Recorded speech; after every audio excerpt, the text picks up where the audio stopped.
Hi, welcome back guys. This is your friend, the Broccoli Fanfics. Back with amazing fanfiction. This is the series of What if Deku had astral projection quirk? Now before starting, please give this video a like and subscribe to the channel if you want more videos like this. Now let's get into the fanfic. A vlog. Siro grimaced. That's just sad, Kaminari, Jiro interjected. Oh come on. Kaminari exclaimed, leaping out of his seat, eager to give them his reasoning. I think it would be awesome. Just think about it, in the future most of us are going to be pro-heroes. Or half-witted sidekicks, Jiro smirked. And maybe they'll be super famous. Think about what it would be like, looking back and seeing what we got up to when we were at UA, he finished, ignoring Jiro's snarky comments. He hadn't even involved her in the conversation to begin with. I mean, come on. Kaminari! Ida exclaimed. Oh boy, here we go. Publishing videos of life within UA walls would be unacceptable considering the privacy of our teachers and fellow pupils. It is important that our school remains dignified and furthermore that. Relax, Ida. Mina interrupted, expertly swooping in to save Kaminari. He doesn't have to publish them online. We could store them up and release them when we're pro-heroes. Hey, that actually sounds super cool. Kirishima joined in. Imagine what the reactions would be like? The famous Class 1A, before we became heroes. You guys realize that we're not actually heroes yet, right? Siro pointed out. Don't spoil my fun, Siro. Kaminari exclaimed. Anyway, we can delete them later on for whatever reason if we want. So, what do you say? Mina asked Ida excitably. Ida contemplated this for a moment, the light shining off his glasses in a weirdly studious way as he thought. Yes, I don't see why not. It could be an excellent way of advertising our in-class dynamics and studious lifestyle during our time at UA. Moreover, we could look back at the videos and learn from. We could do one video on each class member. Uraraka suggested eagerly, bouncing up and down. Wouldn't that be cool? As student numero 1, I would be honored to be your rising star. Aoyama grinned brilliantly. Well, if we're going to do it that way, we might as well do it in number order to make it as fair as possible, Yaoyorozu agreed. Kaminari shot excitable glances between his classmates, not actually believing that they were agreeing with his idea. Ooh, what number does that make me? Hagakure asked eagerly. Will my video be soon? Don't you know your own student number? Jiro responded, you're seat 16, so that must be your number 2. 16? But that's ages away, the invisible girl ummed, the sleeves of her uniform flapping around in obvious irritation. Ooh, that means I'm second. Mina suddenly realized. Man, the girls really were into this idea. We'll have to do them all more than once though, Tokoyami acknowledged, who was perched on top of his desk and listening in from across the classroom. Ida had given up on telling him off from doing that. We are likely to change as the years progress. Yeah, but that makes it fun to, compare them and stuff, like what Ida said.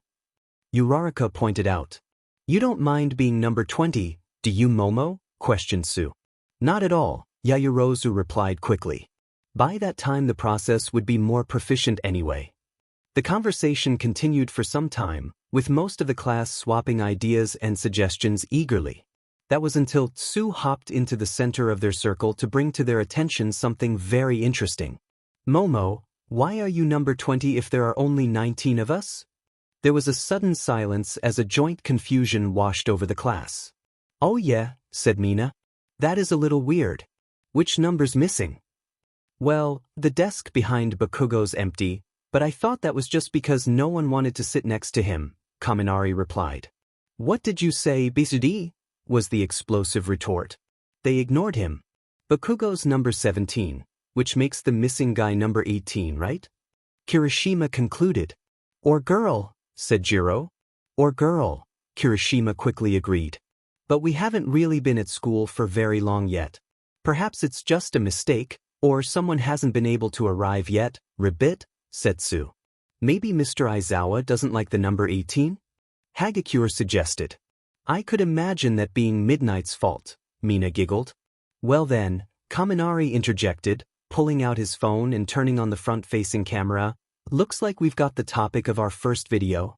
He clicked play and zoomed in on the back of Bakugo's head, or maybe just the empty chair that was collecting dust behind him. It wasn't very clear. The mystery of student number 18.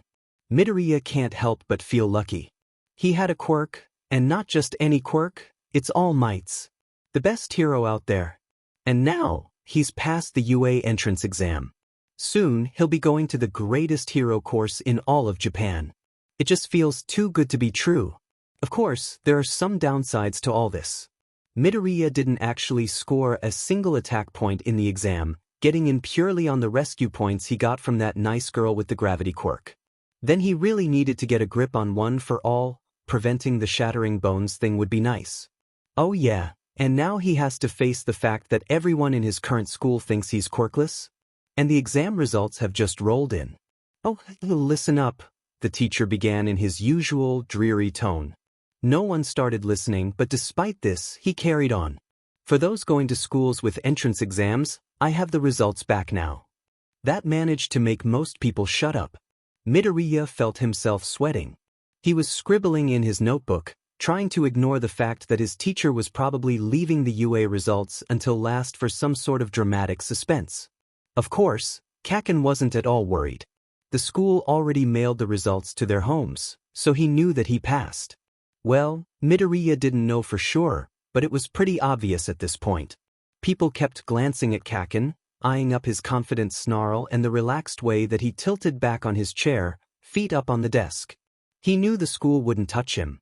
It never had. He was their prized pupil. They wouldn't give him detention for something as trivial as putting his dirty shoes on the desk or blatantly bullying someone or telling them to commit suicide or whatever. Midoriya just let these bitter thoughts circle around his mind as he analyzed a recent villain attack on his phone. He didn't care if he got caught at this point. It's not like anyone was paying him much attention. Anyway, this attack was very intriguing. The heroes seemed to have caught some sort of, well, it wasn't very clear, a hideout?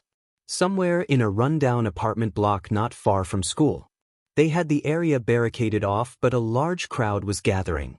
The villains had the entire population of the building as their hostages in a kind of reflex move once they were caught. One had a fire quirk and another seemed to be slowly destabilizing the building. School would be finishing any minute now. As soon as it did, Midoriya had plans on running to the site to see the events unfold in person. And finally, UA has emailed us the results for Katsuki Bakugo and Izuku Midoriya. Oh no, here it comes. He could hear people around him start to snigger and point in his direction. The way Midoriya held his head down, obviously avoiding their stares, did seem to indicate that he wasn't exactly happy with the results he'd already received. Midoriya felt himself brace for an explosion, literally and metaphorically. Kaken's reaction was bound to be, well yeah, explosive. Congratulations, Bakugo, first place in the entrance exam, the teacher said, obviously impressed but not too surprised. The attention was drawn away from Midoriya for a moment as his classmates basked in the glory that was Kaken, who held his head high, arms crossed, and a proud smile etching across his face. They threw compliments at him and a couple of the girls even asked for his autograph for when he's a pro hero. And then finally, we have Midoriya. And the attention's back. Quirkless Deku, useless, pointless, pitiful Deku. The teacher paused, eyes narrowing and scrolling up and down on his computer frantically, like he couldn't believe what he was seeing. 7th place. The whispers stopped. Midoriya didn't look up. He focused on his phone and continued writing notes, but his hands were shaking, knees trembling. Kaken's head turned slowly, red eyes meeting green. That was when the bell rang for the last day of school. Midoriya packed away his things as quick as lightning, shoved his phone in his pocket and ran out the door before another word could be said. He didn't stop running until school was well out of sight. He had purposely headed in the opposite direction to home. He really didn't feel like bumping into Kaken anytime soon. Wait, what was he so afraid of? He had a quirk now. He could defend himself, right? He was going to he would be a hero.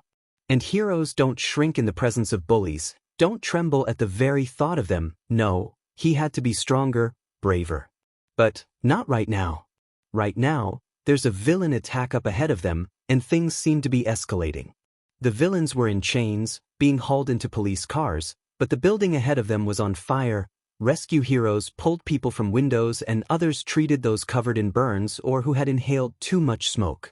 Moreover, the building itself seemed to be falling apart, disintegrating whilst these thoughts buzzed around Midoriya's mind as he joined the back of the forming crowd. It wasn't exactly a safe place to be. The police seemed to be trying to push people back and away from the danger. Midoriya was standing on the pavement. He could feel the heat being radiated off the collapsing building. This wasn't like any villain attack he'd ever witnessed. Maybe this time it was best that he backed off. He was going to do just that when he heard a scream. He looked up at the building beside him, next door to the raging fire. It looked almost completely evacuated, almost. Through a window a few stories up, Midoriya spied a young girl, clutching a bear under one arm, tears streaming down her face. But her screams were drowned out by the sound of the apartment block next door cracking and splinting. Midoriya watched on in horror as the taller building began to tilt dangerously towards the one that this little girl probably called home. His legs moved before he had a chance to think.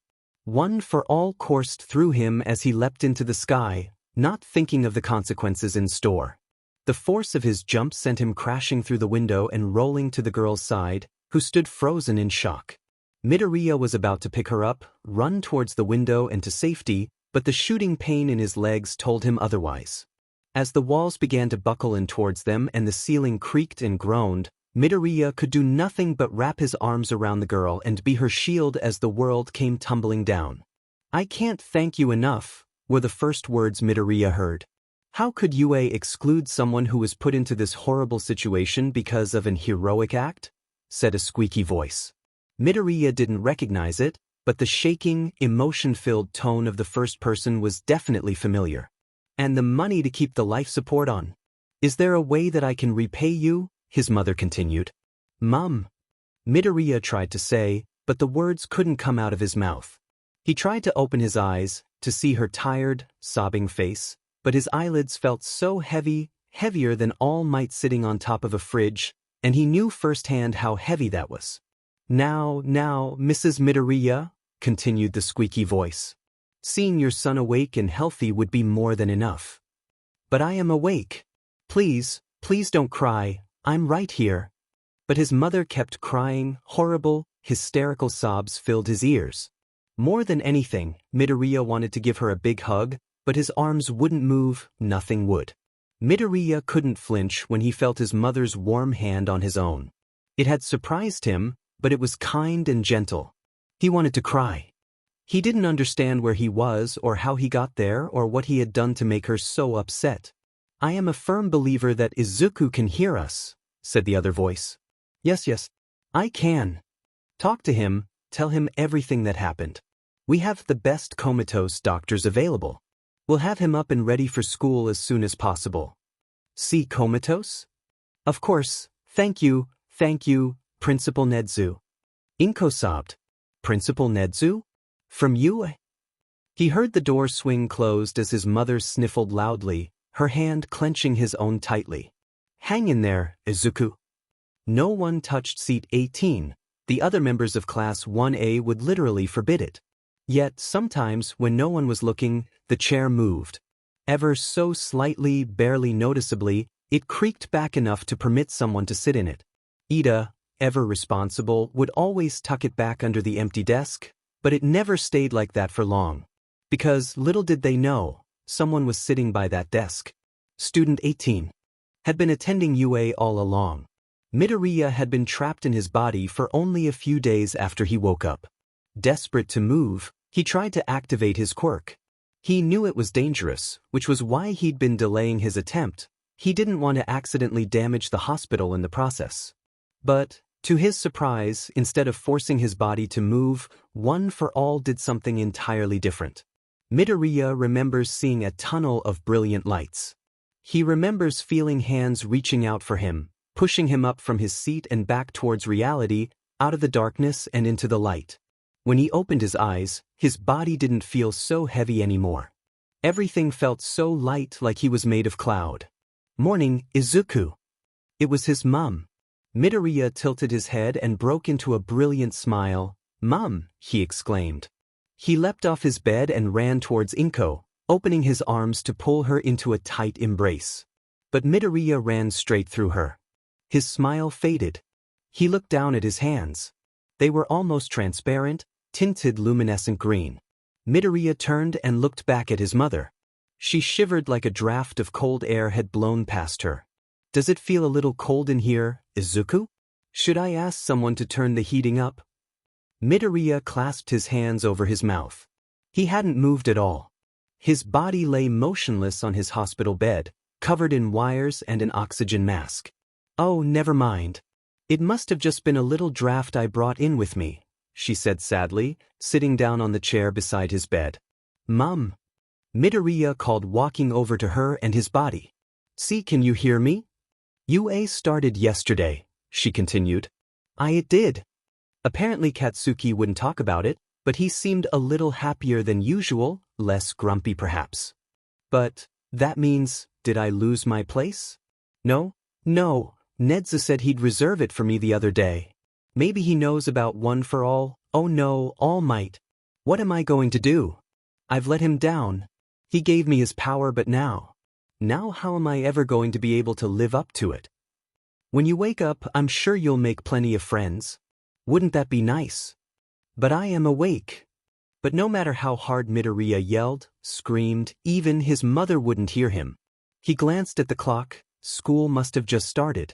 Then at the closed door to his room. He wandered over to it, practically floating, but his hand passed straight through the doorknob.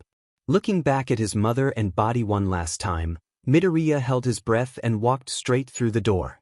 "Kaminari, I don't think that's a good idea."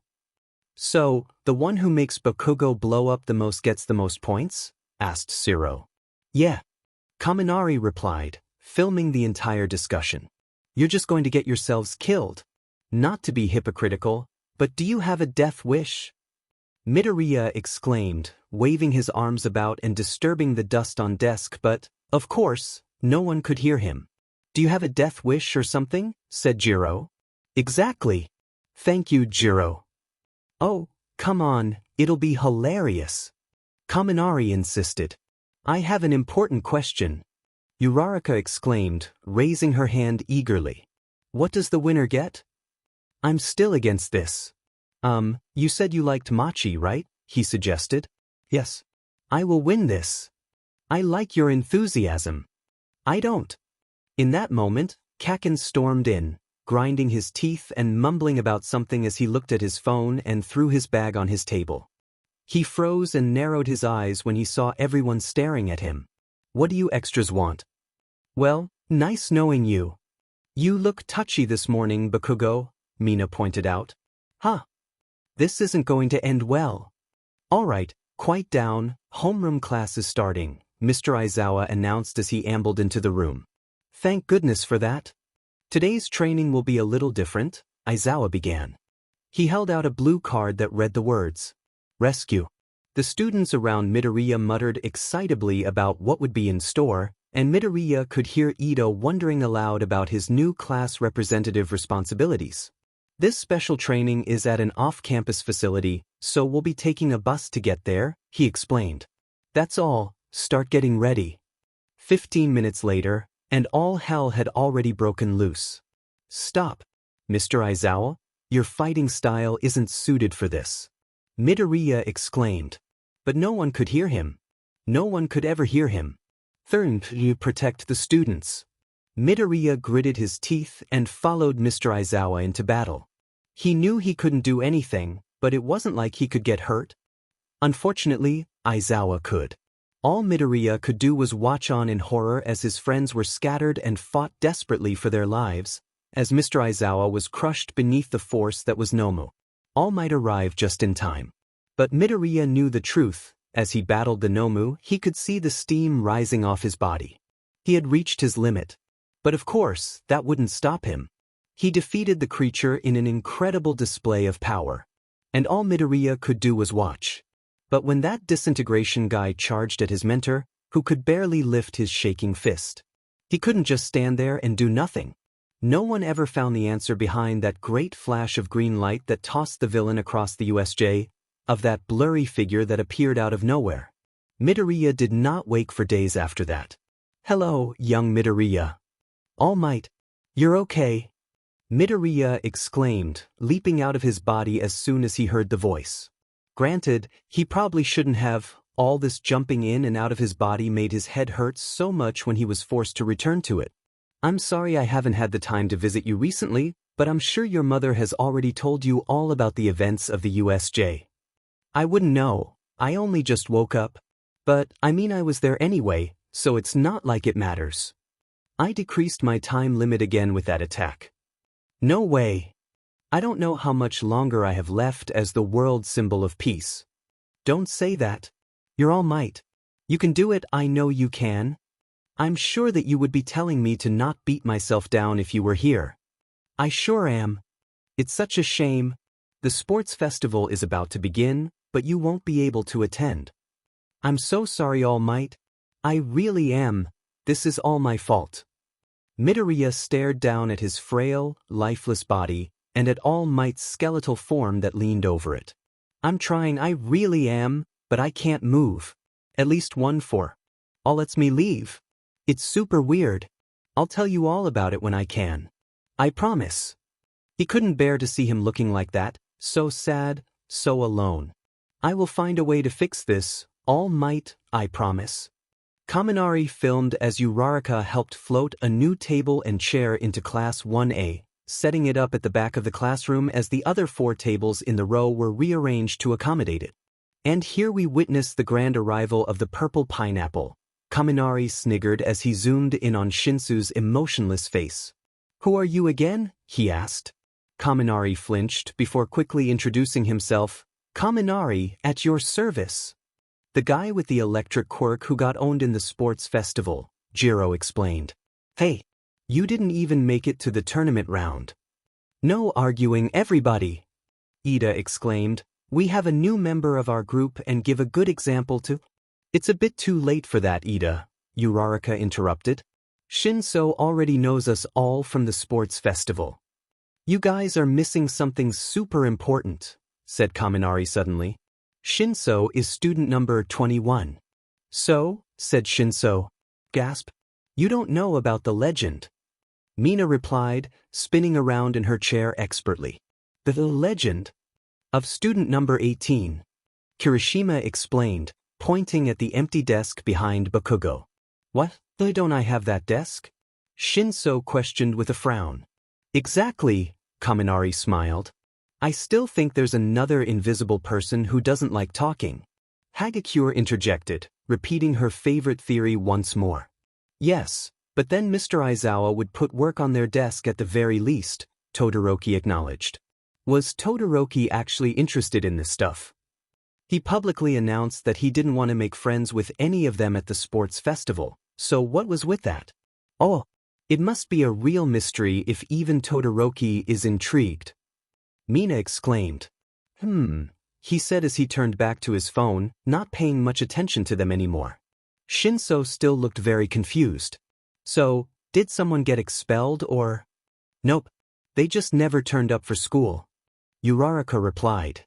She and Shinso had been on the same team for the cavalry battle. He had brainwashed her at first, but when she accidentally woke up, she started helping Shinso to the best of her abilities, even though he forced her to be on his team in the first place. Consequently, she had become his only friend in his new class, and really all of UA. The students of 1C didn't really get along with him either.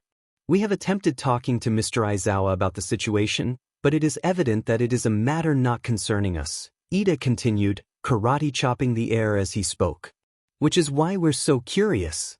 Hagakure interjected. "Would you just leave it?" Bakugo snapped. "It doesn't freaking matter anyway." "To you maybe," Kaminari frowned. "Why do you get so worked up about it anyway? Do you know something we don't?" he asked, turning his camera to the explosive teen. "Shut up, dunce face." Shinso smirked at the insult. "Do you even know your classmates' real names?"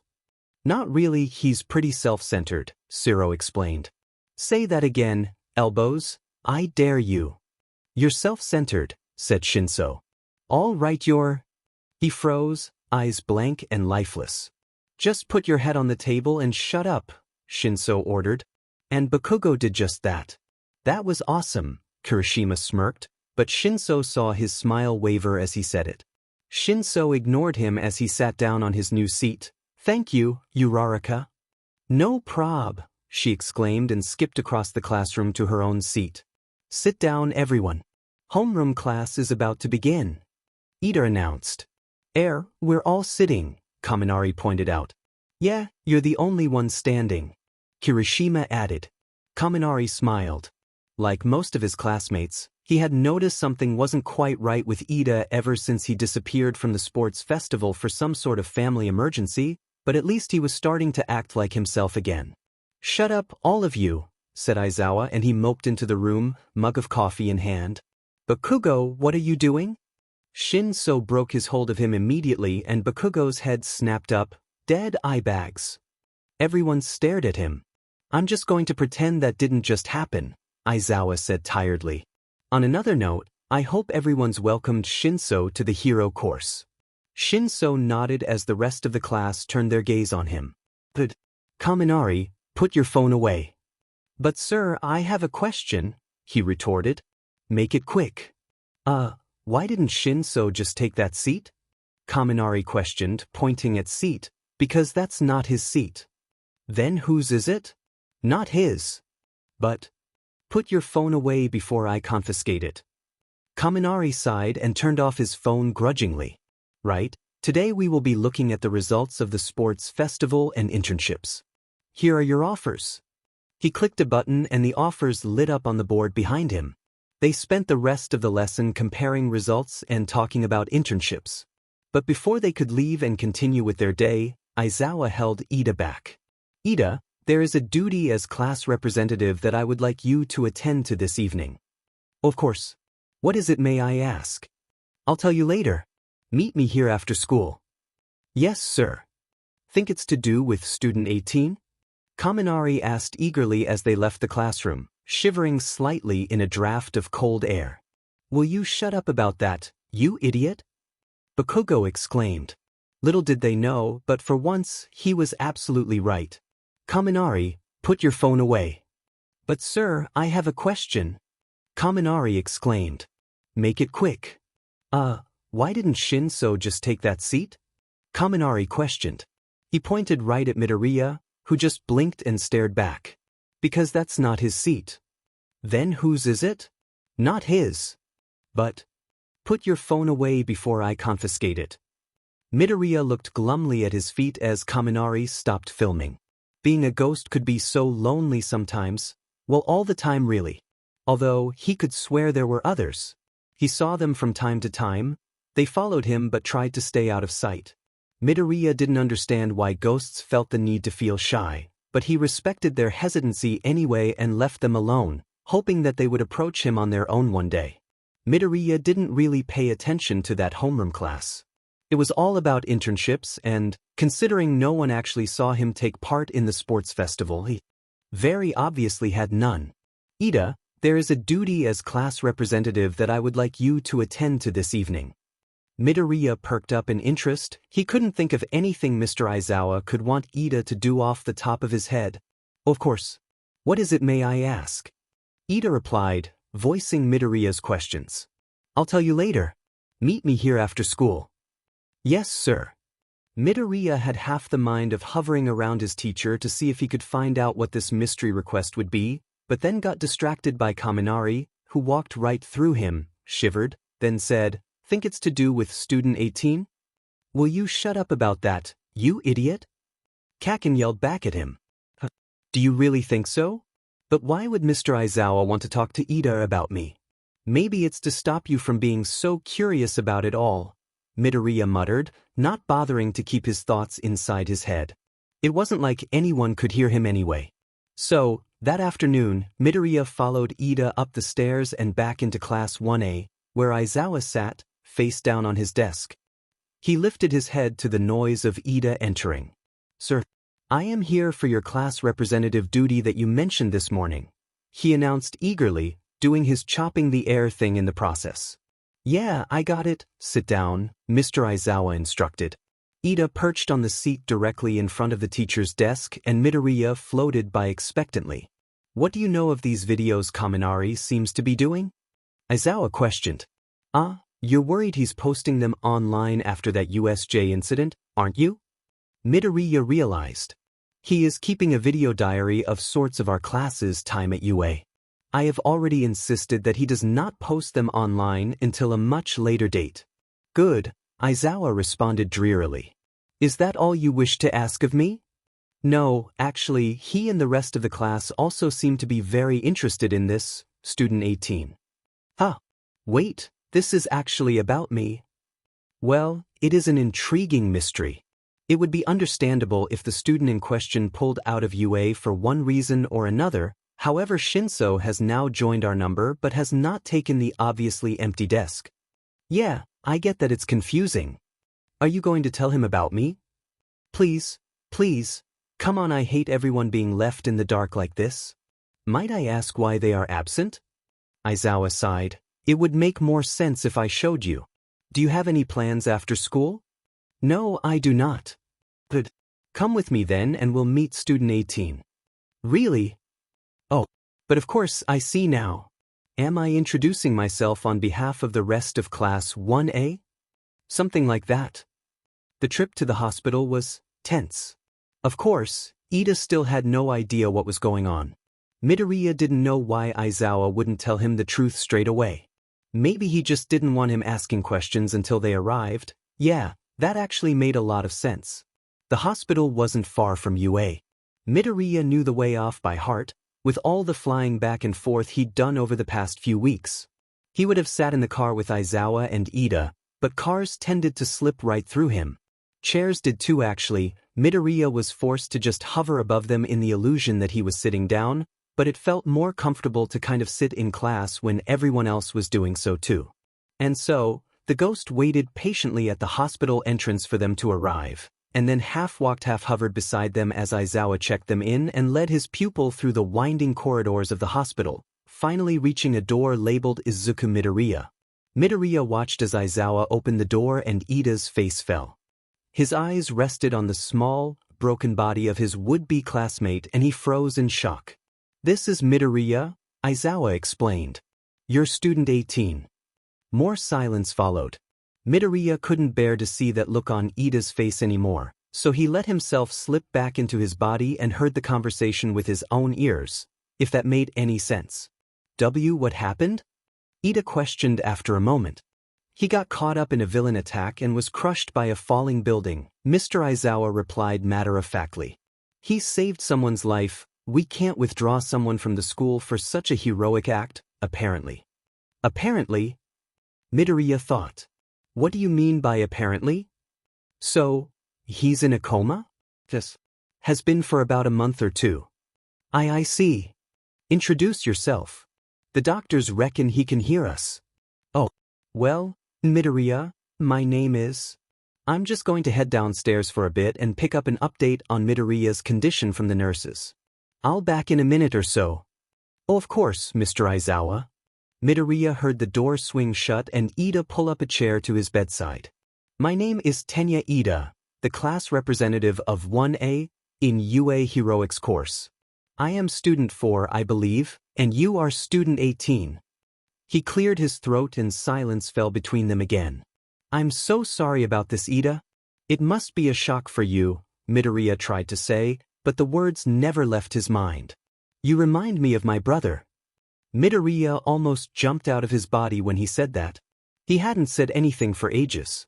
He must have really been thinking about it. My brother is W's a wonderful hero. But he was attacked by the hero killer, Stain. I don't suppose you know about him if you've been stuck here for so long. He hesitated, but then continued with his story. It was as if, because Midoriya couldn't move or speak back, Ida trusted him with his secrets so easily, even though, to him, they were complete strangers. He targets heroes that he believes to be unworthy of such a title. His voice hitched on those words. He survived the encounter, but he won't be able to walk again. His career as a hero is over. Ida, I had no idea. I'm so sorry. Because of a villain, your path to becoming a hero has been halted too. It makes me so. I don't know. All Midoriya wanted to do was give Ida a big hug, but his arms just wouldn't move. I was going to take an internship in Hosu, where my brother was injured. The hero killer is still there. I guess I thought that I could stop him myself, for my brother. Ida. No, you can't heal. But to think that you found yourself in this situation because of a heroic act? Well, how could I possibly hold a candle to such self-sacrifice? I don't want to end up in a hospital bed like my brother, or like you. You're here because of an act that was regrettable, yet so incredibly inspiring. Sorry about that, Ida, Mr. Aizawa interrupted as the door swung open. And not at all. Ida said in a shocked tone of voice that Mr. Aizawa didn't seem to pick up on. The nurses say that other than teachers from school and his mother, you're the only visitor Midoriya has ever had. That's a horrible thing to hear. Aizawa grunted in some sort of agreement. If you could visit him occasionally, they would be very thankful. But only if you have the time. I could pass the responsibility onto Yaoyorozu if it's too much. Not at all. Ida repeated. If I find myself overwhelmed, I could always pass a different responsibility onto my deputy. But I would very much like to visit Midoriya from time to time if that's possible. Sure. I'll meet you at the entrance in a moment to take you to the train station. Oh, you don't have to? It's fine. I've just got to pick up one more thing. Meet you there in 2 minutes. With that, Midoriya heard the door swing closed once more and Ida sigh deeply. I'll go somewhere else. Revenge is not an option for heroes.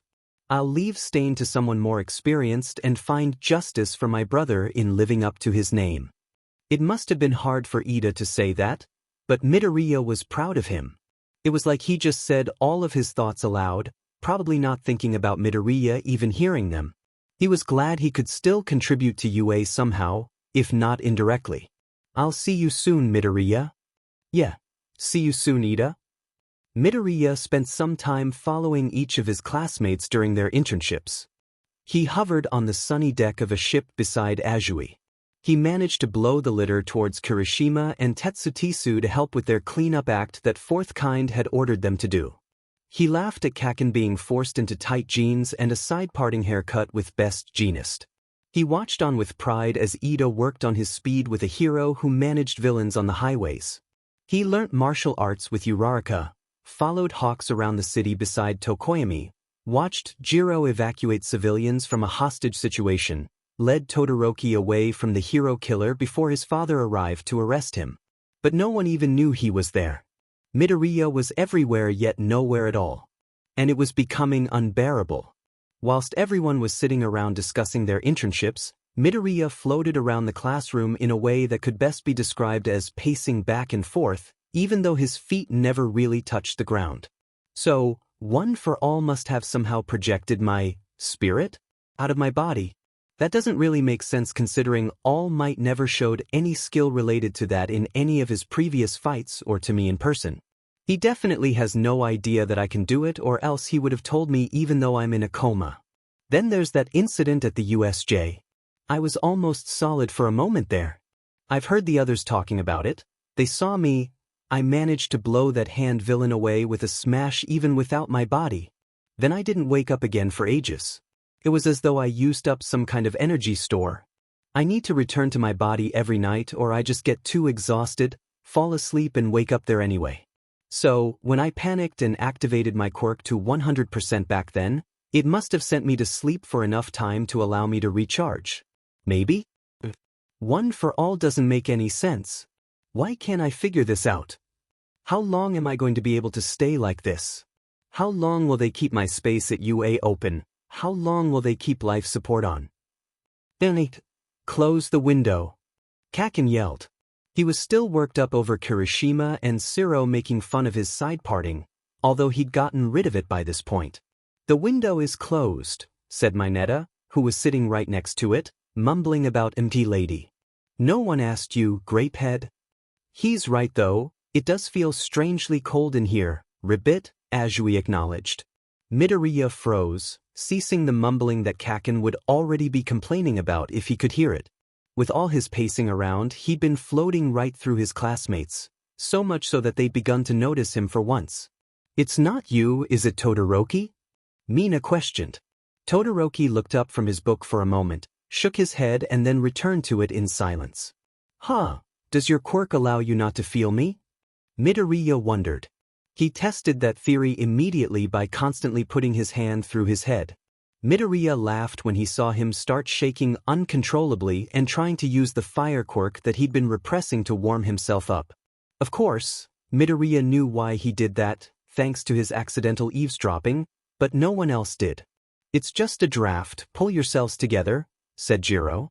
Midoriya immediately skipped over to her and hopped straight through her, laughing uncontrollably when the shiver he sent down her spine caused her to jump and almost fall off her chair. After a few moments of confusion, Kaminari pulled his phone out of his pocket and started filming. In the words of Jiro, "It's just a draft, pull yourselves together," Kaminari repeated, smiling. Midoriya wondered if he knew that would encourage him to do the same thing to Kaminari. He almost dropped his phone in surprise. "Aha!" Kaminari explained, "the draft is back." "Is a draft really something worth documenting?" asked Kirishima, raising an eyebrow.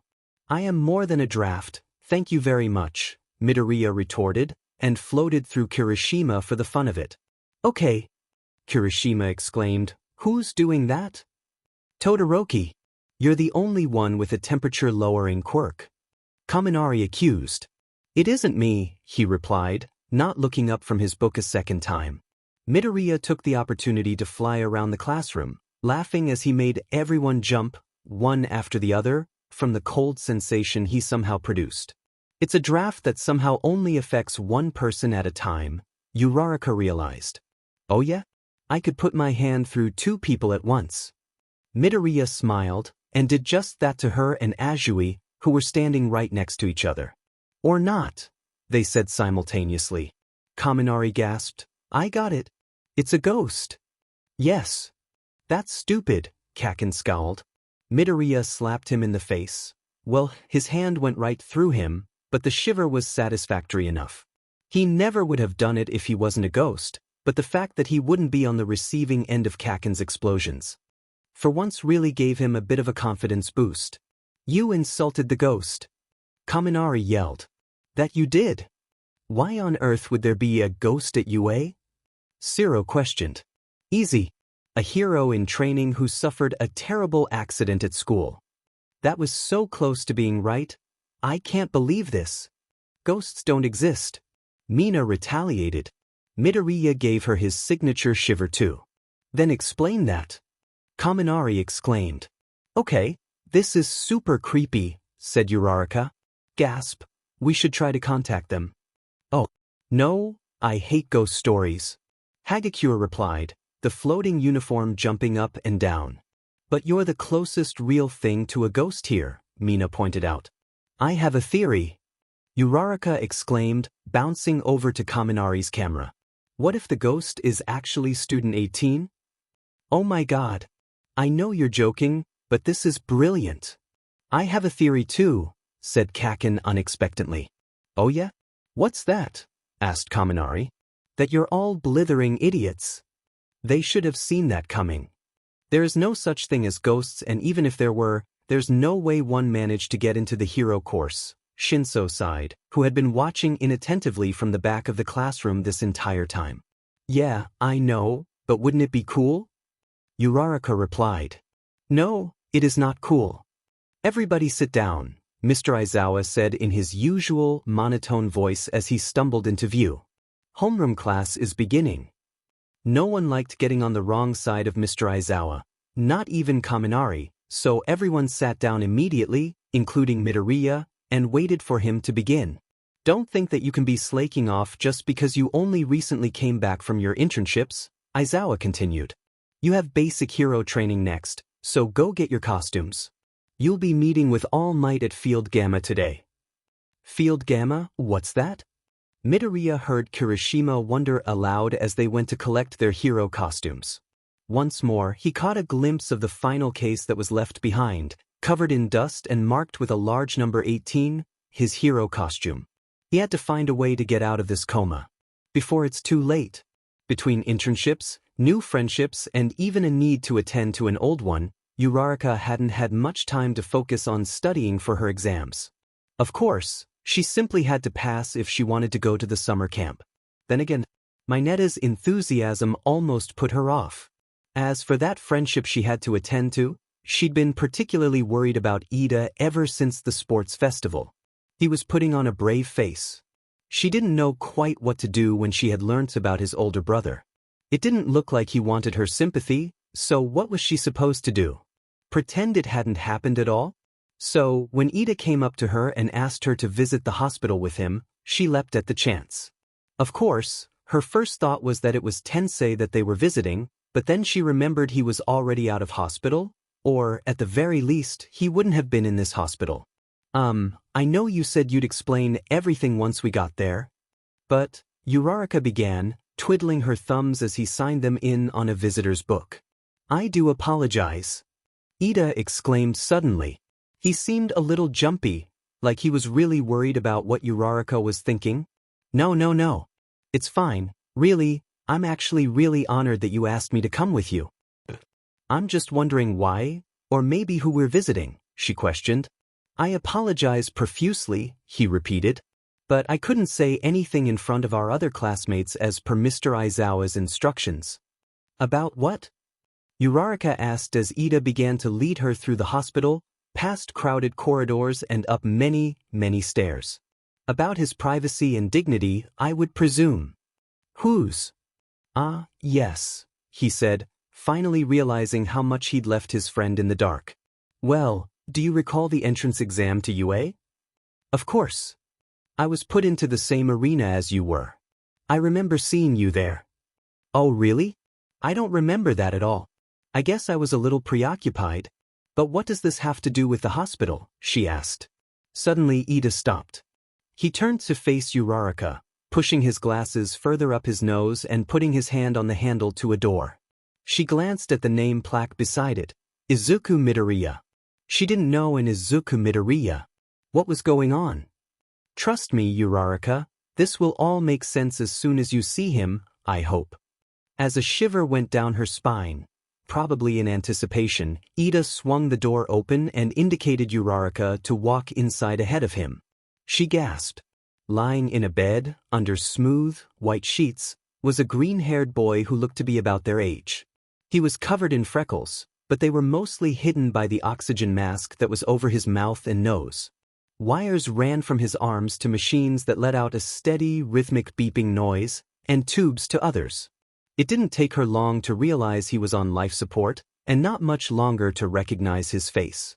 Falling boy, she murmured. Ida closed the door behind them and pulled up a couple of chairs to the boy's bedside. I know this guy. Uraraka continued. I met him in the entrance exam. He took out the 0-pointer with one punch. Oh my gosh, Present Mike said that he'd gotten in. When he wasn't in our class I thought he went to class 1B, but I didn't see him there either. He was here all along. What happened?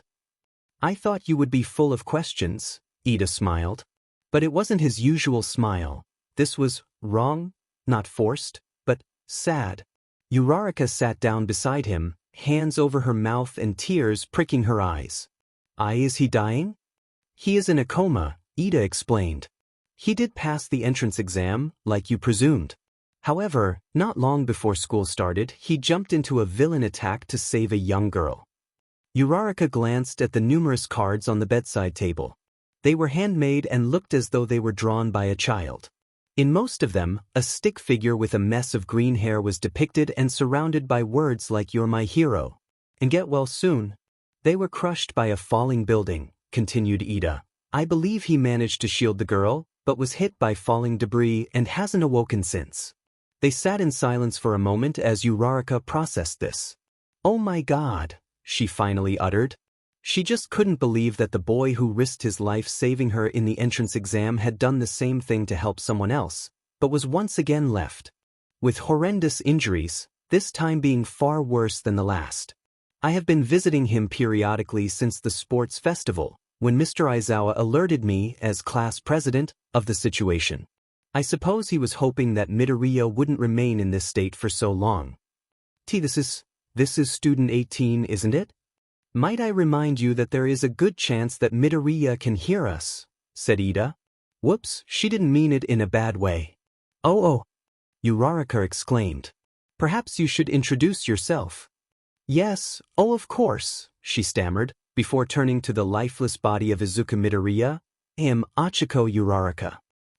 Student 5. We met in the entrance exam. I stopped you from tripping over, then you took out that giant robot like, bam.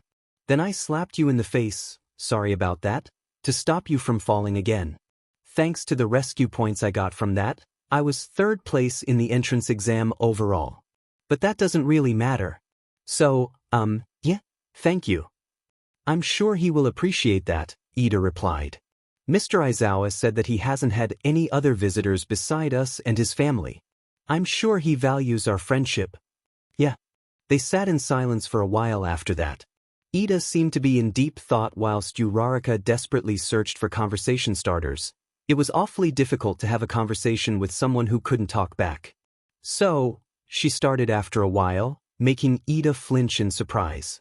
When you wake up, Midoriya, are you coming back to UA? I think he is, Ida replied for him. Mr. Aizawa is keeping student 18's place free after all. I guess that makes sense. But, won't you be really far behind everyone else with their studies? Oh yes, I hadn't thought of that, said Ida. Midoriya certainly has a powerful quirk, but he seemed to have trouble controlling it. Moreover, we have progressed quite quickly through our first-year syllabus. And we've got exams coming up soon, Uraraka pointed out. Uraraka stared out the window for a moment, wondering how Midoriya would get past all those struggles, until her attention was drawn to a slightly charred, yellow backpack that lay by the comatose patient's bedside. In curiosity, she picked it up and unzipped it. Uraraka! Ida exclaimed, we shouldn't be rooting through Midoriya's things like this. But look, his phone. Uraraka replied, holding up the smartphone to her friend. Despite the situation, when she clicked the on button, it quickly came to life with a decent amount of charge left. Perhaps someone had been charging it for him whilst he was asleep. What about it? She smiled at Midoriya's phone background, a picture of All Might with his ever-undying smile. She knew enough about smartphones from her friend's technologies to know how to unlock it and to navigate it. It wasn't the newest model that Yaoyorozu had and was more similar to Tsu's phone. He doesn't have a passcode on it, Uraraka realized as she unlocked it with ease. What are you doing? Ida hissed with a hushed voice, as if he was trying to hide what they were doing from Midoriya. I'm adding my phone number, you should add yours too. But why? So, when he wakes up, he can contact us. But he will wake up, Uraraka insisted as she filled in her contact details, and then Ida's from memory. She tried to call him so many times on her landline it was unreal. Like you said, I'm sure he'll value our friendship. He has barely any contacts other than us. Actually look, it's just Mum, Mitsuki and All Might. He called someone All Might, that's cute. After taking an awkward picture of the three of them, Uraraka closed the phone and slid it back into the backpack before pulling her own bag onto her lap. What are we doing now? Ida questioned. She hoped he wasn't regretting taking her here. Well, you said Midori can still hear us, right? Midori? So, I figured we could help him out with his studies, she exclaimed, showing Ida the first textbook that she could reach from her bag. He frowned for a moment, before breaking out into the widest smile she'd seen on him all day. What a wonderful idea! We could study for our exams here, and with Midoriya able to overhear us, he will have the opportunity to catch up on his work. Yeah. And I can catch up in the process as well. And so, with Ida as enthusiastic as ever, they promptly started their weekly study group. Uraraka, trying not to shiver from the strange draft that filled the room, smiled sadly at motionless, green-haired boy. She couldn't help but think about everything he had missed out on, what great friends they could have been. She never got to truly thank him for saving her from the 0-pointer in the entrance exam.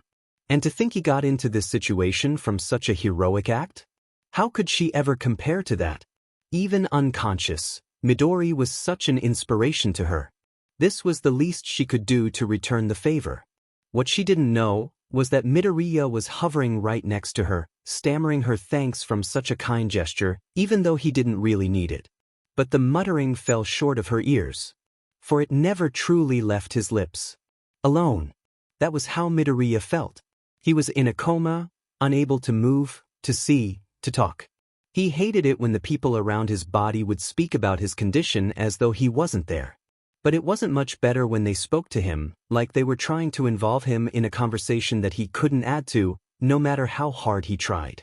It made him feel so guilty that he made them feel this way. Well, them being mainly his mum and All Might. Oh, and that little girl too, the one he saved. Her name was Kichi. He didn't know her last name, because when her and her father visited that one time, he obviously only addressed his daughter by her first name. Although, he didn't think she'd mind, he was just thinking about all this too much. That generally happens when you have nothing else to think about.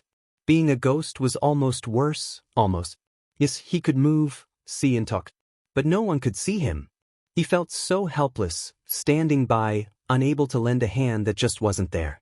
Midoriya felt like he was intruding in people's lives. He considered most of his classmates as close friends, but of course, none of them, except maybe Kaken, really knew him. It felt wrong. Then Ida visited him. It was the first time someone looked at him and didn't just feel pity. The doctors were always so kind. There was one who had some kind of muscle-flexing quirk, Dr. Adachi. He always told Midoriya that he was so honored to have him as a patient. To be able to care for and help an aspiring hero made him feel like a hero himself. Midoriya really liked that. He put so much effort into ensuring Midoriya's muscle mass didn't completely disappear over the months that he lay motionless. Dr. Adachi was quite young, and Midoriya seemed to be his very first coma patient, but he didn't mind. His enthusiasm and bright smile, that he didn't know Midoriya could see, reminded him of All Might. Yeah, not all heroes wore capes. But, nevertheless, Dr. Adachi still seemed to apologize for the situation Midoriya had found himself in. Ida, however, after his first, emotional introduction, started to speak with Midoriya as a friend, confiding his secrets with him and trusting him more than he had ever thought was possible. Maybe that was just because he actually couldn't speak to spill them, but Midoriya hoped that he had a trusting face or something. Then, Uraraka joined their number. Her bouncy personality filled Midoriya with a hope that he could get out of this prison of a condition. That one day he could actually have a conversation with the people he considered to be his first true friends. Suddenly he wasn't so alone anymore. What? Shinso is like, awesome! Uraraka exclaimed, accidentally making her book float. I must admit, I do not know much about him. I hope I'm not being too quick to judge. Ida replied. No, I do get it. I don't think he's the social type. You could say that again. Have you seen the way he glares at people from across the classroom? Midoriya laughed. But he's always super nice to me. He tries talking to Ojiro sometimes too, because he hypnotized him into being on our team in the cavalry battle too. But I don't think he's quite as forgiving as I am, Uraraka acknowledged as she retrieved her floating things. I too would be hesitant if I were forced onto his team, Ida admitted. I'm not sure what I would have done. No, actually I think I would have helped Shinso too. He didn't feel like he had any other choice than to brainwash people into helping him, so showing him that he didn't have to do that was probably the best option for everyone, Midoriya explained, not that they could hear his contribution. Ida sighed.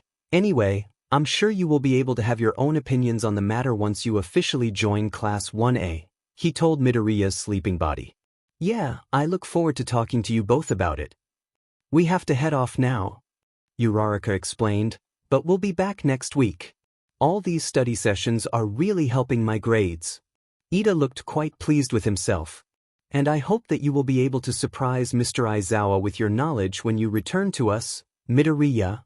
And that I will, Ida. See you soon, Midori. Uraraka smiled and waved as the two of them finished packing up their things and left him alone in his hospital room. Midoriya didn't follow them, He felt like he'd done enough for the day and had half the mind of returning to his body and sleeping until the morning, maybe after wandering around the hospital for a bit and checking up on the patients that didn't know he even existed. You know, I thought they'd never leave. Midoriya screamed and shot backwards through the wall, flying right through Uraraka as she skipped away, who shivered but thought nothing of it. What was that? Who was that? Hey, sorry about that, kiddo. Did I make you jump? The voice continued. To Midoriya's surprise, through the wall in front of him, came a partly transparent, purple figure. What? Midoriya managed. Who are you? The purple woman laughed. I'm sorry, but you should see the look on your face right now. I thought ghosts weren't allowed to get scared. Midoriya just stared, frozen in shock as random people walked through him. Come on, let's talk back in your room. You're making people shiver. Without further explanation, she grabbed Midoriya's arm and pulled him back through the wall and into his hospital room. She could touch him. How are you, who are? Hey, calm down for a moment, kid. You're making your body freak out. Midoriya looked down at himself. He didn't seem any different, but his heart rate was certainly up as indicated by the repetitive beeping noise the machines around him were making. Sorry. No need to apologize, she smiled, putting her hands on her hips. So, who are you? Oh right, I forgot you didn't know. The name's Nana Shimura. And nice to meet you. Nice to officially meet you too. Oh, officially? Well yeah, I've known you for months now. You have? Sure thing. Shame we have to meet like this though. Midoriya frowned. He still didn't understand who this person was and why she knew him. She looked like a hero, dressed in a costume with a cape and everything. But Midoriya knew everything about heroes, and he didn't recognize this one from anywhere. If she knew him, then she must be local but… Oh, wait a second, she's dead. You're a ghost too. Midoriya realized. Took you that long to figure it out? I thought you were supposed to be some sort of analysis wizard, kid. Sorry. No need to keep apologizing, she insisted, floating over to him and patting him harshly on the back.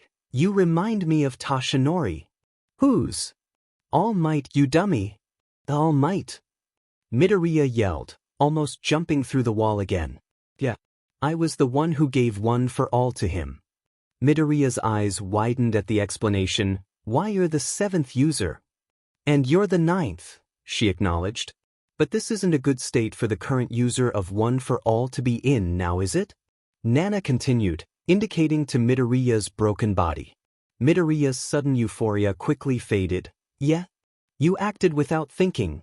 Jumping into the building like that to help little Kichi was a reckless thing to do, she said, pointing at the numerous cards the girl had made him. I'm sorry. But it's exactly what I would have done. Midoriya couldn't help but smile. You're a good choice for the 9th user. Toshi did well. Thank you.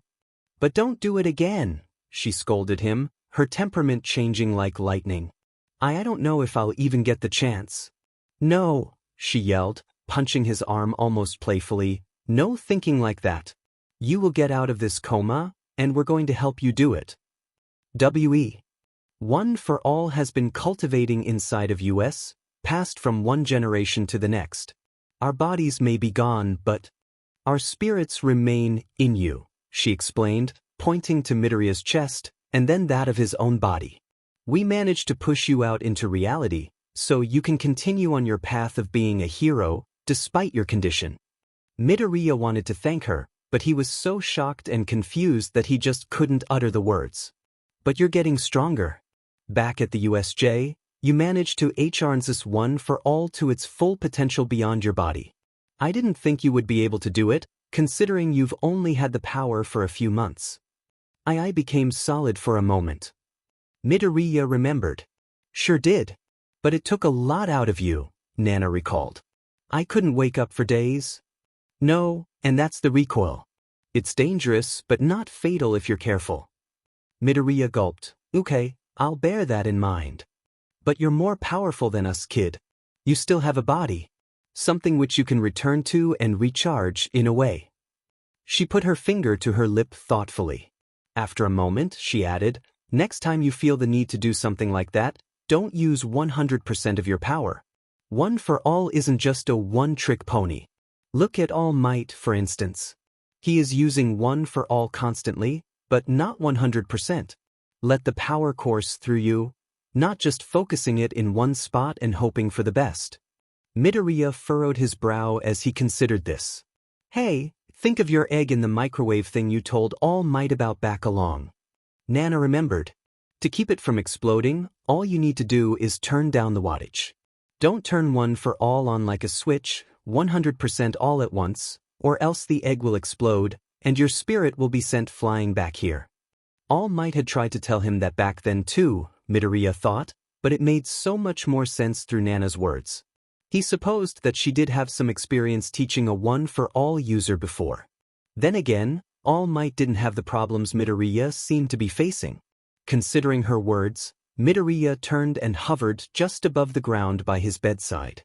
In deep concentration, he closed his eyes and breathed deeply, imagining the power that he held within him rising to the surface, not surging out, but just bubbling there. Barely 5% of his power. Yeah, that's it, kid, he heard Nana say encouragingly. Really? What was he doing? But then all of a sudden he wasn't hovering anymore. He was standing, really standing. He looked down at his hands, which were still green and translucent, but they seemed so much more real now. Heart thumping in his chest, he reached down to his backpack, grasped the handle, and lifted it into the air. It was such a trivial thing, but it felt like he'd just lifted a building. Nana was whooping and soaring around the room, doing celebratory laps. Suddenly, a shooting pain shot through his head. He dropped the backpack and lost control of one for all. The world went dark as he unintentionally fell back into his body. He heard Nana's echoing laughter. Good job, kid. A little practice and you'll be back in the game in no time. Try not to freak anyone out though. It's probably best that you keep this a secret for now. Until then, I just want you to know that we're always here for you, you'll never be alone. Midoriya heeded Nana's warnings. Walking into class 1A and unceremoniously announcing that student 18 actually was a ghost and had been there the entire time was more likely to give someone a heart attack than to do any good whatsoever. But that didn't mean he couldn't have some fun with it. So, I think that I've been using a minutely small percentage of one for all to be a spirit. That would explain the shivering thing and how I can occasionally move some objects if I try really hard, Midoriya explained to no one in particular. It wasn't like anyone could hear him. He wasn't sure if that was even possible yet. But now, I've figured out how to control the output of one for all a little more, so I can increase how intangible I am at a given point. I reckon I'm a lot weaker than I would be in my body. 5% or so can allow me to easily touch and move small objects, but I think at 5% in my body, my strength would be vaguely enhanced or... So, who else is super pumped for the summer camp? Kirishima asked, throwing a fist in the air in excitement. You know it. Kaminari replied, filming the conversation once again. But you've got to pass the exams first, Jiro pointed out. She had a decent score on the midterms, if Midoriya remembered correctly. He thought he did pretty well too. Not that he was actually able to write his answers down or hand his non-existent paper in. I barely took any notes this semester. Kaminari and Mina exclaimed simultaneously, although they seemed to have very different attitudes. Don't worry guys, if you study hard, I'm sure you'll push through. Midoriya encouraged them. He kept forgetting no one could hear him. I can help catch you up to speed for more difficult topics if you want, offered Yaoyorozu. You're the best, Yamamoto, they yelled cheerfully. But, when it comes to the practical I'm afraid I'm no help at all, she added. Kaminari was still filming. Maybe Midoriya could help take their minds of it all for a while? Still sitting in seat 18, he waited for Kaminari's phone to pan past him accidentally. As soon as it did, Midoriya let his percentage of one for all increase just the tiniest bit, just enough for his green figure to flicker before them. Hey, did you guys see that? Asked Hagakure. Huh, the invisible girl saw me, Midoriya muttered. See what? Mina replied, distracted from Yaoyorozu's bubbly personality as she planned their study group for a moment. Over there, she continued, by the empty desk, I swear I saw something. Maybe it's the ghost, Uraraka suggested. Midoriya knew she was joking, but it held more truth than she realized. Wait, let me check my camera, said Kaminari, stopping filming for a moment and playing back his most recent recording.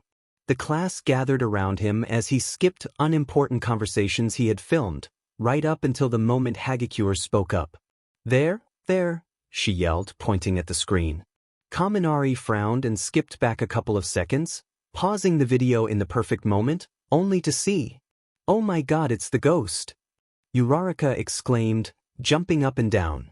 No way, Jiro murmured. Midoriya grinned. He held his hand in the air in mid-wave, sitting in his desk.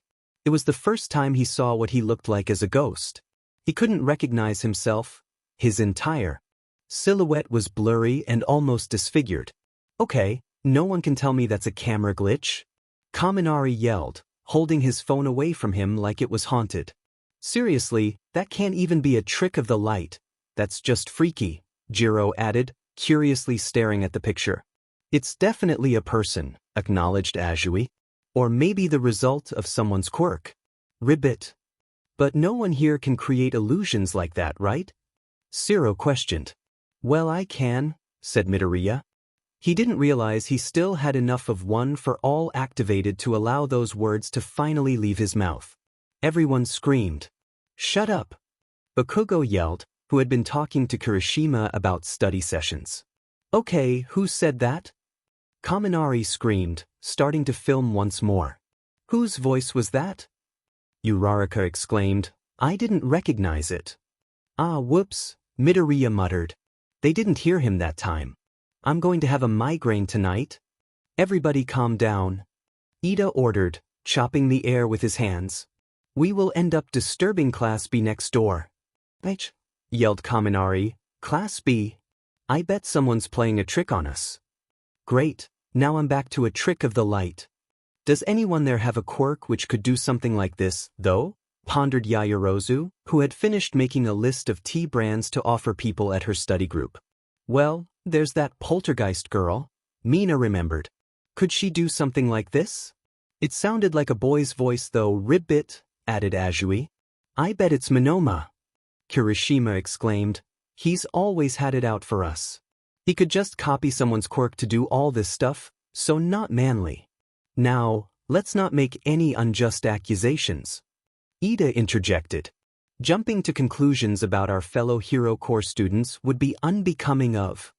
Yeah, guys, you're just overthinking all this, Shinso sighed as he reached Uraraka's side. Just leave it, and if something weird happens again, then you could talk to Class B. It's not like I've been here long, so I don't know what happened between your classes, but it seems like the best way to avoid a fight. Ojiro gave him a look that clearly stated that Shinso wouldn't know how to avoid a fight if the answer was staring him in the face. I'm sorry, guys. I didn't mean to cause so much trouble. Midoriya tried to explain, but he couldn't figure out how to get his voice to work again. One by one, his classmates settled down and eventually left to have lunch. Midoriya thought about following them, but hesitated. He felt extraordinarily guilty and desperately hoped that his class wouldn't do anything reckless involving Class B. They hated them enough as it was. Sighing, he phased through the closed door and wandered through the hallways of UA. He tried floating above people's heads to avoid making them shiver, but for some reason he felt so weighed down. Midoriya ended up standing in the middle of the corridor, letting students walk right through him as he sadly considered what he would do next. But that decision was made for him when, in the blink of an eye, the world went dark and the familiar weight of his body pinned him to the stuffy hospital bed. Wait, how did I get back here so quickly? He wondered. He doesn't seem to be doing it again. Midoriya heard a voice mutter by his ear. Could he be trying to wake up? Replied a gruff man to his right. What's going on? He tried to leave his body again, but it was no use, he was completely trapped. His heart rate seems to be increasing, acknowledged the kind voice of an elderly lady. After a moment, the metaphorical chains holding him inside his shell of a body faded away, and slowly but surely, Midoriya carefully rose up and out of his body. He blinked, looking down at the small crowd of people surrounding his bed. Mr. Aizawa was closing the cap of an eye drop bottle. Beside him was a man dressed in a red and white suit, whom Midoriya recognized as Vlad King, Class 1 BS homeroom teacher. Beside them was none other than Recovery Girl and Nedzu himself. "Very peculiar," said the principal, perching on one of the chairs beside his body. Whether this was a coincidence or a deliberate action, it is apparent that Midoriya is not in a completely vegetative state, or else he would not be able to use his quirk. I used my quirk?" Midoriya mumbled. "Oh, but of course. I used earlier when Kaminari was filming. Could they have seen that? Did I use so much that some of One for All came out of my body as well? I thought I was only at 5%. That doesn't negate the fact that he's been in a coma for 4 months, Mr. Aizawa reminded them. The nurses have told us that something like this has happened before on the same day as the USJ incident. It seems like nothing has changed in his condition. Vlad King sighed, arms folded as he gazed down at Midoriya's body with an air of sadness in his eyes. "No, no, no," Midoriya exclaimed. He thought of Nana's advice and tried desperately to make himself visible, to be heard. "I'm right here, please, please. Come on, One for All, why isn't this working?" "Maybe it's time we concluded that he isn't going to wake up," Recovery Girl said, looking at the floor solemnly. "Please. I'm right here, I am awake." "He has missed 4 months of classwork," Mr. Aizawa told the principal. "We've all seen what he did in the entrance exam. His quirk is powerful, but too self-destructive. He hasn't had the practice the other first years have experienced. Even if he does wake up, I don't know if he will be able to catch up with the others." "Why can't you hear me?" Midoriya sobbed, regretting the trick he had pulled earlier. It was as if he ran out of energy, and now, when he needed it more than ever, One for All was just beyond his grasp. "I don't want to give up on him quite yet," said Nedzu, before turning to Midoriya's body and addressing him directly. "Midoriya, I have faith in you. I believe that you will wake up one day. However, I cannot just dismiss Mr. Aizawa's warnings." He sighed deeply as Midoriya watched on, his heart pounding, something which was reflected by his ECG, which beeped furiously. "Remain calm," he told him. "I know you can hear me. The electrocardiogram reflects how panicked you must be feeling at the moment. I don't want to expel you.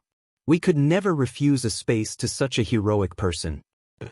I am afraid that if you don't wake up soon, then we will have to reconsider your future at UA." "No. Please, I'm trying, but I just can't. "What is your verdict?" Principal Nedzu questioned. Recovery Girl, who just couldn't look at Midoriya's motionless body anymore. "I will ensure that this boy becomes a hero," he insisted, to Midoriya's relief and gratitude. Of course, Nedzu knew about One for All, so no matter what, All Might would be teaching Midoriya heroics once he woke up, if he woke up. He was just glad that Nedzu would be lending a hand. But, Nedzu sighed. "If he doesn't wake up by the beginning of next semester, then we will have to reconsider the path at which he gets there." Kaminari's constant filming was annoying as hell. Well, at least that was Bakugo's undying opinion. That dunce face wondered why he kept bombing classes whilst he focused so much on some stupid videos that would never amount to anything worthwhile. The name Dunce Face was becoming more and more fitting as the semester went by. What was even more frustrating was all the nonsense that they babbled on about to do with this student, and it was freaking annoying. Did he mention it was annoying? Stupid Deku. He just had to go and throw himself into a collapsing building of all things. Seriously? That was how he decided to go. The quirkless loser just couldn't do anything right. How did he even get into UA? Bakugo wasn't even able to beat the answer out of him because he went and got himself into a coma before he had the chance. He must have cheated, done something. How else could that worthless loser have gotten 7th place in the entrance exam? Unless he did have a quirk. The very thought made Bakugo's blood boil. Could Deku have really been holding out on him for all those years? He must have thought he was so much better than him, that he wasn't even worth his quirk. Bakugo didn't care what the answer was. Either way, if the nerd ever woke up, he was so dead. Unfortunately, that didn't seem like an option he will ever be faced with. He'd heard news from Inko when she occasionally dropped around for a visit. Bakugo's mum insisted that she would be lonely without Deku around, and that she would appreciate the company. Whatever, at least Bakugo had Kirishima's study sessions as an excuse to miss those visits. Although, this time, he couldn't escape it. Not that he actually cared, but today was July the 15th. He didn't need that old hag's reminders, he knew it was Deku's birthday. Not that he actually cared, the date was just ingrained into his mind. They'd known each other for too long. He'd never visited Deku before. There was always an excuse waiting for him, a way out of having to lug himself into the hospital and stand over his pathetic body for a good 10 minutes of his time that could have been spent doing literally anything else. His visit wouldn't make a difference anyway. It wasn't like he'd just wake up because of it. But he would go anyway, because Auntie Inko wouldn't have it any other way. Not that he actually cared. Poor Izuku, Katsuki's mum muttered as they looked down at him, whilst arranging a selection of flowers in a vase beside his bed. Bakugo wouldn't look at him. He just stared at his phone and hoped one of those extras would give him a reasonable excuse to get the hell out of there. "How do the doctors say he's doing?" asked his dad. Nothing much has changed. They mentioned something happening a few weeks ago, but it wasn't anything that hadn't happened before. His condition is really the same as always, Inko explained, stroking her son's frail hand in the process. "Did they say he could hear us?" "Well, they insist that it's probable, but I suppose that it's hard to believe." Bakugo kept feeling this freaking annoying draft blowing past him. The window was closed, so he guessed it was coming from either the air vent or through that tiny gap under the door. It just made him feel even more uncomfortable. "How is Yue Katsuki?" Inko questioned with a sudden brightness of her tone as she quickly changed the subject. Bakugo didn't reply immediately, so his mother hit him around the head. "Fine," he yelled. "It's fine."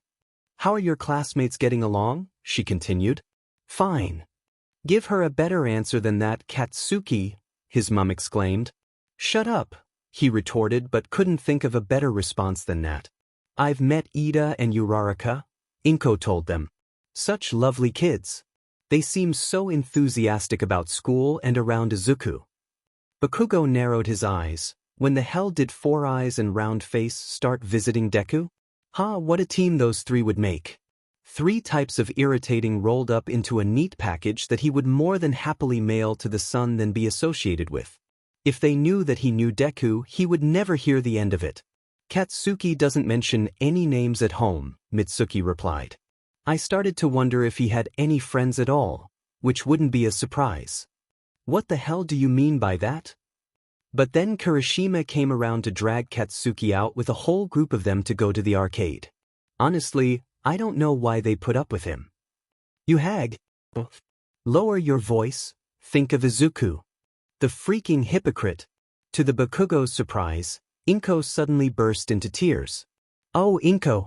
I'm sorry, apologize," the hypocrite yelled.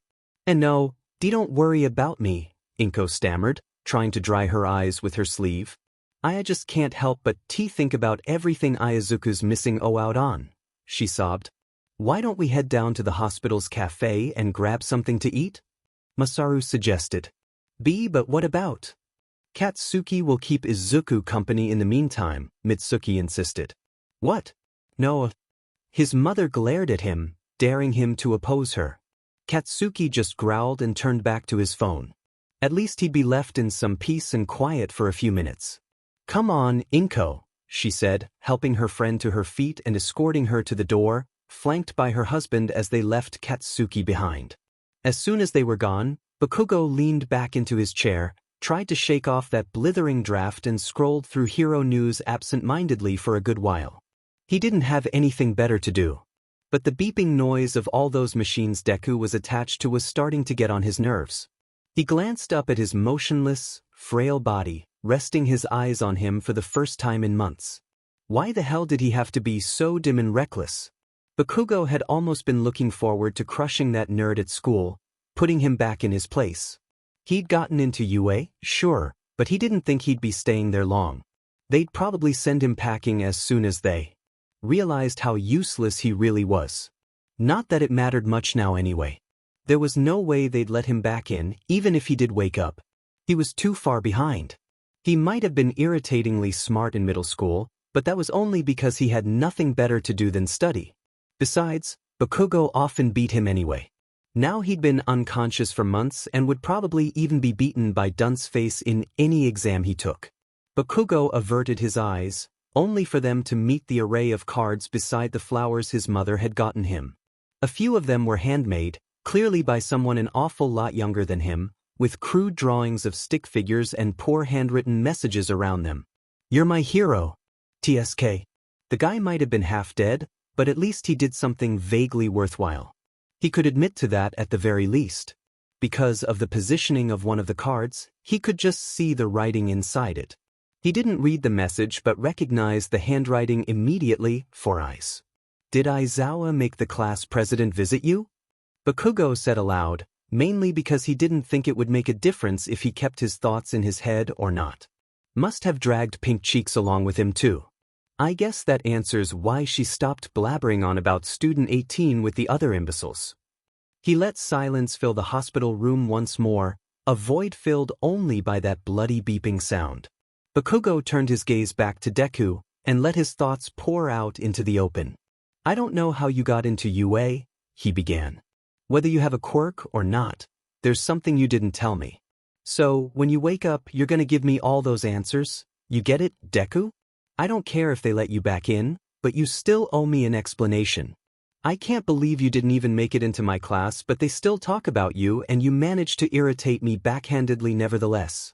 Dunce Face keeps going on about freaking student bet. He would shut up if he knew you got yourself into a coma, of all things.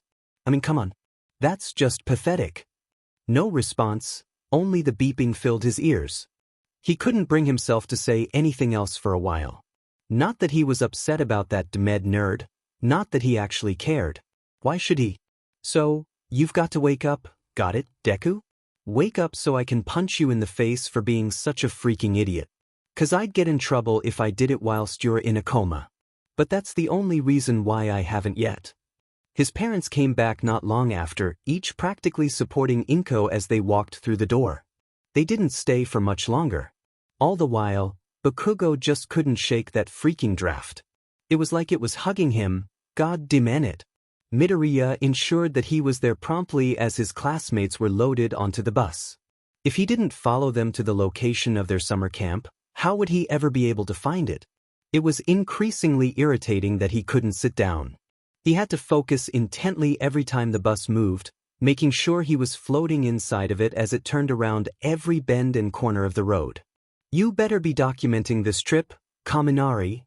Mina yelled over the various conversations being batted back and forth across the bus. Kaminari held his camera phone over the back of his seat and zoomed in on Ishido's pink face in response. She pulled numerous silly faces in retaliation. "Do you know how much further it is?" Mineta called out. He was fidgeting in his seat, clearly desperate for a toilet break. "We'll be stopping the bus for you to stretch your legs in a couple of minutes," Mr. Aizawa announced. "Class B will be driving ahead to a different pit stop."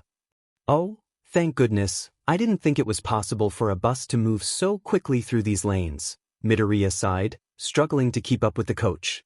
Midoriya's ghost body was strange. He couldn't feel exhaustion like he had felt whilst he hauled rubbish off Dagoba Beach. His muscles didn't ache and complain as he pushed himself. Instead, the only warning that he received suggesting that he was overdoing it was a strange sensation that almost seemed to pull him backwards. Like a tugging that was desperately trying to bring him back to his body. Midoriya could feel tiredness, something which came over him after a long day's work, alerting him that it was time to return to his body for his brain to get some rest. However, it wasn't like he was using any part of his body other than that in any kind of physical exercise.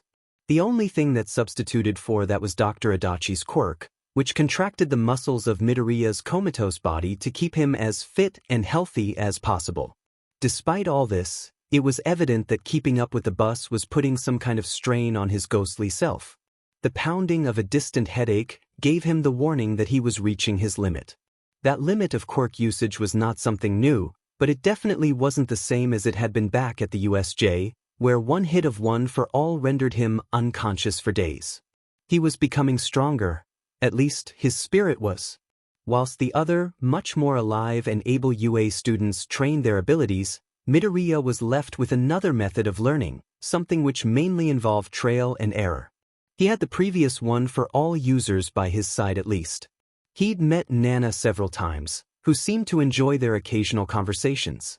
Other than that, the others appeared more frequently as voices, jabbering on at him for overdoing it in the back of his mind, rather than appearing to him as a ghost like Nana had. They helped him learn the basics of One for All, mastering moving it around his ghostly apparition to make himself more or less tangible. His voice, however, well, that was another problem entirely. He just couldn't get it to work. No matter how hard he tried, he could never reach out to the people he so desperately wanted to contact, to tell them that it was okay, and that there was no need to shed more tears for him. But he just couldn't get it right. It frightened him. He didn't want to appear to his friends and family as nothing more than a literal ghost without being able to explain. The whole thing just made his head throb even more. He wanted to go to sleep. If only he had his body. He could just sit down and the bus journey could have been as easy as bus journeys should be. He glanced enviously at Todoroki, who had managed to fall asleep, his head resting against the window even as the bus rattled along the rutted roads. All of a sudden, the coach took a sharp, right-angled corner and Midoriya phased through both Ida, Shinso, and the wall of the bus. Ah, shoot, he sighed as he started to catch up with them again. He didn't manage to get very far before Class 1B's bus drove right through his ghostly apparition. 5 members though, Kendo, Monoma cried. 5 members, and they say they're so much better than us. It doesn't matter who failed the exams or who didn't, Kendo retorted. Yeah, don't be such a hypocrite, Monoma, exclaimed a guy wearing a blue and white headband. Whoops, sorry. Midoriya apologized to no one in particular as he realized where he was. He's right though, interjected a guy with short green hair and pincers on his face. Class A thinks they're so freaking. Don't you even start, Kamikiri, their class president yelled back at him. Midoriya felt extremely out of place. Despite not actually making it into Class 1A because of his accident, Midoriya always found himself hovering around the class he was meant to be in. Because of this, he hadn't really spent much time around Class 1B. He knew several students, Monoma, for starters, then Kendo because of her friendly attitude towards the rest of Class A, and then Tetsu because of his involvement in the sports festival with Kirishima. The only other face he could match a name to was Ibara Shizuki, the girl with the vine hair who defeated Kaminari. Hey, whoever just opened a window, close it, exclaimed another student, with lots of long, brown hair and a pair of square glasses similar to Ida's. Midoriya was about to leave to catch up with Class A again when another horrendously sharp corner caught him off guard. Ahaha! Kinoko! What happened? There was this green light, exclaimed the girl with a bob and a block fridge so long that it covered her eyes. It was shaped like a person, I swear. Ah, whoops, Midoriya muttered, rubbing his head as he got up and floated beside the girl. The bus had screeched to a halt with her sudden exclamation. I must have activated my quirk by accident, Midoriya pondered. I guess that explains why I hit the back of the bus instead of flying through it again. Is everything okay there, Komori? Asked Vlad King as he turned to face his students from the front of the bus. Someone else is here, Mr. Vlad, the girl, Kinoko Komori, explained. What are you talking about? Asked a horned girl with a thick American accent. Shishida? Vlad called out. The guy with all the fur and glasses from earlier stood up and sniffed the air. I can't smell any stranger, Sir Vlad, he replied. But I must admit to feeling a strange presence for the last few minutes. Oh no, a sensory quirk? Midoriya guessed. I'm so sorry, I didn't mean to cause any trouble. No one here can make lights like that, right? Asked Kendo. Monoma, it better not be you. Tetsu yelled from across the bus. I can only copy another quirk for 5 minutes, and I wouldn't have been able to touch anyone other than the people on this bus for hours. Monoma retorted, clearly angry about the accusation. Are you sure you weren't just seeing things? Yeah, did you spore a weird mushroom or something? Do you think it could have been someone from Class A? Nah, look, their bus turned off. Wait, what? Midoriya exclaimed, phasing through Shishida to look outside the bus. Sure enough, his coach had disappeared down some other narrow road. He'd lost them. He sighed and floated back into Bus B. At least they were all going to the same location. He'd catch up with them all later. Something is amiss, Sir Vlad. Shishida cried as Midoriya returned. Perhaps his sensory quirk reacted a little differently to Midoriya touching him. Mr. Vlad simply grunted and turned back to the front of the bus. If something happens again, let me know. We're not far from the lodge now anyway. Midoriya gave a sigh of relief as the bus started to move. Maybe it is the ghost of Class A? Midoriya stared. The girl who'd suggested the idea was very pale-looking, like a ghost herself, with short, silvery hair, who held her arms in a strange position, even whilst sitting, with her elbows tucked in tight to her body, but her lower arms raised, kind of like a zombie. Ghost, huh? Said one of the other girls with long, green-tinged hair. Where'd you hear about that, Reiko? They had divulged me of a wistful figure who appears to shadow the members of their class. One who rarely appears in a visible form, although they presume it to be a constant presence within school hours, she replied.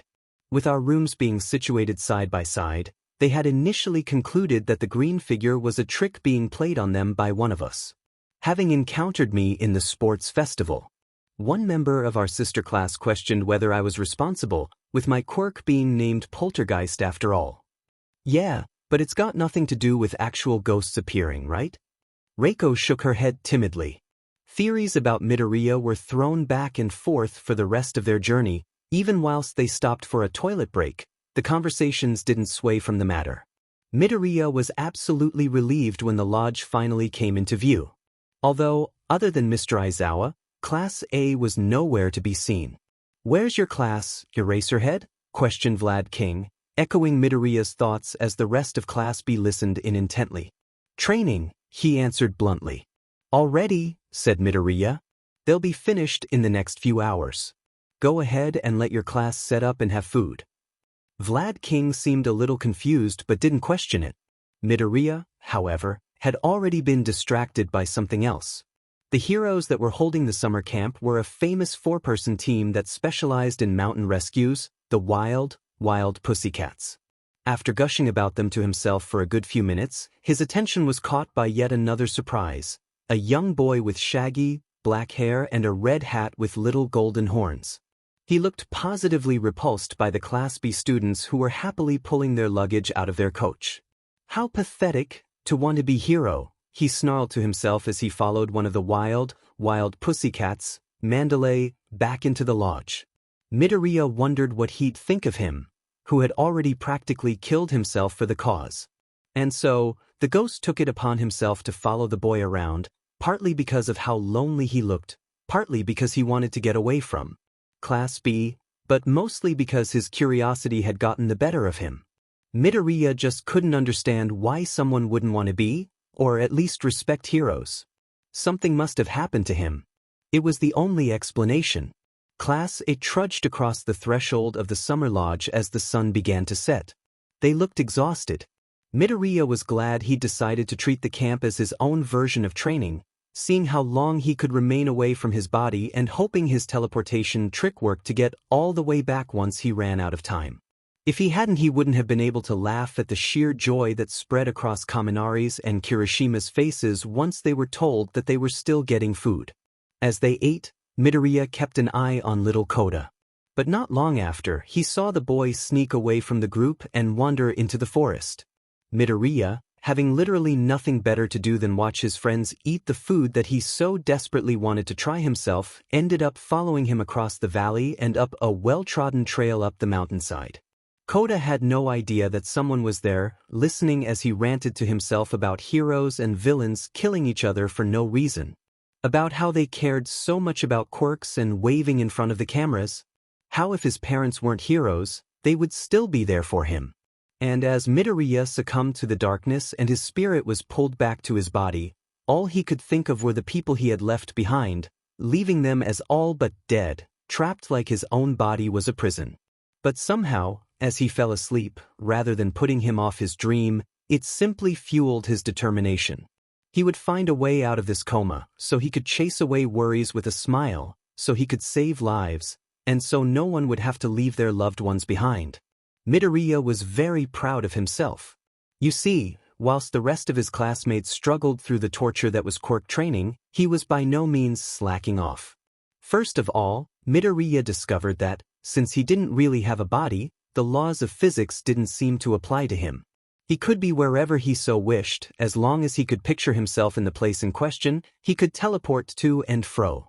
Moreover, Midoriya had extended the maximum time limit away from his body to over 10 hours, a PRD of time which included the occasionally upping of this power usage. He spent time in the woods, away from everyone else, who were far too focused on training to notice the distant flicker of green lightning anyway, doing his own version of a training regime. He finally managed to pinpoint how much power he needed to make his voice heard and how much he needed to be visible. Then how much he required to become tangible. The higher the percentage of one for all he used, the more solid his ghostly apparition became, and the bigger the headache he received when he finally let himself snap back to his real body. He could resist that pull, but at the mercy of his health. Dr. Adachi was very worried about him. Midoriya overheard conversations between him and the other nurses about Midoriya's deteriorating condition. He was overdoing it. However, he found it extremely interesting how much his body responded to his training. It made Midoriya shiver. Do ghosts shiver? At the thought of All Might's warnings of his arms and legs blowing off if he used too much power before he was ready for it. But maybe, just maybe, he could use this and finally wake up. But he knew that it would come with time. Before, he had been so impatient, desperate to lift his head and feel again, to be free of the cage of his motionless self. But as the months went by, he became more accustomed to his new way of life, if it was even life at all.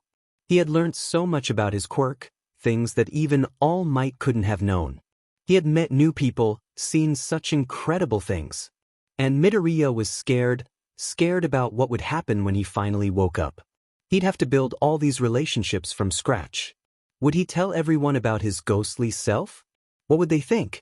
Would they be mad that he hadn't tried harder to contact them? Would they? No, he couldn't think like that. One step at a time. He was patient. He had until the end of the summer break to wake up. He planned to use that time to its fullest. Perhaps, at the end of the summer camp, he would finally talk to his classmates and explain what had happened to him. How Student 18 had been there the entire time. Bellies are filled and plates are clean. Pixie Bob exclaimed, "Now it's time for the totally awesome test of courage." Ashido interjected excitably, bunching the air.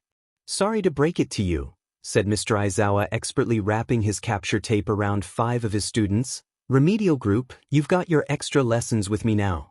"You've got to be kidding me." Midoriya chuckled as he watched on. He'd been taking it lightly that day. It was the 3rd day of training, and for once he considered the feelings of poor Dr. Adachi. He didn't know exactly what he'd been doing to his body unintentionally, but it was really frightening the hospital staff. He thought taking a day off occasionally would be better for everyone. He felt quite bad missing a day of training, but perhaps this test of courage would serve as the perfect opportunity for his ghost to have some fun whilst testing his palpability. "Jiro!" Kaminari called as he was literally dragged away. "Document it for me." "Why am I the backup vlogger?" Jiro ummed, pulling out her phone anyway. "I hate scary things." "Great!" Shinso exclaimed. "I drew the short straw. Someone switch with me." "We've got an odd number, so someone had to be alone," Uraraka replied. "Eyebags, switch with me." Bakugo yelled, pointing at Todoroki. "No switching." Ragdoll contradicted. "Get ready to have your pants scared off, class." Tetsu yelled as his class started to make their way into the forest to take their positions. Midoriya saw this as the perfect opportunity to make him eat his words. About half of class B screamed and one girl legitimately lost her head. "What was that?" one exclaimed. "Oh my god, Setsuna, are you okay?" asked the boy with the blue and white headband. "The ghost is back," said Setsuna as she reattached her head. "Whoa, wait, ghost!" Uraraka exclaimed. "Yeah, your ghost follows us now," Pony replied, her hand on her heart. Midoriya laughed. He'd only just made himself visible for a few precious moments. Like he could easily win this competition for Class A. "Jiro!" Hagakure yelled excitably, "Were you filming?" "Come on, guys," said Ragdoll. "Save the scaring for when the competition begins. Now, get into the forest so we can start." Class B were a whole lot less confident venturing into the forest after that. Midoriya, who was more eager to be a scare than to be unintentionally frightened by Class B, quickly followed them down the dirt path and into the shadow-shrouded forest. Under any other circumstance, Midoriya would be as terrified of the screams filling the forest as the people letting those screams out of their mouths. However, as a ghost, it wasn't like anything could hurt him. So, actually, who is that? There was a girl there, wandering through the trees. She was someone Midoriya didn't recognize, definitely not from Class A or Class B. She was dressed in a middle school outfit and wearing some kind of black mask, which she was pulling at in obvious discomfort, or perhaps just distaste. And she was carrying a knife. Smoke filled the air. It mingled with a gray gas which couldn't have been natural. It seeped through the forest as the girl almost skipped along in a gleeful fashion. Midoriya's mind raced. Villains. That had to be the answer. Suddenly the yells filling the woodland brought with them an unsettling truth. They were under attack. The students were scattered across the forest because of the test of courage. But through the panic, Midoriya could only see one course of action. Because Kota was alone. And Midoriya was the only one who knew where he could be. Kota stood, sweat pouring down his face as he watched the blue flames burn across the forest. He was alone, shaking, terrified. He heard Mandalay's telepathy call to him, telling him to run home. But he was so scared that his feet just wouldn't move. "I just came up here for the view, and what do I find? A face that wasn't on the list." Kota turned in shock, only to come face to face with a towering man in a black cloak and a gray mask covered in holes. Kota ran as the villain complained loudly about the mask, which he quickly tossed to the ground. As the recognition of the man registered in his brain, Kota continued to run and run, but the familiar villain didn't follow. Still frightened, Kota slowed to a halt and gazed over his shoulder. There, holding back Muscular, was a figure, colored neon green, with electricity buzzing around him. "What the?" Muscular yelled. So surprised by the encounter, the villain was pushed back. But as soon as he realized that one of those hero students must have come to a timely rescue, he leered and applied his power. The green boy cried out in shock and was quickly overcome. He disappeared in a second flash of light. Muscular toppled over and fell to the ground. "Where'd you go, kid?" "I'm not finished with you yet." Kota wasn't sure if he was talking to him or the strange person who had come to his rescue, but nevertheless, the exclamation only added to the fear building up in his chest, sending tears streaming down his face. "Run, Kota," a voice cried. Kota didn't know where it had come from. It wasn't Mandalay's, but he didn't hesitate to trust it. Stumbling over the rocks, Kota ran down the mountainside and towards the flaming trees. They seemed more inviting than what was behind him. "Kota!" Kota stopped, panting, his throat dry. He was alone in the forest, no one in sight. It wasn't Mandalay's voice, that was... "Kota, where are you?" That was the green boy from earlier. "He's alive? Did he defeat Muscular?" "I'm over H here," he replied, shaking, worried that it was another villain. Instead of his savior running from the trees, he appeared before him in a clash of green lightning. His figure flickered like a glitch on a TV screen. His voice sounded wrong, distant, and in a strange way, almost robotic. Kota didn't recognize him. Partly because his figure was blurry, hard to see, and partly because, well, Kota was sure that this guy was never at the training camp to begin with. "Are you okay?" Kota stammered. He didn't look okay. He was almost transparent. He could just see the trees through his glowing, green self. His feet didn't even touch the ground. Who was this? "Don't worry about me," he replied. It was hard to make out the words. They were barely more than a whisper. "Let me help you get back to the lodge." Kota nodded uncertainly. When he held out his hand for Kota to take it, he hesitated and took a step back. "Who are you?" he questioned. "Why did you save me? You don't even know me." "Because that's what it means to be a hero." Through his tears, Kota gaped up at the flickering man, his hero. A little more surely, he reached forward and grasped his hand. It was cold, lacking any comfort of body heat, like he was grasping nothing but the night air. His hands seemed more solid than the rest of him. As he pulled Kota through the trees, his figure seemed to glitch more and more. He slowed and his floating form started to sink closer and closer to the ground. "Why, you're not okay?" Kota exclaimed as the lodge came into view. "You're hurt." "Don't worry," he replied. His voice was even more distant now, like he was fading away. "Mr. Aizawa." Kota turned towards the clearing just outside the house. Eraserhead was there, pinning down a villain covered in scars. Arriving at the same time as him were 4 students that he did recognize. The exclamation from the boy with glasses surprised the teacher, and the villain pulled away from his grip. He melted into nothing more than a pile of mud with a menacing smile. "See ya later," he laughed as he crumbled away. "Mr. Aizawa, what was that?" cried the short boy with purple hair. "Get inside, I'll be back soon," Eraserhead began. He turned, about to run into the forest when he saw Kota beside the green man. He froze. "Kota, get away!" To Kota's surprise, Eraserhead's scarf was thrown across the clearing and wrapped itself around the body of his hero. "Wait. It's okay," Kota tried to tell them. But suddenly, the green figure disappeared, and the scarf fell to the floor. "Another villain?" stammered the student with the tail. "Get inside," Eraserhead ordered once more. They didn't hesitate that time.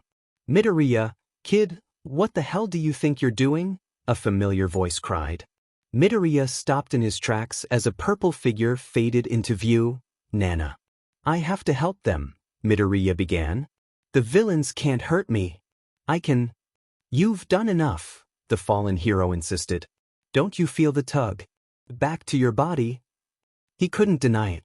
It was stronger than anything, a blinding pain that pulsed through his ghostly apparition, like a rope tied around his waist, trying to pull him back to the hospital so far away. His head pounded. The pain actually transmitted to his spirit. That couldn't be good. "You're giving yourself seizures," she cried. "You could kill yourself. Just a little longer, I need to." "You're being too reckless, just like Toshi. Where on earth did he find you?" I. "The last time you used one for all to that extent was at the USJ. You didn't wake up for days." "I've been training." "I know, you've done well. But the amount of power you used to defeat Muscular wasn't natural. You're using up your own life force now. Kid, don't you see? You could never wake up after this." Midoriya hesitated. He could hear the pain in her voice, feel the blinding pain that begged him to return to his body. He didn't want to die. He couldn't bear to leave his family, his friends, behind. But if he left now, would he be able to live with himself if something went wrong? "One more thing. There's one more thing I have to do, then I'll go, I swear." "What?" "Kaken. They're after Kaken.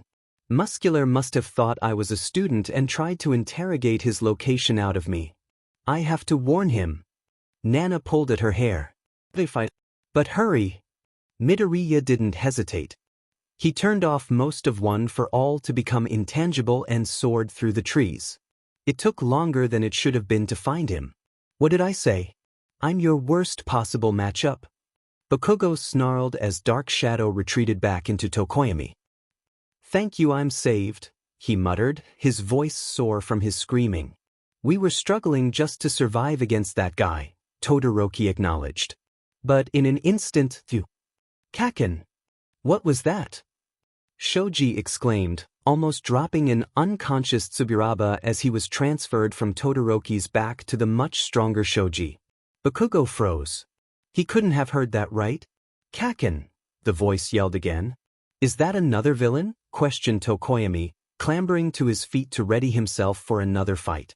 "Must be, I don't recognize that voice," Todoroki replied, forgetting his distaste for using his flames as he thawed the ice forming over his left side. The group yelled out in fright as a green flash of light illuminated the path they were standing on. "What is that?" said Shoji as the light quickly reformed into the shape of a person. "Kaken, the villains, they're after you," the new figure exclaimed.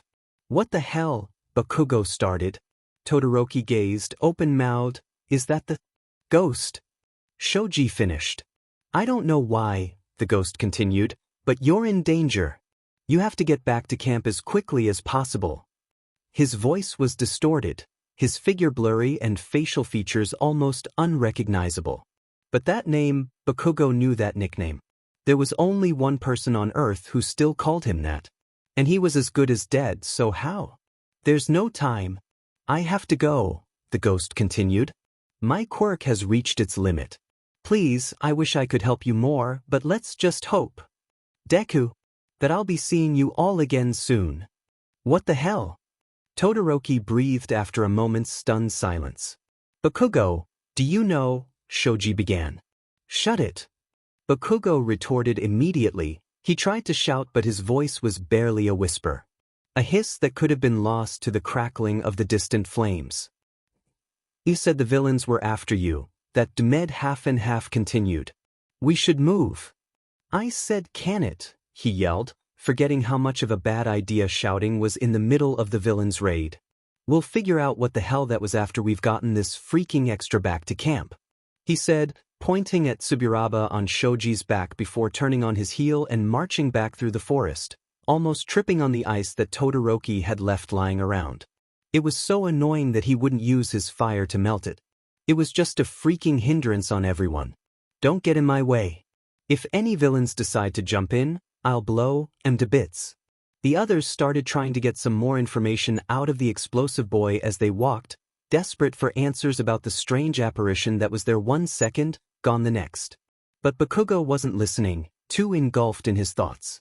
He should have been focusing more on the shadows slinking through the trees, leaping across the canopy, but he was distracted. For in that moment, a memory flashed across his mind's eye. 5 months ago. Stupid freaking nerd, Bakugo muttered aloud as he kicked the pebbles down the street, hands in his pockets and a snarl etched upon his expression. How the hell did he get into UA? There's something going on here. Ever since the sludge villain he's been different. What changed? What the hell made him worthy of freaking 7th place for the UA exams? He yelled, picking up the stone he'd been dribbling and tossing it into the sky with an explosion of anger. And, well, an actual explosion. He gritted his teeth, grinding them, hands clutched into fists, a vein popping out on his wrists as he marched furiously down the road. Passers-by swerved around him as he walked, seeing the obvious signs of someone who was not in a good mood and avoiding him as much as possible. He'd spent all his life with Deku trailing behind him, like no, not a puppy. Puppies can be trained, they have potential. Deku was nothing more than a bug. Something that he could squash if he wanted to. But like all blithering cockroaches, he just couldn't shake him off. And now that good-for-nothing Deku was following him all the way to the BSRD. He'd ruined his plans. Bakugo was going to be the only one from his crappy middle school to do anything worthwhile. Now his name was going to be tainted beside Deku's in their stupid Hall of Fame forever. Great. Just great. Where was he anyway? Deku scampered off like a freaking rat as soon as the bell rang, before Bakugo had the chance to teach him a lesson. Despite that, he had been sure that he'd reach Deku before he had the chance to get home and block Bakugo out of his life until UA started. Maybe he'd taking a detour to avoid him on purpose. Yeah, that sounded like something Deku would do. The coward. It didn't matter. It wasn't like he cared anyway. As soon as he joined UA, Bakugo would get the answers out of him. If the nerd lasted long at the school that was, which seemed unlikely. It didn't have a quirk. How could a quirkless loser like him get into UA? Yeah, something was up. And all the theories buzzing around his brain were driving him up the wall. He went to bed restless that night, staring at the ceiling in the darkness. It was in the morning that he received the news. Deku had been involved in another villain attack, and he'd been unconscious ever since he was pulled from the rubble. But alongside thoughts such as, the reckless danger-seeking idiot had it coming and what the actual hell was he thinking? Something nestled in the back of Bakugo's mind. Was it his fault? His fault that Deku was there in the first place? It seemed irrational, unreasonable. But no matter what he did, he couldn't shake the guilt. And although he couldn't bring himself to visit Deku's motionless self as the months went by, that thought buried itself deeper and deeper into his skin. If only the idiot would wake up. Then it would all finally leave him alone. But he didn't. Time went on, and most started to lose hope. But Deku was stubborn. He would never leave Bakugo alone, no matter how hard he tried to shake him off, he was always there. His classmates even unknowingly muttered about him. It was like he could feel his presence in Class 1A, sitting there in the empty seat behind him. It made the hairs on the back of his head stand on end. Wake up. Just wake up. But still, Deku remained silent. Until the summer camp, when his voice filled Bakugo's ears once more. Impossible. There's no way. It had to be some kind of quirk, tricking him, trying to get into his head. But even Bakugo could admit that it was freaking working. Bakugo, answer us, Todoroki insisted in that irritatingly deadpan voice of his. Who is Deku? Someone who should not be here. Bakugo yelled back. And for the last time, shut the hell up and focus on the DMN task at hand. This is serious, said Tokoyami. He isn't a student, so one would assume that he is either a villain or a vigilante. I wouldn't say villain, Shoji replied. He seemed like he was trying to help us. That green appearance reminds me of the ghost that Kaminari and the others have been so interested in, Todoroki reminded them. Perhaps he's been around us for a while, but only now decided to show himself. Just shut up. Bakugo yelled, letting his firepower burst from his aching palms. You should be dead. He already practically is. He has been for months now. So, he really is a ghost? Asked Shoji. I don't freaking know. Revelry in the dark, muttered Tokoyami. Suddenly, Todoroki stopped in his tracks. Hey, is that Uraraka? They stopped shouting at each other immediately and turned towards the path they were intercepting. Round Face had somehow pinned what looked like a schoolgirl to the ground, who had stuck some kind of needle into the gravity girl's leg. Uraraka! Shoji exclaimed. His voice surprised her and the villain slipped away from her grasp, disappearing into the woods whilst mumbling about not wanting to die that day. Todoroki and Shoji ran ahead to help Uraraka to her feet and assess the frog girl, who Bakugo hadn't acknowledged previously. He gritted his teeth. The girls were bleeding. That freaking villain. Bakugo didn't care what she looked like. She was so dead. Birdhead must have realized what he was thinking, because he reached forward to hold him back. Wait, we don't know. Bakugo tried to bat his hand away, but it never reached his arm. Frowning at how quickly his classmate's sentence had been cut short, he turned to face him, but he was gone. Hey, where? And in the blink of an eye, so was Bakugo. Bakugo remembers nothing until he was released from his marble prison. He had hated being so powerless, reliant on the others to save his skin. But they had failed. As Tokoyami fell to Shoji's side, Todoroki fell by Bakugo's feet, eyes wide with fear. Stay back, he warned, feeling the scared villain's hot hand grip tighter around his neck as he was pulled back into the swirling portal. And then the darkness welcomed him once more. Kaminari held Jiro's phone in his hand. One of the other girls knew the password and had typed it in for him. As sirens blared around them, Kaminari had his earplugs in, listening to the videos that she had taken as the ordeal unfolded. They didn't last long. Jiro passed out from the gas quite early into the attack. However, her phone continued to film for a while after, whilst she remained unconscious on the forest floor. The camera was angled so it could see her face, hand vaguely obstructing it as she breathed in the toxic fumes unwillingly. Hagakure could be seen in the background, also motionless on the floor. Kaminari just sat there, listening to the screams echoing through the forest through the video. How are you holding up, man? It was Kirishima, who had spent the entire time by Kaminari's side in the remedial class. Kaminari had half the mind of not replying and continuing to watch the flames creep closer towards his unconscious friends, but the video cut out from lack of memory soon after. I could ask you the same question, said Kaminari, pulling out his earplugs. He sighed, angling his head away from him slightly, watching planes put out the flames that stubbornly endured. I just feel so useless. You know? Whilst our friends were out there fighting for their lives, we just sat in the classroom and waited. Kaminari didn't know how to reply, mainly because he completely agreed. Despite being incredibly grateful that not only was his life spared, but he was able to avoid the fight altogether, he still felt strangely guilty for not being there for his classmates. He'd made close friends with Bakugo over the past few months. Well, as close as you could really get to Bakugo without being Kirishima. Now, with his presence completely erased from their company, Kaminari felt an emptiness inside. A budding sorrow and pessimism. Would he ever see his face again? And if he did, would things ever be the same? After a moment's thought, Kaminari scrolled back to the earlier video Jiro had taken after he had delivered instructions to be his backup vlogger, as she called it. He handed his left earplug to Kirishima, who took it without hesitation, rubbing tears from his eyes as Kaminari clicked play. They watched those videos and many taken days before, for the next who knows how long. He was surprised how easily they made him laugh, despite all that had happened. It didn't take long for his other classmates to gather around, and for Kirishima to remove the earplugs altogether to allow them to listen in. Huh, thought Kaminari, I guess these videos are good for something after all. Eventually, those who needed it were transported to the nearest hospital, and the remainder of Class A and B were sent home to Distort parents, who welcomed them with open arms and plenty of tears after they heard the news. Over the next few days, Kaminari was stuck in his house.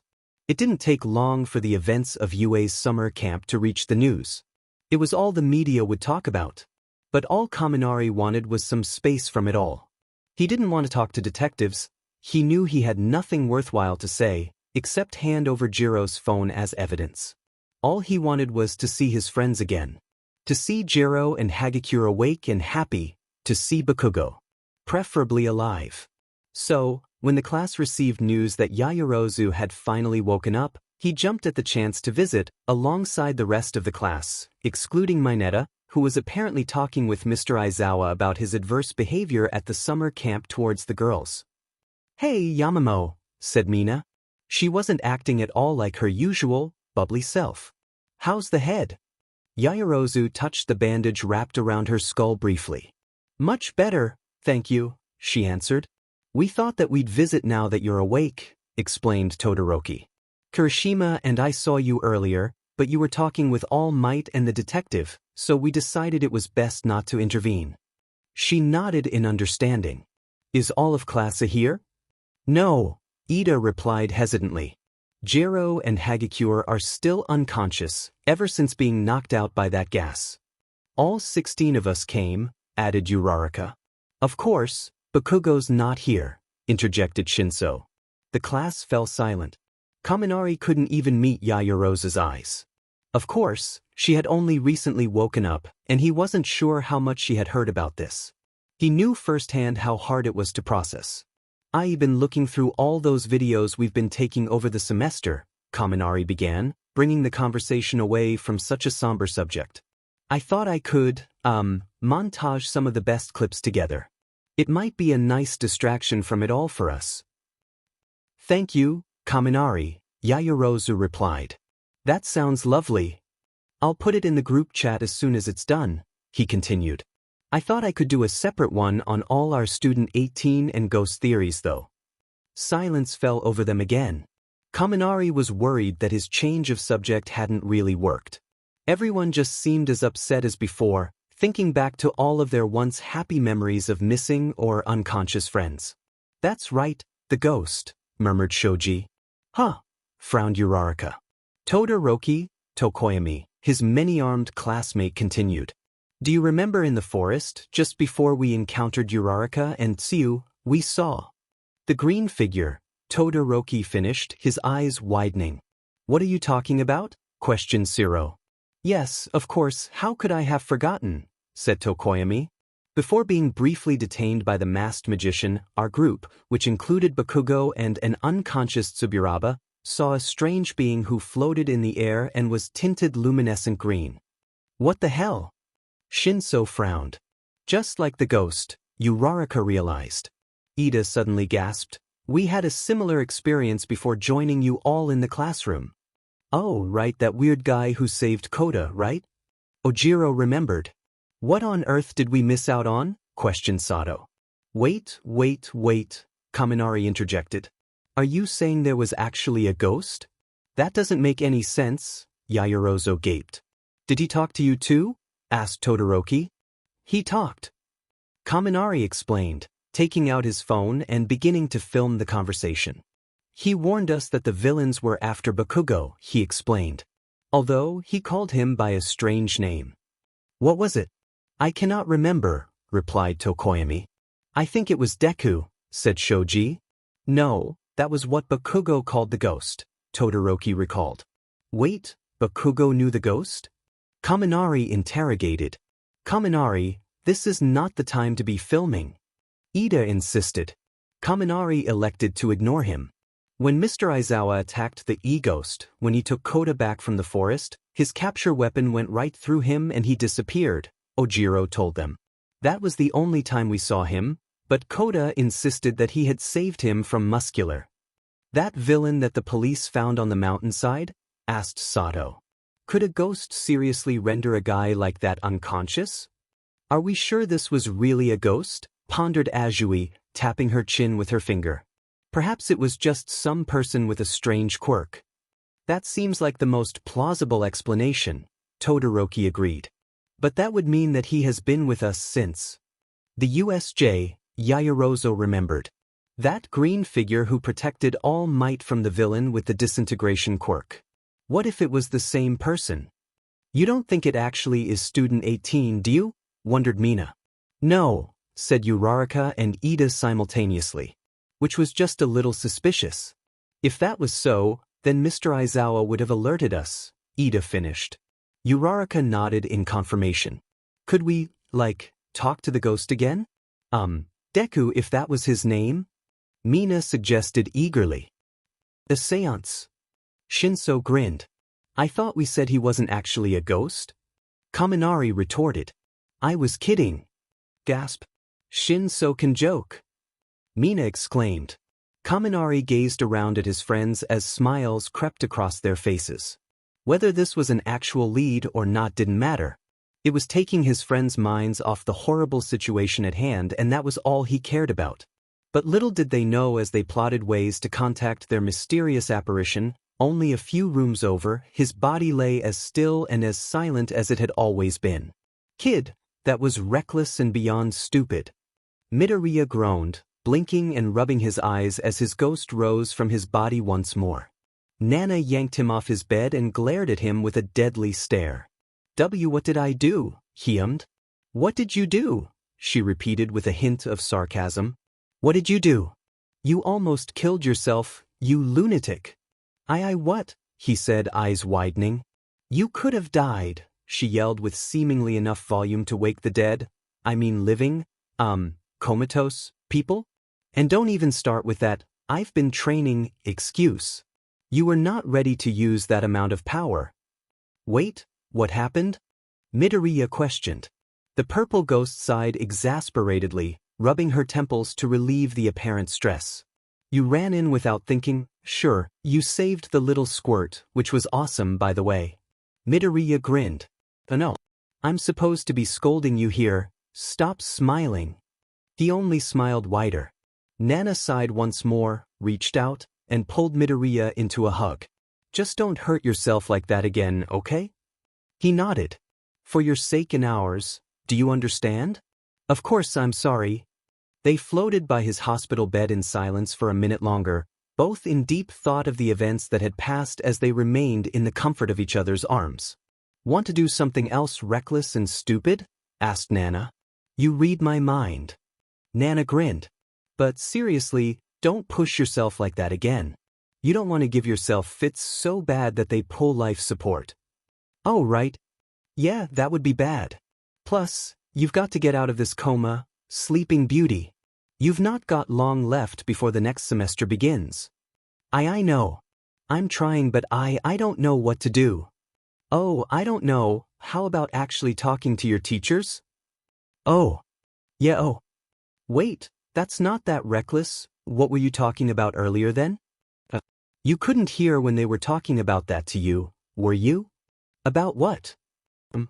Midoriya pushed away from the hug abruptly. What happened, Nana? She hesitated. Your friend, the explosion boy. Kei Kaken? He gasped. Tivuns, please don't tell me.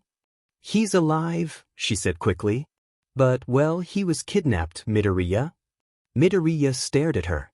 He sunk to the floor, head in his hands. No, oh no no. I shouldn't have left. I should have helped. No, kid, listen to me, Nana ordered, crouching down beside him. You did everything you could, and a little more besides that. Anyway, it's not over yet. He looked up at her, pausing as he rubbed non-existent tears from his ghost's eyes. But what could I possibly do now to help him? The fallen hero smirked. Float through the wall. Just a few rooms over. I leave you to decide what to do. If you need me, just call my name. And with that, she was gone. Midoriya didn't hesitate that time. As soon as the purple had faded completely, Midoriya rushed across his hospital room and leapt through the wall, leaving his body behind. He didn't even see the tears rolling down his cheeks. Are you asking me to make another signal device for you? Yaoyorozu questioned. Kirishima and Todoroki hesitated, but then nodded in confirmation. No. It's just as All Might said. We ought to leave this matter to the pros. It's not our place to interfere, you fools. Ida yelled at his classmates. The others flinched at his sudden outcry. You think I don't know that? Kirishima retorted. But still, I couldn't do anything.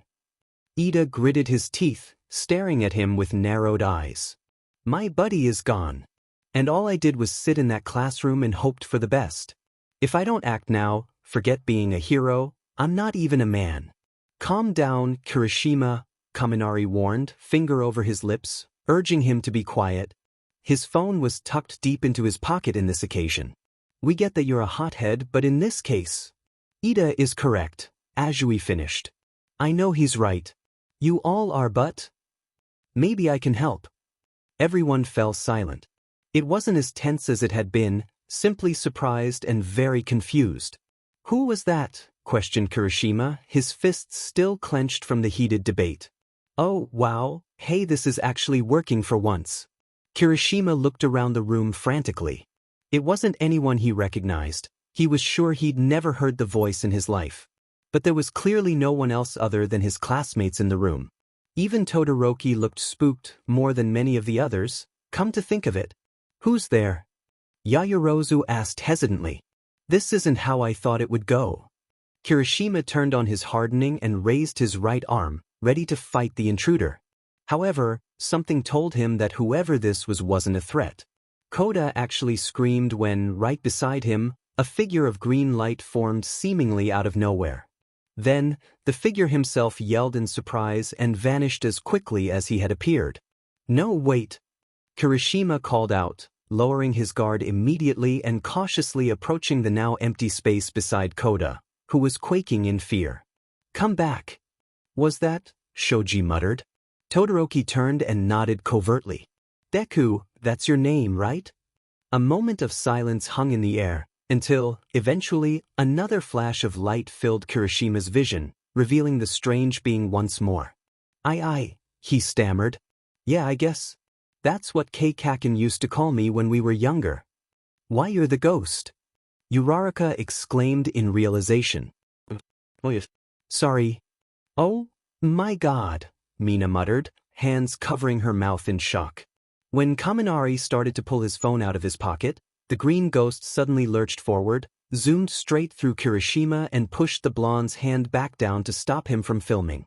Kirishima shivered like he'd just been frozen by Todoroki, whilst Kaminari quivered with a mixture of fear and the same feeling of icy cold that the ghost seemed to radiate. He lacked the warmth of a real person, like he was nothing but solid air, well, solid when he wanted to be. Kirishima turned slowly to face the green figure once more. It was hard to pick out the details of him. He couldn't describe his clothing, but it was obvious he was wearing something, from the way the edges of his silhouette were made out. His hair looked messy, unkempt, and was probably the same length as his own. He could see clear indications of his eyes, and the basic shape of a nose and mouth, but the actual features of his face was blurred and almost flickered in the light. He floated a good few feet off the ground. Kirishima wondered if he could actually touch the ground, but he had managed to touch Kaminari. So, then there was his voice. Even if he had met this person before, his voice sounded so distorted and almost electric that he probably wouldn't have been able to recognize him. I'm sorry. I really am F for everything, the ghost, Deku, began. Who are you? Questioned Tokoyami immediately, not waiting for an explanation of what he might have been sorry for. Wow, this is really strange, he said, rubbing his head. I've known all of you for so long, but you still have no idea who I am. Kirishima's mouth fell open. You were at the USJ, the draft, the figure class 1BS been talking about. You've been here all along. Deku blinked at him. Yes, he said suddenly, clearly excited that Kirishima had caught on so quickly. That was me. It was all me, but I didn't have enough control over my quirk, I couldn't. You tried to warn Bakugo about the villains, Todoroki recalled. The ghost floated back over to Todoroki keenly. Yes? Are you one of them? He asked bluntly. What? No, I swear. I fought one of the villains. They thought I was a student and asked me where Kaken could be. Kaken? Kirishima frowned, still a little taken aback by the whole scenario. Whose? I mean Bakugo, he said quickly. Sorry. You apologize a lot, don't you? Yaoyorozu acknowledged. Sorry, he repeated without thinking. You're all a lot calmer than I thought you would be. This is your quirk, correct? Asked Ida, who had calmed down drastically from his argument with Kirishima. Well, it seems to be a weird application of it, he laughed nervously. Wait, so you're not actually a ghost? Asked Kaminari. Obviously not, you dunce, is what Bakugo would have said, supposed Kirishima. He almost smiled at the thought. He's not dead, said Azui, holding her finger to her chin. I'm almost dead, Deku replied. I don't know how much longer I have left. The ghost flickered as the rest of the class stood there, brewing a whole host of emotions, from lingering shock and fear, to sorrowful pity for the stranger. My quirk has a time limit, he continued. The more power I use, the less time I have in this form. I ran out of time at the summer camp, that's why I couldn't help you any more than I already did. I'm so sorry. You single-handedly took down a dangerous villain, escorted Koda back to camp and warned our classmate of their potential kidnapping, and you're apologizing to us? Kirishima cried in disbelief. The ghost flinched. I should have done more. Whilst I was stuck in the classroom, you actually did something. If that's not heroic, I don't know what is, man. Deku looked like he was ready to hug Kirishima with enough force to break his bones, but thankfully restrained himself, because Kirishima really didn't like the feeling of him passing through his body. You said you could help us, Todoroki reminded him. Oh right. Deku exclaimed. If you're going to try to get Kaken back, then I'll be there to help you. I can't get hurt like you can. There's no danger to me coming. Kirishima somehow knew that was a lie, but he was so desperate to get to Bakugo that he was willing to let it slide. If letting a half-dead ghost guy tag along on the rescue mission meant it could go ahead, then Kirishima wouldn't hesitate to agree. No one is going anywhere, Ida said menacingly. Think about it, the ghost continued. I will be here tonight, outside the hospital. I know this is hurting you. All of you. He glanced around a room. A sudden calmness was about him, something very different to his previous, nervous, stuttering self. I will be going to find Kaken with or without you. He turned back to Yaoyorozu, but I won't be able to go far without your help. So please. The door to Yaoyorozu's hospital room swung open. Sorry to interrupt, said the doctor. Kirishima turned to Deku, eyes wide in fright, but he was nowhere to be seen. It's time for Yaoyorozu's examination. They stood in a shocked silence, exchanging glances around a bewildered doctor. Let's get going, Siro stammered eventually, glancing between the newcomer and the empty space where Deku had been only moments before. I'm worried about Jiro and Hagakure too. Slowly, the class began to file out of the room, but Kirishima lagged back with Yaoyorozu. If we're going, it has to be tonight, he warned her. I'll be there too, outside the hospital. Just think about it. She nodded timidly as Kirishima followed the others out of the room. He didn't notice Ida eavesdropping on his final conversation. Because ghost or no ghost, Ida wasn't about to let another one of his friends end up in a hospital bed. Todoroki stood alone in the surprising warmth of the night air outside the hospital that evening, deep in thought. He had a lot to think about. From the disappearance of Bakugo to the reappearance of Deku. The two seemed to know each other. Deku had addressed Bakugo as an old friend, one whom he had known since a young age. Bakugo, on the other hand, did not seem so pleased with their encounter. He did not recognize the ghost until the name Kaken was uttered. Yes, the voice of the apparition was very distinct, so one would presume that Bakugo would recognize it immediately, being familiar with the quirk of someone he had known longer than Todoroki initially supposed. However, the recognition was only held within that childlike name, to which Bakugo responded by calling the figure by a name which Todoroki would guess was also a nickname. Deku didn't seem like any recognizable surname, nor given name, and was likely a derivative of such. What confused him was that Bakugo didn't remember Deku's quirk. Surely, as soon as he saw the crackle of green lightning, he would have remembered him. It was a very distinct power. Yet, it was obvious that Bakugo had never seen anything like this before. Who is he? Someone who should not be here. That was what Bakugo had eventually told him after their encounter in the woods. Was that something to do with Deku being almost dead? What did that imply anyway? Was he sick? Terminally ill? Maybe in a coma? Todoroki pushed these thoughts aside when Kirishima appeared, hands in the pockets of his shorts and with an expression on his face that could only be described as sheer determination. I left Yaoyorozu to think about it, he explained after a moment's silence between them. Well, Todoroki replied. No matter how fired up we are, we're not going anywhere without her help. Ah, the redhead exclaimed suddenly. She's here. She came to a halt in front of them.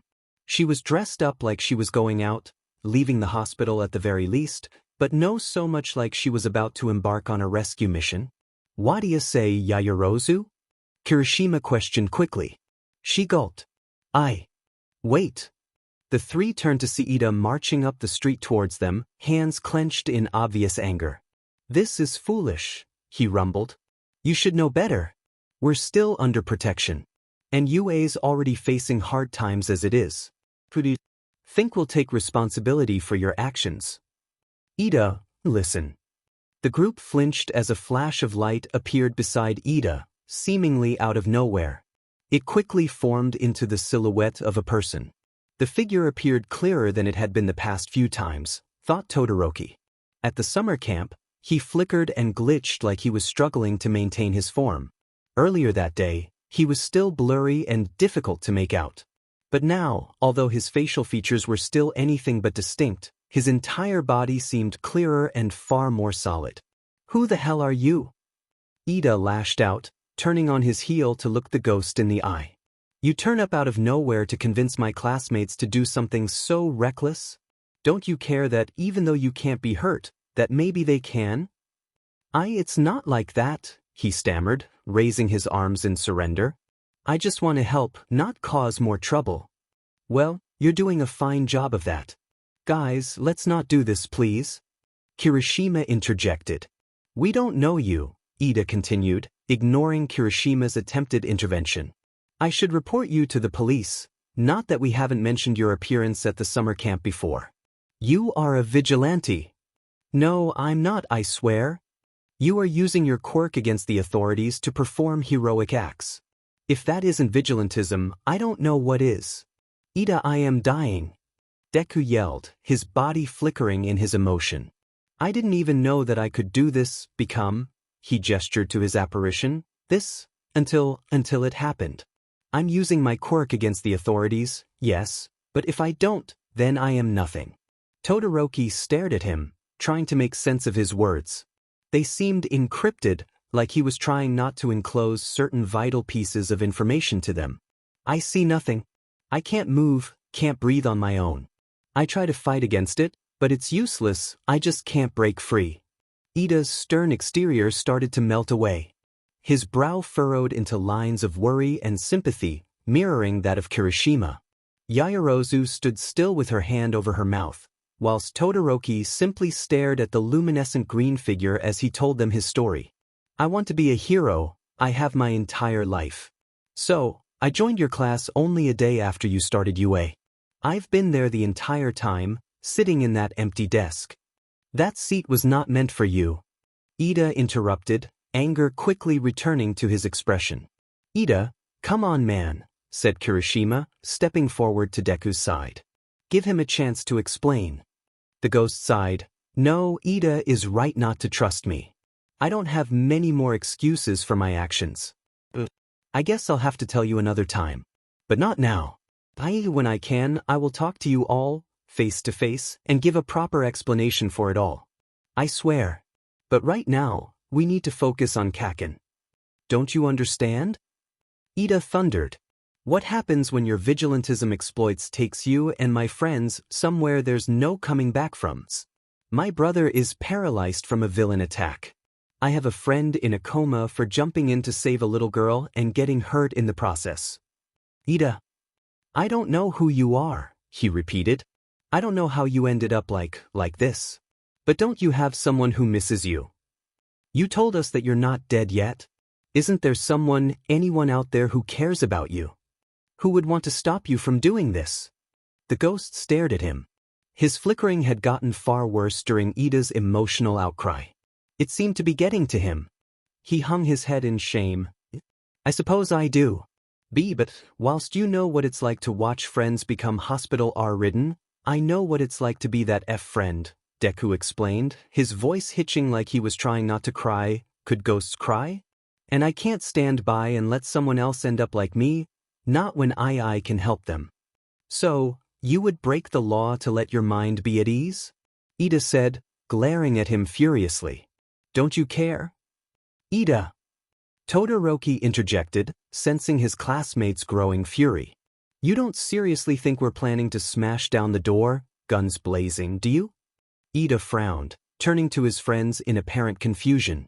We'll get Bakugo back without fighting, Kirishima explained, a small smile creeping across his lips. It's gonna be a covert mission. That's how we heroes in training can fight on the right side of the law. I trust you, Todoroki, Yaoyorozu added. But worst comes to worst, I should be there as backup, which is why I'm coming too. Yaoyorozu, the others cried with varying excitement. I'm not here to encourage you or to hold you back, Deku continued. I knew you'd be going after him, so I'll be by your side when you do. That way I can make a difference. I couldn't live with myself if something terrible happened and I didn't even raise a finger to stop it. I need to save him. Silence rang out amongst the unlikely group once more, eventually broken by Ida's exasperated sigh. There's no swaying you, he realized. In that case, take me with you. Are you sure, Ida? I wouldn't be saying this unless I was absolutely certain, he confirmed. If I think for even a second that it's going to devolve into a fight, I'll pull us out of there in a hurry. I am your class president. I am responsible for you. I won't stand by and let you do this, and if I can't stop you, then I won't let you do it alone. Kirishima's smile grew wider. Thanks, I guess. But you, he snarled, turning back to Deku.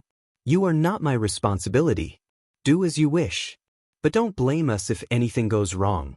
And if it does, just know that I won't hesitate to blame you.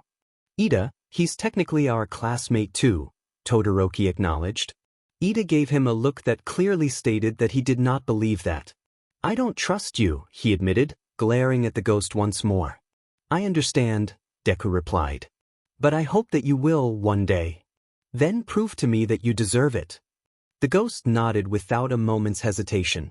Right then, Yaoyorozu interjected.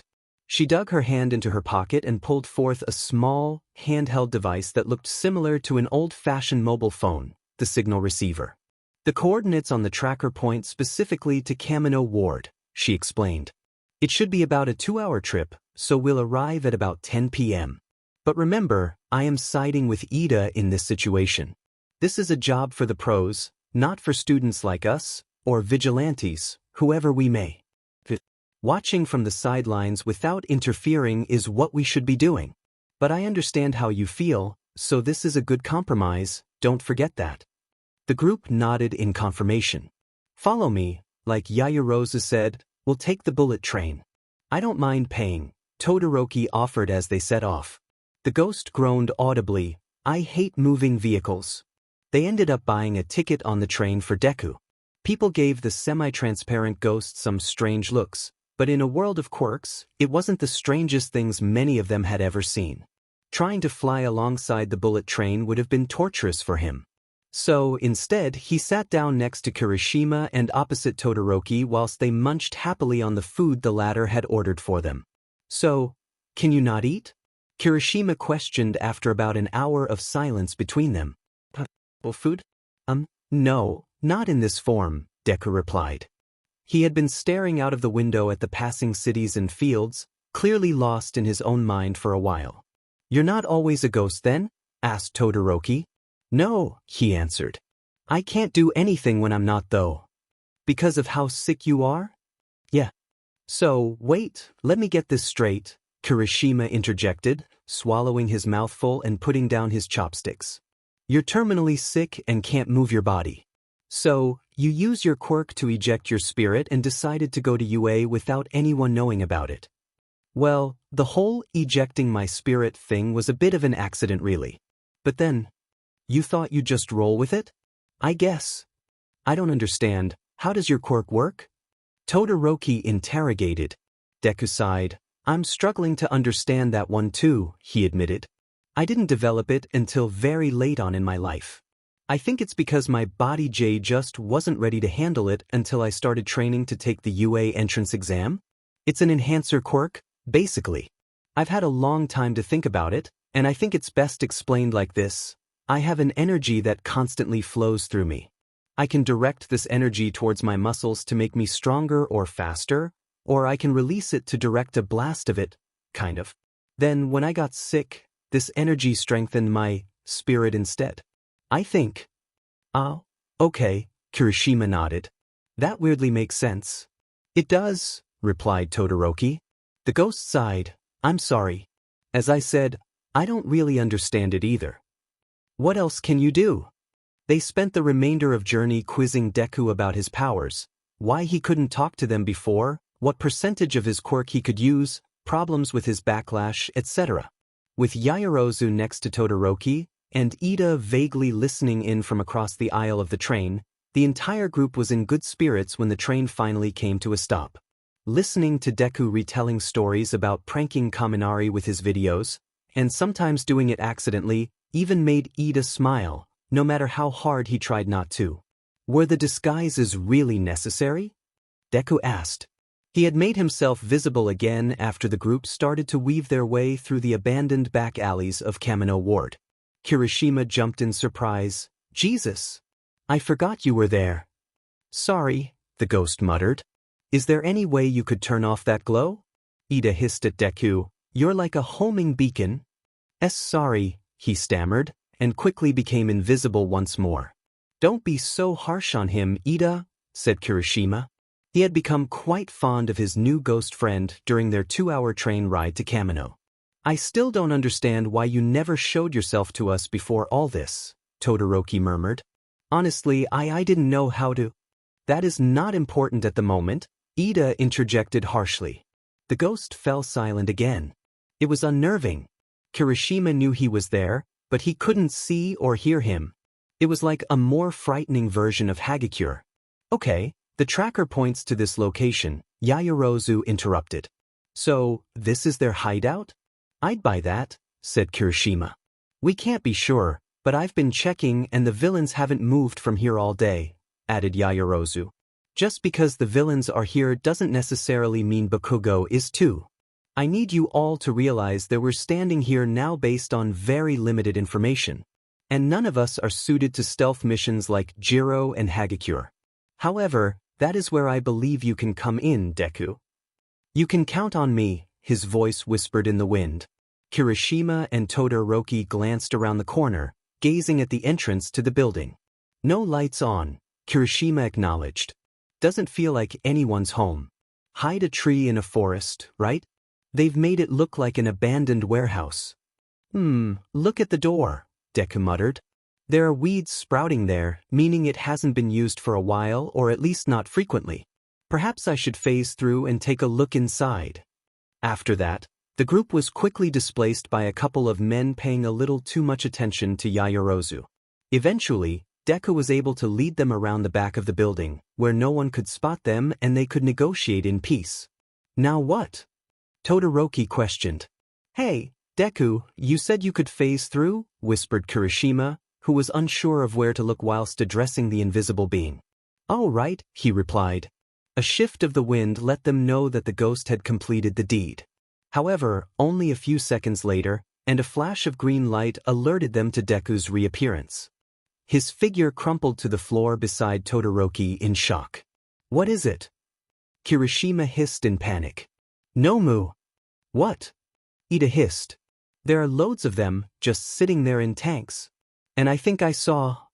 He wasn't able to utter a word more because, all of a sudden, a giant figure loomed above the warehouse and crushed the building with nothing more than her foot. Todoroki's wig was blown away as they ducked behind the wall at the back of the building, which somehow remained untouched. What happened, exactly? Questioned Ida, rubbing his head and clambering back to his feet. I'll go look, Deku offered, and the green ghost disappeared without a moment's hesitation. The heroes are here, he exclaimed excitably, his voice filling their ears to let them know that he had returned. Empty Lady, Gang Orca, Best Jeanist, even Tiger from the Wild Pussycats. Cheese with Ragdoll?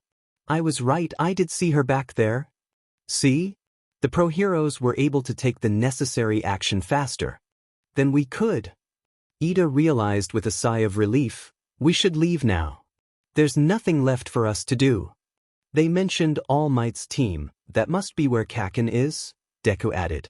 If All Might's here, then we really have nothing to worry about. Yaoyorozu interjected, so let's hurry and… Her line of thought was interrupted by the words of an unknown figure, who calmly wandered from the shadows of the destroyed warehouse. In less than a second, every pro-hero and officer on the scene were knocked to the ground. Whatever power that man had used had rendered every single one of them incapacitated in an instant. But that was more than enough time to fill even a ghost with an utter fear of death. I have an idea. The 5 of them had been standing there, behind the dilapidated wall as the battle progressed behind them, as Kaken appeared, and whilst All Might begun his fight against this All for One. No, we can't, Deku, Ida begun, eyes still fixed on the air in front of him, beads of sweat trickling down his forehead. Yes, we can. Did you not listen to a word I said? He hissed. We're not like you. We can't engage in battle. But there's a way to rescue Kaken and get away at the same time. Without fighting. Go on, Todoroki insisted. And for once in Midoriya's life, they listened. Take my hand. Kirishima cried as they soared across the battlefield. Midoriya hung tight onto Kirishima and Ida, lending his power to propel them through the air. He wondered if All Might saw any recognition in the neon green figure that flew over his head. With a burst of firepower, Kaken leapt from the ground and somehow grasped his friend's hand with such confidence that Midoriya wondered if he had practiced flying at such velocity before. You idiots, he grinned, eyes drifting over Midoriya, missing him completely in the heat of the moment. As they escaped the war zone, aided by MT Lady's counterattack against the final attempt of the villains to keep Kaken within their grasp, the group quickly lost altitude. Bakugo, on my mark, Ida began. Don't tell me what to do. Bakugo retorted, but somehow followed Ida's intended instructions anyway, despite the fact that he never let them leave his mouth. Finally, they reached the ground, escaping with nothing more than a few cuts and bruises. Yeah, exclaimed Kirishima, punching the air in exhilaration after the success of their daring plan. You all right, man? Of course I am, you idiot. Bakugo replied.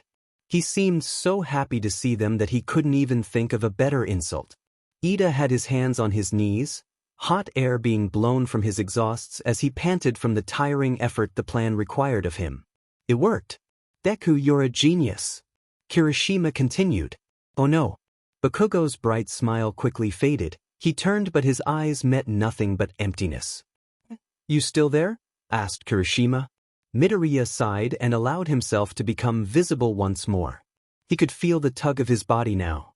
The power he had used was already starting to take its toll. But he owed this to Kaken? Yeah, he replied. Midoriya knew his figure was flickering.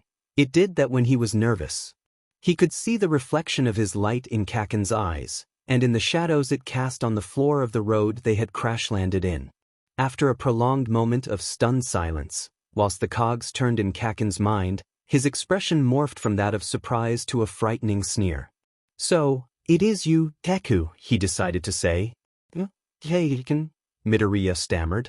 "So, you two know each other somehow, right?" Kirishima recalled. "How long has it been since you last saw each other? When he was alive or dead?" Kaken snarled. Could we not talk about this right now?" "No.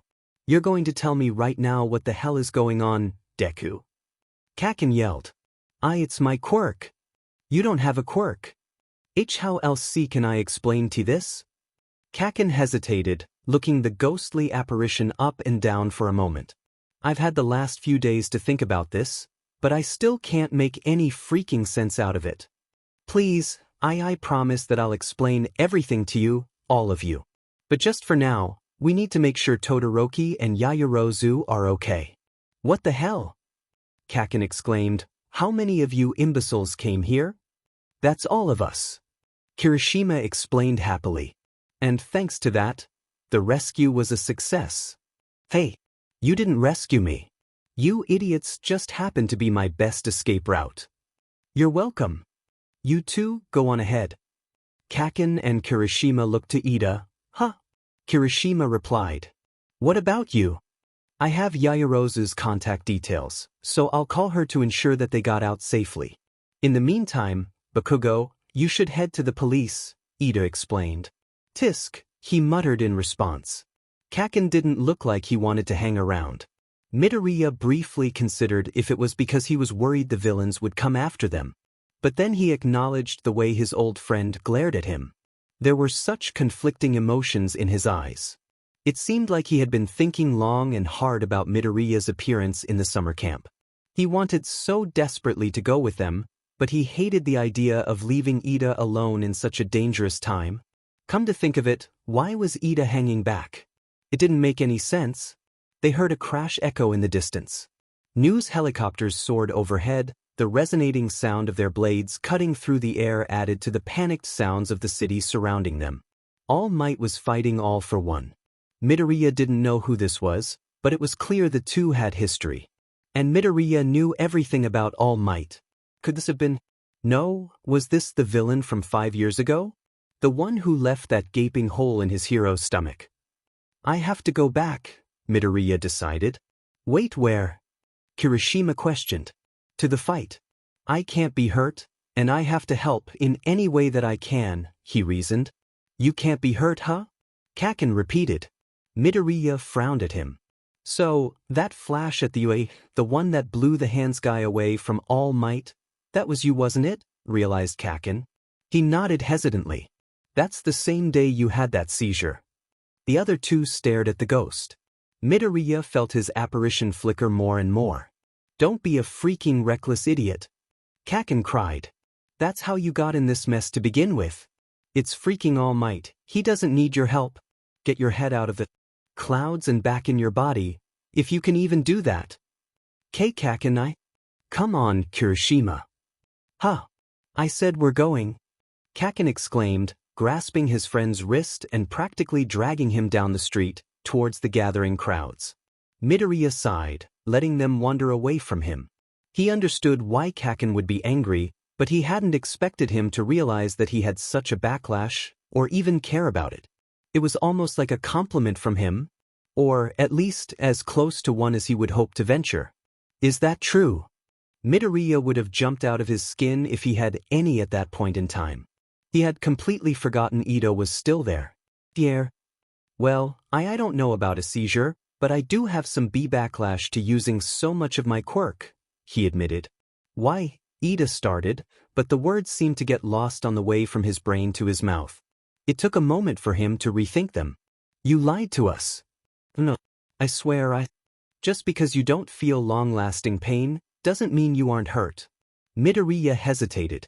That wasn't the excuse he was going to make, but it resonated with him, nonetheless. "Why are you sacrificing so much for us?" Ida questioned. He showed little emotion on his face. His shock seemed to devoid him of such. "I'm not sacrificing anything." Midoriya insisted. I'm just trying to help. Ida didn't know what to say. Midoriya could hear the blows All Might was taking and receiving in the background. He so desperately wanted to go to at least witness the battle, but he couldn't leave Ida like this. You, Ida murmured after another long minute's silence. You really are a hero. He could practically feel his heart back at the hospital skip a beat. As a member of Class A, you were given permission to fight by Mr. Aizawa. According to Todoroki, you left before that permission was renounced. Therefore, everything you have done was not against the rules. You aren't a vigilante, nor a villain, and I deeply apologize for addressing you as such, Ida said, bowing his head before him. Midoriya smiled softly. Ida, I'm sorry for not trusting you. He hesitated. He could see the tears rolling down Ida's face. Hey, you don't have to apologize. Yes, I do. Ida insisted, looking Midoriya in the eye once more. You acted like a true hero, both at the training camp, and now, the USJ too. Far more than I did. As soon as I knew what had happened to you and why you are like this, all I could think of were the acts of my brother and my friend, both incapacitated for self-sacrifice parallel to your own. I didn't want anyone else to be succumbed to that pain. I felt that I couldn't trust you, someone who just bypassed all of that with your quirk, and who didn't truly appreciate what heroism was all about. But I see now that I overlooked you and your true motivations. Deku, I am truly sorry, he finished, bowing deeply for a second time as he rubbed the tears from his face, taking the fake mustache along with them. Midoriya didn't know what to say. For a while longer, he floated before Ida as more tears poured down his face. Midoriya doubted that they were all for him, likely pent-up emotion and guilt dating back since not long after his brother's accident. Ida, Midoriya begun, reaching out and placing his hand gingerly on his tall friend's shoulder. He shivered slightly, looking upright at the floating figure, having to squint slightly without his glasses. I'm sorry too, for not telling you the truth. He pulled the slightly cracked lenses of his wired glasses from his pocket and put them on in an attempt to see the blurred figure a little clearer, not that it would have helped. What about? He questioned eventually. My name isn't Deku, he continued. Deku is a play on the kanji of my given name. That was Kaken's doing. Sometimes I wonder if he can even remember my real name. Then what is your name? It's Izuku. Ida stared at him, unintentionally holding his breath. Izuku. Midoriya? Yeah. Midoriya felt Ida's gaze on him for a while longer as he stubbornly fixed his eyes on his friend's shoes. What was he going to say? What was he going to do? Would he run? Would he shout at him? Ida stepped forward, grasping Midoriya's solid hand, and pulled the apparition into a tight embrace. Midoriya was so shocked that he became fully solid. Ida could feel nothing but cold air, but the warmth of his gesture was enough to fill the gap. I'm so sorry, Ida repeated for the third time. I'm sorry we had to meet like this. Ghosts can't cry. But the hospital staff could see the tears streaming down their comatose patient's face instead. They would have hugged for longer if Midoriya hadn't been so distracted by the sound of the blows being dealt in the background of the panicked city. No, Ida croaked. Don't go to them. He tried to keep a hold of Midoriya's arm, but his hand slipped right through him as he let his tangibility fade once more. I have to help Ida, Midoriya insisted. Don't try to fool me again, he retorted, his eyes tight shut, but tears were still streaming from them. We heard what Bakugo said. Every time that you use your power, you give yourself seizures. Not every time. I swear, it's only if I overdo it. And are you seriously trying to say that forcing your physicality all the way here on the train, then helping us save Bakugo, isn't overdoing it? Midoriya stammered. Ida was right. Even then Midoriya could feel the tug of his body. He was sure that it wasn't a dramatic response back at the hospital yet, but going to All Might definitely wasn't going to help matters. Then when has that ever stopped him? It doesn't matter what happens to me. I'm as good as dead, but I can still make sure that the people out there, in the rubble, don't end up being crushed by falling buildings. Ida stared at him in shock. He didn't realize how passionately Midoriya felt about this. He thought he was just a martyr, but it was far more than that.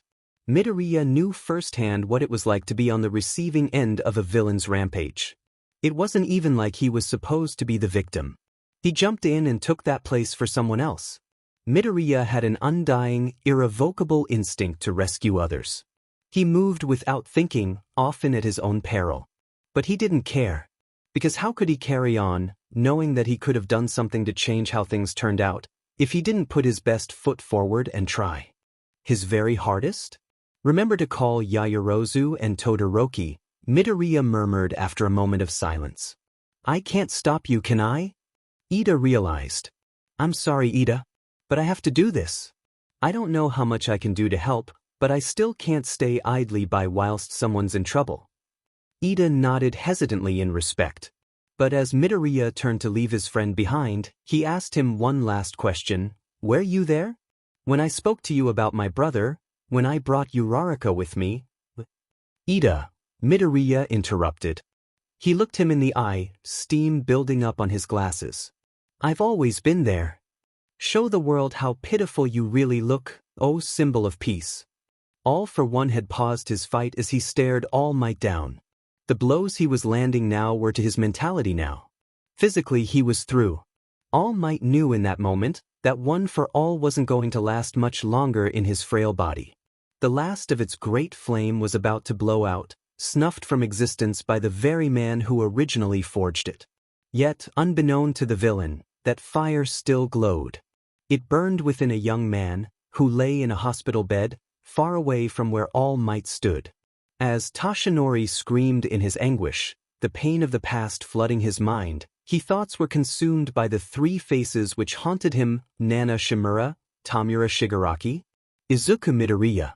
Don't give up, called a feeble voice, that of the young lady trapped in the rubble behind him. All Might, please, save me. It was those words which reinstated the drive within him, which lifted his fist one last time to finish the fight that he started. As the heroes joined the fight, lifting the injured from the wreckage of the city, hope weeded its way back into his mind and pushed past the lingering thoughts of those three people. But not for long. Although, All for One continued. There is still one thing that puzzles me, All Might. He rose off the ground, stored quirks building up in his arm in a way that mirrored the hero's distorted form. You are clearly weaker, but that is not simply due to our last duel. One for All has left you, hasn't it? Izuku Midoriya. Strange. I watched the sports festival intently, as you might expect. You were there, in the stands of the first-year event, meaning that you did not take a successor from any other year. I am no fool. I know that you returned to that city to find someone worthy of your power within that school, yet, not a single first year possesses anything like your quirk. I would know. I am the one who spawned it. So, where are they, All Might? Izuku Midoriya. Have you failed them already? Or, did they fail you? Nana! Midoriya yelled, standing on a rooftop overlooking the battle. All Might had raised his fist, but it was wavering. What was All for One telling him? The hero appeared in a flash of purple light. She didn't face Midoriya, and instead gazed upon her successor, hands on her hips and her cape blowing majestically behind her. I can't do anything to help him, kid. What? Midoriya stammered in surprise. I would if I could, she sighed. But I'm not like you. I truly am gone. I only exist within One for All, in you. I can't become tangible or speak to anyone like you can. What do I do? I have to help him. Somehow. Tell him. Midoriya turned. It was not Nana who spoke. A third figure appeared beside them, one glowing in an iridescent silver. His hair was long and covered most of his face. Like the other ghosts, his figure was blurred and face distorted, but Midoriya recognized him. This was one of the ghosts which used to trail him around before he first spoke to Nana. Tell him what? Midoriya questioned. What we told you, you are not alone. All Might swung his fist to counter that of All for One, but with his impact reversal quirk, the broken, blooded and bruised man was pushed back, further and further. He couldn't do this. This would be the end. I'm so sorry, young Midoriya. Don't give up yet, Toshinori. All Might's eyes widened. There, right beside the deformed face of All for One, was a purple figure, whose expression was somehow equally disfigured, and yet so familiar. Nana Shimura. Remember your origin, remember why you are here. All Might wasn't sure if he was hallucinating or if this was the last act of his peculiar quirk. Nonetheless, the statement brought back memories of that cold, winter's day when he first met his predecessor. The image of her smiling face brought tears to his eyes. Am a symbol, All Might groaned as he was overcome by the power of his enemy. He couldn't be defeated. As a symbol of peace and justice, he had to stand strong, just for this last time. His final job. But he just couldn't, because all he could think of was, "Come on, All Might," cried another voice. Wait, he knew that voice too? No, that couldn't be. There, on the other side of All for One, was an apparition of neon green. He was far clearer than Nana, like the crystal waters of a lagoon. And he was smiling. All for One had no eyes to see the ghosts. All Might didn't know if he would be able to see them even if he did. But he had a strong feeling that this was due to his connection to One for All. Win this, his successor cried. I'm still here, All Might. I always have been. I'm going to get out of this coma, I swear to you. But you have to be there when I do. Tears blurred the hero's eyes. He didn't care if this was real or not anymore. His successor gave him a force of determination, a ray of hope that his future symbol of peace should supply. He did not fail me, All Might exclaimed, feeling One for All course through him again as he pushed back against the villain. And I will not fail him. I see, All for One murmured calmly as the fight continued. How unseemly! I cannot allow myself to die. All Might yelled as he swung his fist. He used it as a decoy and in the last moment, transferred his power to his other hand. But would it work? All Might didn't know if he had enough strength left in him. You are not alone, All Might, the figure of Midoriya cried.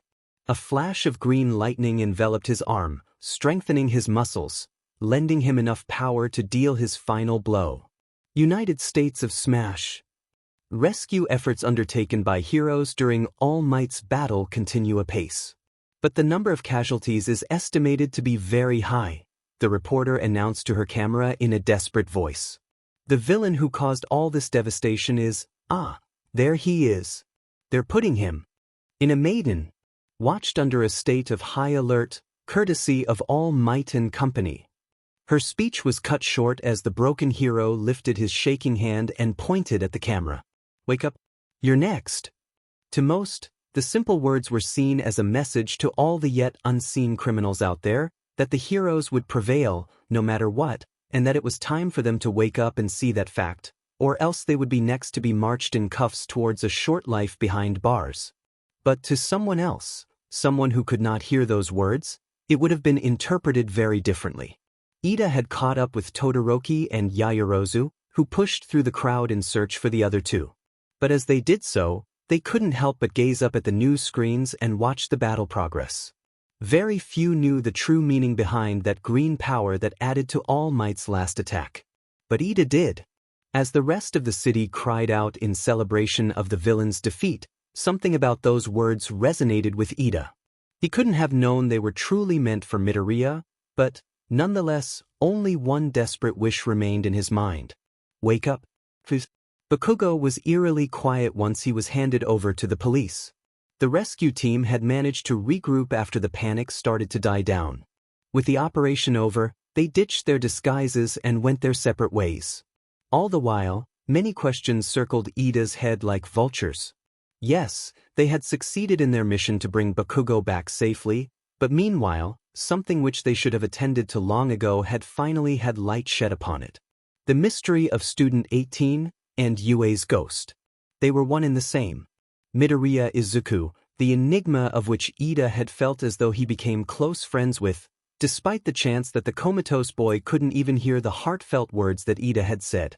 But now everything had changed. He had heard him. All the while, Midoriya had been right there, silently beside him wherever he went. And the same went for Uraraka and all his other classmates, their silent protector. Their rescue mission took most of the night. Ida returned to his home and forced himself to get some rest, which was torturously difficult.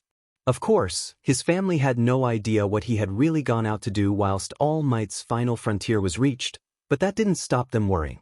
With their knowledge of the coma boy that Tenya visited from time to time, they had assumed that he had remained at the hospital all day, being with him and the other girls who had been hurt after the attack on the summer camp. That meant that they would be increasingly suspicious if Ida set out immediately to the hospital once he had showered and rested. He decided to respectfully leave the visit for a day or so in light of this assumption. However, when he reached the hospital the following afternoon, he regretted not being there sooner. "I'm afraid Izuku Midoriya is not open for visitors this afternoon," said the nurse respectfully. He knew Ida's face well, due to his frequent visits. He wondered if not having Uraraka by his side raised any eyebrows. "Why not?" Ida stammered. The nurse opened his mouth to reply after a slight hesitation but was halted by the appearance of someone new. "Mrs. Midoriya!" Ida exclaimed once he turned to see her. His glad expression due to her arrival quickly faded once he saw her tear-stricken face. "Mrs. Midoriya, what happened?" "I am here to see my son," she managed in a surprisingly calm voice despite her appearance. "And Ida W. will come with me." The nurse sighed, but didn't seem to have the heart to say no. He wrote their names down on the visitor's book and nodded with understanding as Mrs. Midoriya led Ida down the hospital's familiar corridors towards Izuku's room. Ida was incredibly worried for his friend. But he didn't press Mrs. Midoriya for information, deciding to wait humbly until they reached his bedside. She opened the door and then closed it behind him. The two sat down on the chairs that Ida and Uraraka often took during their visits and gazed upon Midoriya's motionless self. Ida immediately knew something was horribly wrong. Midoriya's breath hitched with every inhalation. The electrocardiogram, which monitored his heartbeat, seemed to show its rate to be abnormal, not with the familiar intervals that Ida had become accustomed to between its rhythmic beats. There were heavy purple bags under the comatose boy's eyes, like he was heavily deprived of sleep despite his condition. Moreover, he seemed to be sweating like he had just come back from a run in the summer's heat, regardless of not moving from that bed in little under 5 months. His conditions gotten a lot worse, Saida. Inko barely managed, gulping between waves of tears. But why? Ida questioned, lines of worry etching themselves seemingly permanently onto his forehead as he glanced between Inko and Izuku. "The doctors don't understand," she stammered. Ida handed her a handkerchief from his pocket, which she accepted gratefully and dabbed her eyes with. "They thought he was getting better. But then they said he started crying all of a sudden." "When was this?" "During All Might's fight yesterday. I haven't told him about that yet. He was always such a huge fan." Ida's eyes widened and his heart plummeted. Had Midoriya started crying whilst they were talking? Was this his fault? Those bags under his eyes, the redness of his skin, it was like he'd been crying uncontrollably. Was that even possible for a coma patient? Then again, Midoriya was in no ordinary coma, as Ida had recently discovered. It seemed so strange, seeing him lying there after all that had happened, and everything that he'd said. Then it happened again. "What did?" Ida asked, the panic clearly interpretable from his tone of voice. "He had another seizure," she sobbed before blowing her nose audibly. If Ida was connected to that electrocardiogram, he wouldn't have been surprised if it recorded his heart stopping with an ear-piercing sound. The panic overriding his mind seemed to play that hypothetical noise over and over again, although it fell short of the ears of anyone else in the vicinity. He lashed out like he was having a bad dream, kicking and fidgeting. "They don't have any way to stop him, so all they can do is stand by and watch you until it's run its course," she explained, staring at Midoriya. She placed a hand on his forehead. The act covered most of his face. The remainder was covered by his oxygen mask. It really emphasized to Ida how small and fragile he seemed, despite knowing that he'd single-handedly taken down Muscular at the training camp and helped All Might defeat All for One. It was incredible to think about how much power was stored up in such a sick little body. How much heart that body, or perhaps soul, contained. He was so willing to sacrifice himself for the good of others, no matter the cause or the cost. Alongside his brother, Ida saw Midoriya as one of his greatest inspirations for heroics. It pained him to think of what had happened to the two of them for following their dreams. What felt worse was what he remembered he had said to the ghost, so oblivious to who he really was and what he had done for them. He used his quirk unintentionally too, Mrs. Midoriya added, breaking Ida's train of thought. They thought at first that the seizures were him trying to get O out of his coma. But that C can't be right. Then he started crying in, well, I don't know what to think anymore. But surely tears show an emotional response to something. Ida acknowledged. Wouldn't that suggest that he's improving? Even if it's a reflex for pain, then at the very least, it's a reflex. That implies brain activity, and that he's still here. Inko sniffed loudly, and crumpled Ida's handkerchief up into a ball in her fist. Thank you, Ida. They sat in silence for a while longer. The sound of the ticking clock mingled with the noise of the electrocardiogram. It became almost painful to hear. Ida tried to diverge his attention elsewhere. He could hear the activity of the hospital beyond that room. The sound of people hurrying from place to place, oblivious to the situation behind the closed door, their panicked footfalls and the squeaking sound of wheeled stretchers hurrying past. Even in the intensive care unit, the hospital was a hive of activity. But still it could not compare to the whirring of Ida's mind. Nothing was working, nothing could distract him. It was so hard to believe that only one day ago Midoriya was right there, talking to him. He was a ghost, half dead, yet still desperate to lend a hand in any way that he could. In Midoriya's current condition, Ida doubted that he was even partially conscious. Ida remembered Midoriya explaining that his quirk had a time limit during their talk on the train to Kamino. That meant that he couldn't stay away from his body forever, and always had to return to it eventually. Ida wondered if he had been able to leave his body at all since the incidents. Again, it was obvious that was the truth. He didn't even believe that Midoriya was aware of his and his mother's presence. He was closer to death than he had ever been. Ida shouldn't have let him leave. He should have stopped him, somehow. There had to have been a way. The guilt started to eat away him. He knew it was futile, that there was nothing that he could have realistically done to stop an incorporeal being. He knew this feeling did nothing good for anyone. Yet for some reason he just couldn't shake it. He clenched his teeth and balled his fists, lowering his head as he tried to hold back the tears pricking at his eyes, the lump rising steadily in his throat.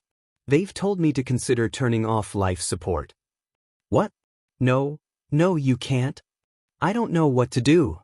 Inko sobbed, taking big gulps of air between her renewed river of tears. I know you're his friend, Ida. But he doesn't have anyone else. No one else has visited him, just you and that nice girl Uraraka. An old friend from our street came once too, but he's not like you too. You've been so kind and selfless and optimistic about everything. I can't thank you enough, but I don't know how much longer I can cope with this. I don't know how much longer he can cope.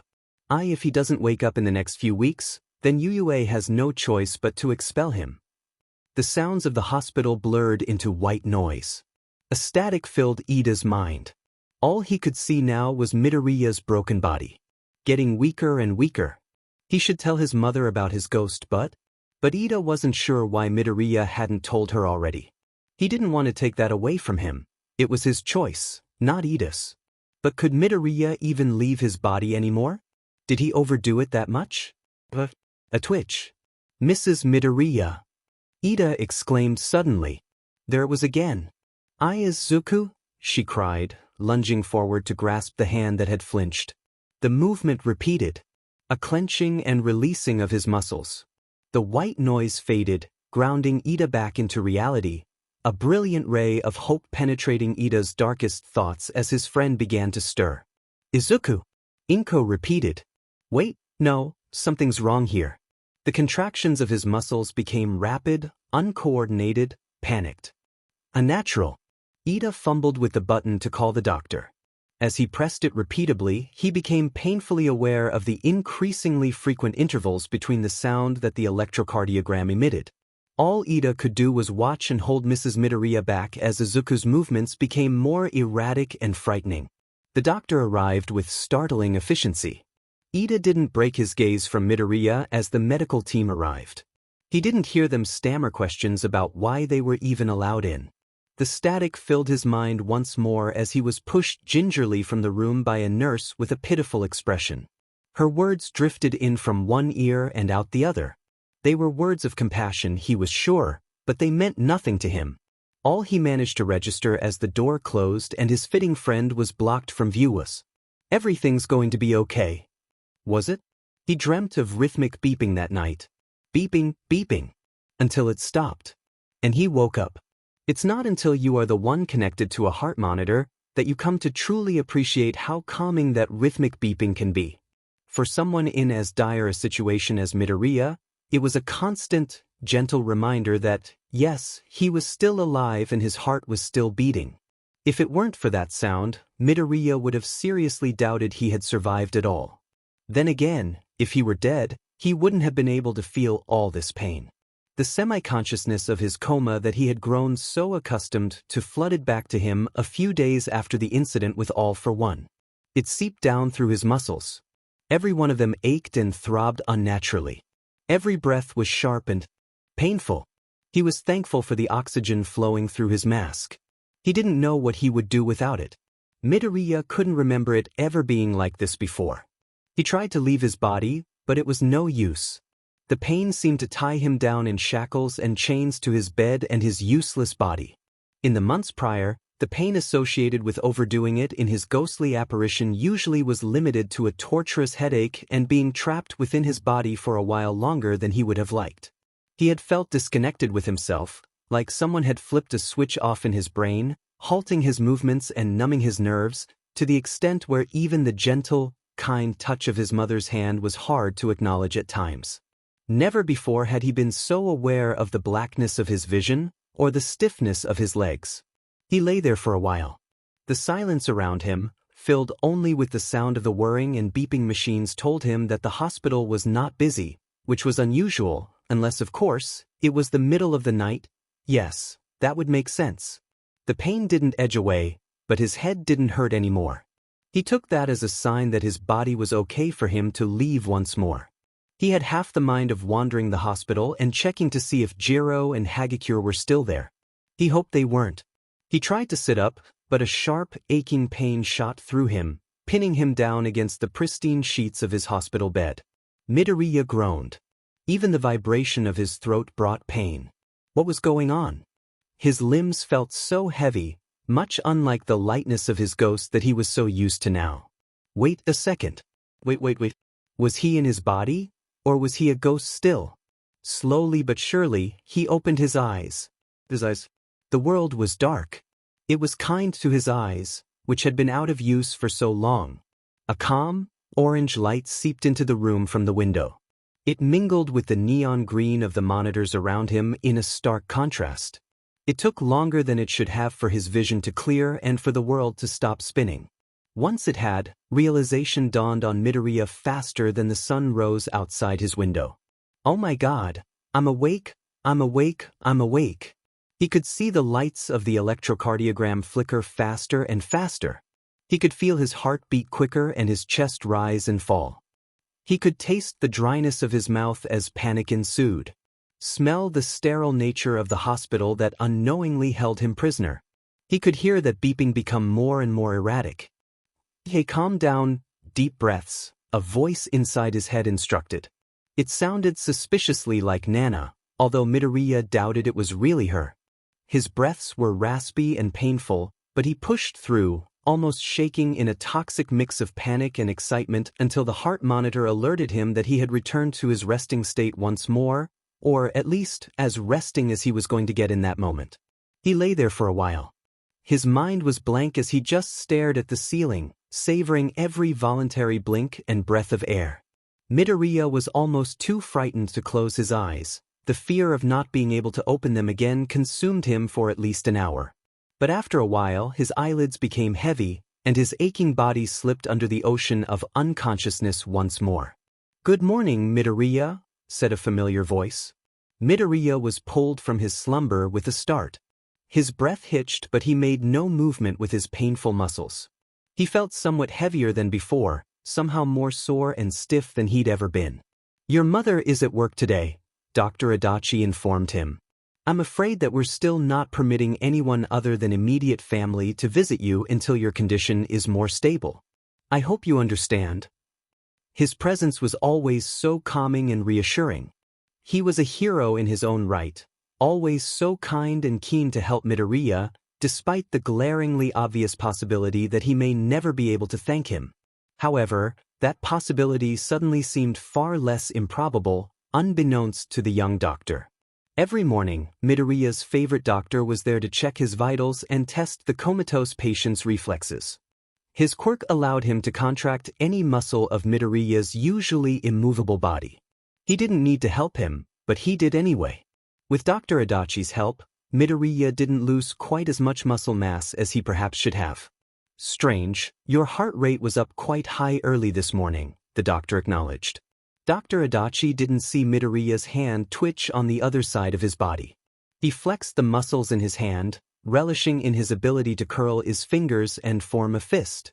He was so distracted by his newfound freedom that he didn't register Dr. Adachi warning him that he would be testing his reflexes until he pulled open his right eye and shone a light in it. The doctor didn't have any need to record how much his patient's pupil changed in size when Midoriya snapped his eye shut in surprise, pulling a face at the sudden light as it left that purple spot dancing across his vision. "Midoriya?" the doctor called, resting his hand on Midoriya's shoulder and shaking him gingerly. "Midoriya, are you?" He groaned and slowly opened his eyes once more, squinting up at Dr. Adachi, who was haloed by the light of day. The doctor crouched down by his bedside, his mouth open as his clipboard fell to the floor alongside the little torch he had shown in Midoriya's eye seconds before, which rolled under his bed with a clatter. "Midoriya?" he repeated. "Can you hear me?" As Midoriya's eyes became adjusted to the light, he let them open wider, and for the first time, rested them upon his doctor's face. He opened his mouth and tried to reply, but nothing recognizable fell from his lips. It's okay," Dr. Adachi insisted, putting his hand on Midoriya's shoulder once more. "You don't have to say anything. Can you give me a nod? Is that too difficult for you?" Midoriya shook his head, but then panicked and nodded instead. The doctor laughed. Midoriya could see the excitement sparkling in his eyes. "Why, you're awake," he realized, smiling from ear to ear, showing the dimples in his cheeks and the pearly white smile worthy of a doctor. Midoriya nodded, before smiling himself, realizing that tears were rolling down his cheeks. After a moment, Dr. Adachi leapt to his feet and pressed the call nurse button near Midoriya's head. Midoriya remembered the expression on each and every one of their faces as people filed in and out of his room. Their beaming smiles and relieved tears were more beautiful to Midoriya than the new flowers on his bedside table. He was asked question after question, all yes or no in pity of his lost voice. They tested the reflex in his knees, the one where they hit a little hammer and his leg unwillingly kicked out. Every little success was met by a small cheer, and Midoriya, who was more than a little overwhelmed, just smiled and let the relief of his awakening wash over him as well.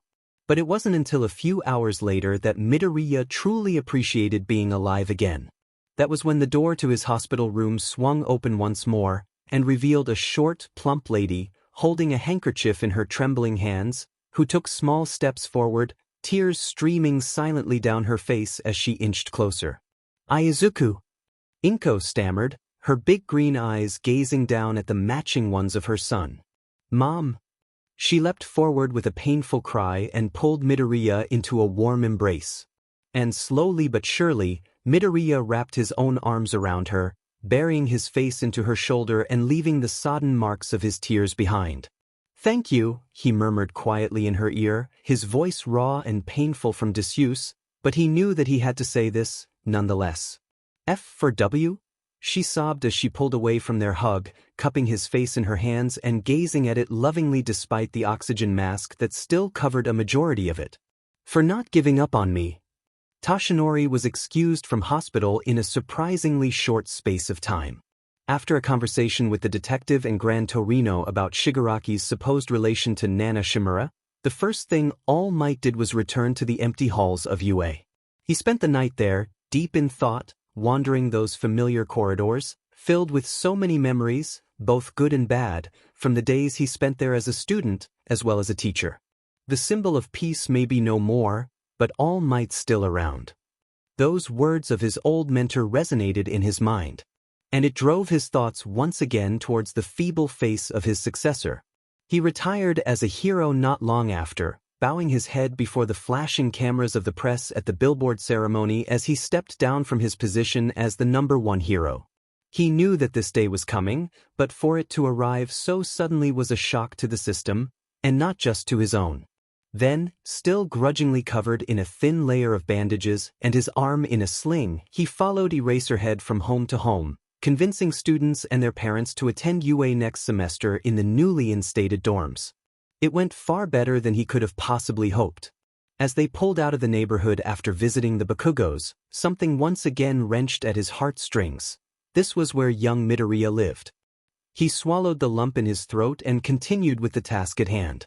However, as soon as it was complete, he requested that the taxi would take him back to the hospital. Fortunately, the world was not quite yet used to All Might's new, skeletal appearance, and so few passers-by recognized his sullen face. The hospital also didn't put two and two together, despite him being held there not long beforehand for treatment of his extensive injuries. All the receptionist saw when he arrived to visit his successor was the face of the kind man who often spent long afternoons with the young coma patient out of the kindness of his heart. "You must be here to see Izuku Midoriya, Mr. Yagi," the nurse presumed, smiling at him warmly as she jotted down his name in the visitor's book. "That I am," he replied, thankful that she took no notice of his bandages and bruises, although perhaps her time at the hospital had taught her not to pry into the lives of patients or otherwise. Maybe she even recognized him but was caring enough not to bring attention to the matter. Nevertheless, her smile never wavered. In fact, it was brighter than ever. "I'm sure he'll be delighted to see you," she added. All Might gave her a weak smile. He knew she was just trying to cheer him up. It had been a long time since Midoriya had been able to truly see him. "Thank you," he said, not sure what other reply would be suited to the matter. With a slight bow, he turned and began to walk towards the elevator, hoping to avoid walking up most of the stairs on his way to the intensive care unit. "Oh, sir," the nurse called after him. Tashinori hesitated. "Yes." She hurried out from behind her desk, a piece of paper in hand. "He's been transferred to a different room as of yesterday." He frowned. "I see. Where is he now?" She handed the piece of paper over, which appeared to be a hastily drawn map. "I would take you there myself, but I'm the only one on duty today. There's a bit of a bug going around and some of my colleges called in sick. Say hi to Midoriya from me." "Oh yes, of course," All Might replied, still quite perplexed. The makeshift map led him to a corridor not far from where young Midoriya was originally in. It was still in the intensive care unit, in the ward designated for terminally ill, young people. However, as he passed his old room, All Might realized that the boy was no longer isolated from the other patients, separated out in a sterile and quiet environment. The map, although he was certain he took a wrong turn at some point, took him past the rooms where even Jiro and Hagakure spent some time in, and through the hustle and bustle of the main area for the young people's ward. It seemed like a strangely happy place, despite the situation that many of these people had found themselves in. All Might was glad that the hospital were taking steps to make Midoriya feel far less excluded from the outside world, although it had taken 5 months for them to achieve this, and All Might couldn't help but feel skeptical. A spark of hope lit inside him. He tried to dim it down, but it just grew lighter and lighter the closer he got to Midoriya's new room.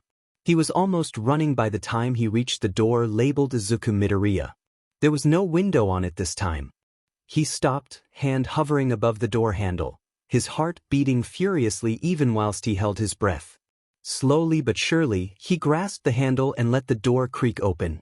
Like always, towering vases of blooming flowers covered his bedside table, next to the few cards that he had collected over the past few months, and beside that was the boy's phone, which was on charge, and the lead was forced to weave its way through all these items, and trail down behind the table to a plug hidden from view. The sheets of his bed weren't perfect, like they'd been pulled over a dead body, but were creased and untucked. There was a pillow on the floor, obviously tossed out of bed, likely accidentally, which lay beside an open bag of books. Toshinori couldn't see an oxygen machine, or hundreds of wires and tubes, holding the boy down like chains. The room seemed light and strangely empty.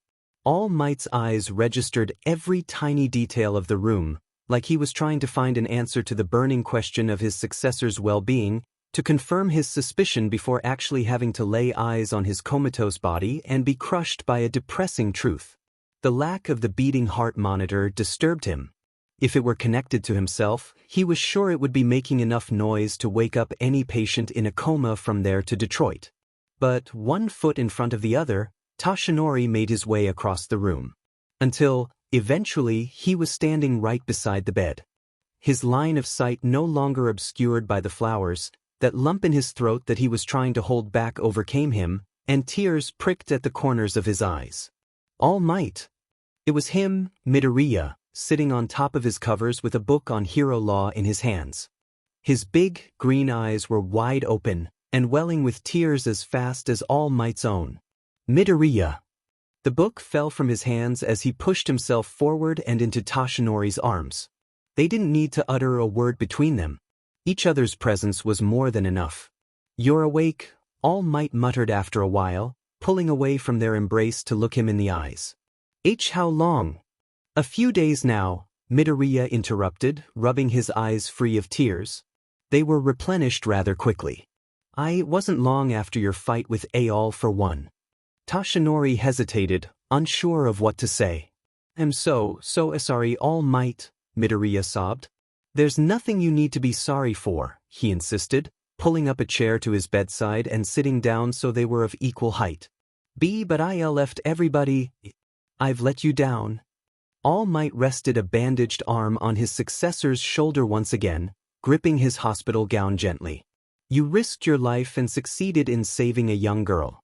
My boy, you are her hero." If it were even possible, the river of tears gushing down his face became even stronger. "You are an inspiration to your friends, Ida and Uraraka. They have been asking after you." "They have?" he stammered. A thought struck Toshinori. If Midoriya had been in a coma this entire time, did he even know what they looked like? "I will personally make sure that they are allowed to come and visit you as soon as they have settled into the dorms." "The D dorms?" Yes." All Might exclaimed, realizing that, of course, Midoriya couldn't have known about the new dorm system at UA. After the various villain attacks on UA, it has been changed into a boarding school. Am I going to be allowed to go back to UA after all this?" Toshinori's smile faded. He hadn't even thought of that possibility, but Midoriya hadn't been able to attend school for 5 months. Because, I remember, whilst I was asleep, Principal Nedzu said that I wouldn't be allowed to return if I didn't wake up before the second semester started. But I'm awake now. And the second semester hasn't started yet, right? "Yes, of course," All Might replied. He was sure that Nedzu wouldn't be expelling Midoriya, especially since he had managed to hold onto his student 18 position for so long. Although Eraserhead was an entirely different story, with a different set of rules. Anyway, now wasn't the time to be worrying him about such details. "So, you could hear us, whilst you were in your coma?" questioned Toshinori as the tears finally faded from his eyes and he could see Midoriya clearly again. That only made him want to cry more. The boy looked sick, incredibly so. He had heavy bags under his eyes that outlined them in a dark purple. He just seemed so tired, which was strange considering how long he was asleep for. He looked like he could keel over and pass out at any second. The redness of his face, that his tears had provoked, didn't help matters. Midoriya nodded feverishly. "Oh, of course. Not all the time. I wasn't always there." All Might frowned. "What do you mean?" He hesitated, like he was thinking carefully about what he would say next, and partially like he regretted the phrasing of his last sentence. "I think it's something to do with One for All." He tilted his head to double-check that the door was closed. All Might leant forward in his chair. "What about it?" Well, I've been thinking. I've had a lot of time to think, and I've decided that one for all is like an enhancer quirk. I can easily let it enhance my muscles and my speed, and I can project it out of me to create air pressure, just like you. Well, I haven't had too much practice. But anyway, I think, I know I can use it to kind of enhance my spirit as well. Your spirit, he repeated. I don't understand, my boy. He sighed, put on a determined face, and blurted out what he really meant. Whilst I was in the coma, something happened with one for all. The power kind of projected me out of my body. I could float around the place and walk through walls and stuff. But no one could see or hear me. I was literally a ghost. You were a ghost? I know it sounds crazy, but I swear it's true. It took a lot of practice, but eventually I was able to use more of one for all in that form, and I could make myself visible and... He trailed off as he looked at All Might's confused expression. Were you there, Midoriya? Toshinori raised the courage to ask him. During my fight, were you there? Midoriya hesitated, and then broke into a wide smile. Yes, I was. I thought you forgot. Tell me what happened, what you said to me, All Might requested, almost holding his breath as he waited for an answer.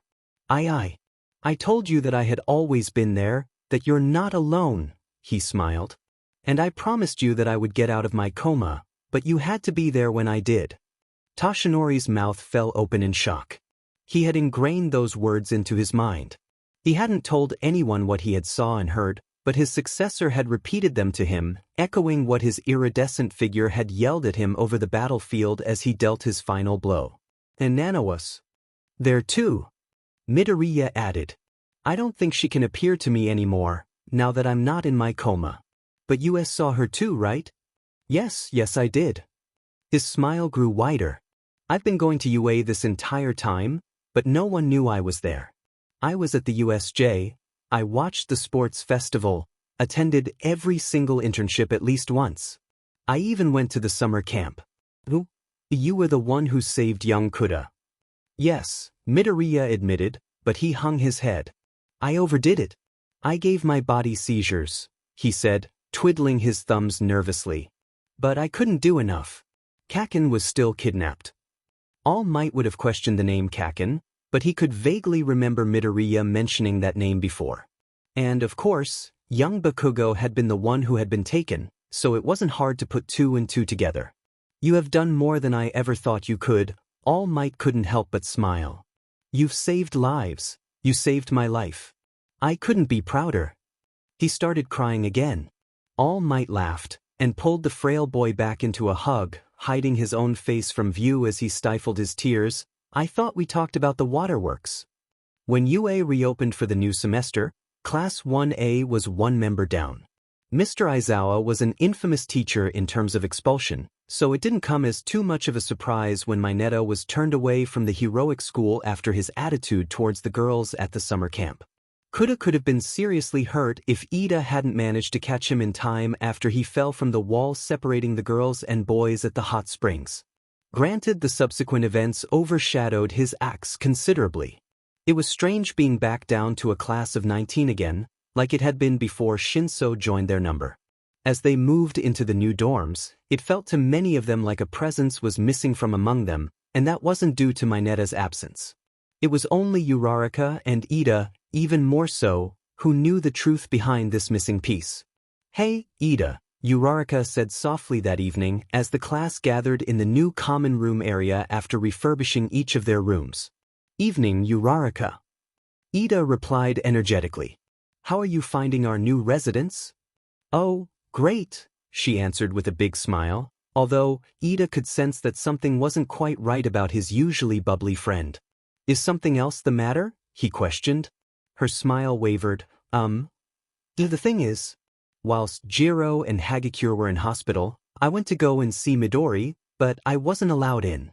Ida's happy expression fell at a similar speed to Uraraka's. He hasn't been doing well ever since our summer camp finished. I'm sorry, she sighed.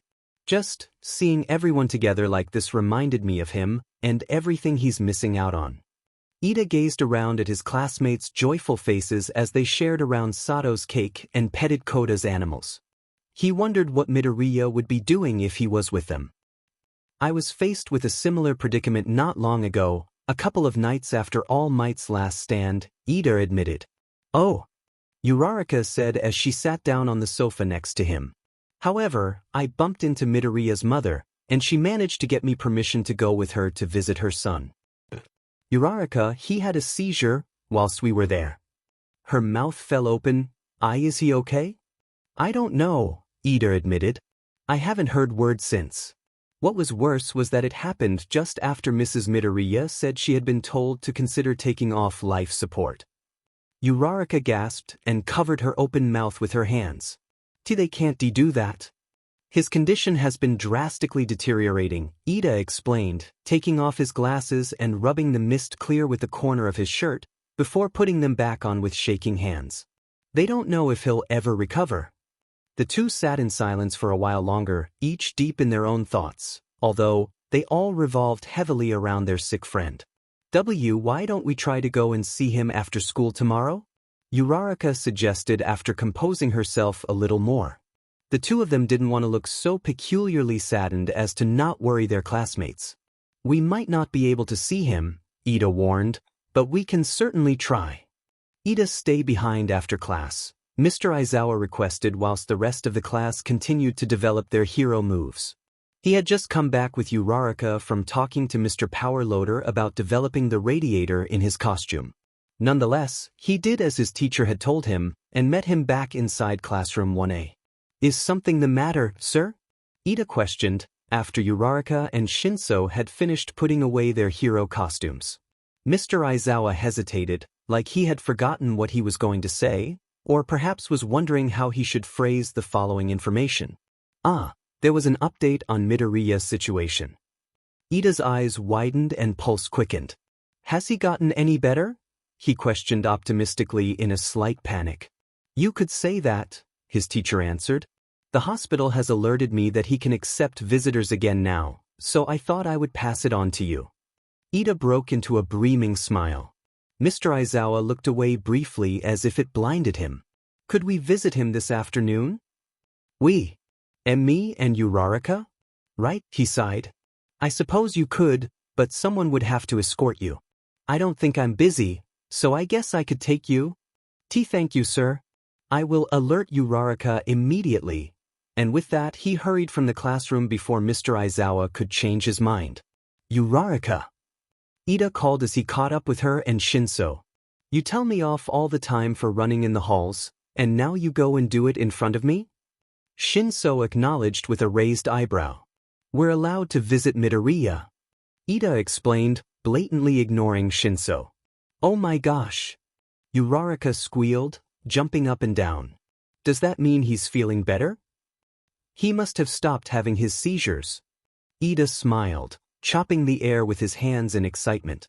Whoa, wait, who's having seizures? Shinso questioned wide-eyed. When can we go? Asked Uraraka, jumping up and down. After classes today. Hello. Shinso insisted, waving his hand in front of Uraraka's face. Oh, sorry, Shinso. It's just about our coma friend. Your coma friend? Yeah. Maybe you should visit him sometime. I'm sure he'll appreciate it. Perhaps not today, though. I have only been granted permission for the two of us, Ida interjected. Right? Not today then, Uraraka nodded enthusiastically. Surely some guy in a coma isn't going to even realize I'm there? Shinso pointed out. Well, he can hear us, Uraraka replied like it was obvious. How do you know that? She hesitated, smile faltering. He can hear us, Ida insisted after a moment. Shinso nodded, but he didn't look convinced. Neither did Uraraka. But Ida wasn't deterred. Because, unlike the others, he knew Midoriya could hear them. If his comatose body was getting better, perhaps he could leave it again. Ida had been waiting too long to talk to his friend.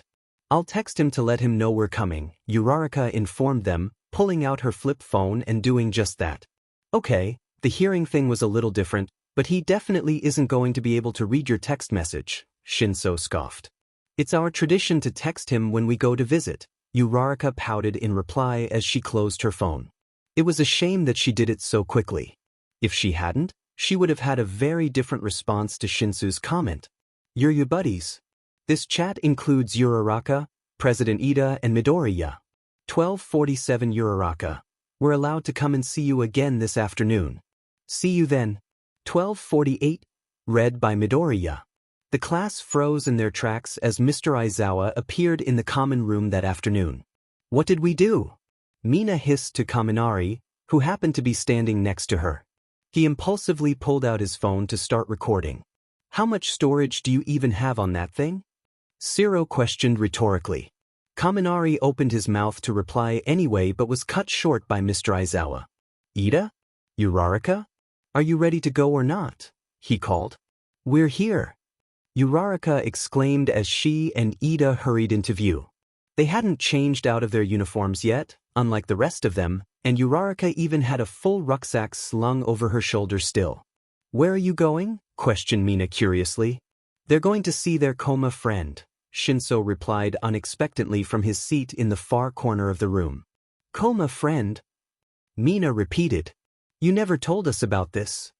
Oh, well maybe we could take a few more people to visit him next time, Uraraka suggested, glancing between her classmates and Mr. Aizawa, who didn't show any inclination for or against the matter. We need to get going if we're going to miss rush hour, their teacher insisted, before turning and leading the two of them out of the dorms without another word. The rest of them stood, bewildered, behind them, all mulling over this new information. Okay, since when have they been off visiting some guy in a coma? Kaminari asked no one in particular. With no satisfactory answer, he grudgingly turned off his phone and pocketed it before returning to what he was doing before the interruption. Meanwhile, Bakugo glanced out of the window at Ida and Uraraka as they left UA behind Mr. Aizawa. He narrowed his eyes as he remembered the acts of the glowing green figure back in Kamino. Oh, he's changed rooms by the way, the nurse informed them as they signed in on the visitor's book. He has. Uraraka replied. Why's that? He hasn't left that room in 5 months. Well, they don't need all of that equipment for him anymore, so he was moved somewhere else to make room for anyone else who might need it, he explained. Wait, why? Ida began. Come on, Mr. Aizawa. There's no point asking all these questions if you're about to go and find out for yourself anyway.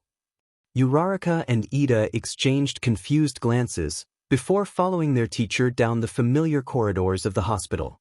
They hesitated by Midori's old door.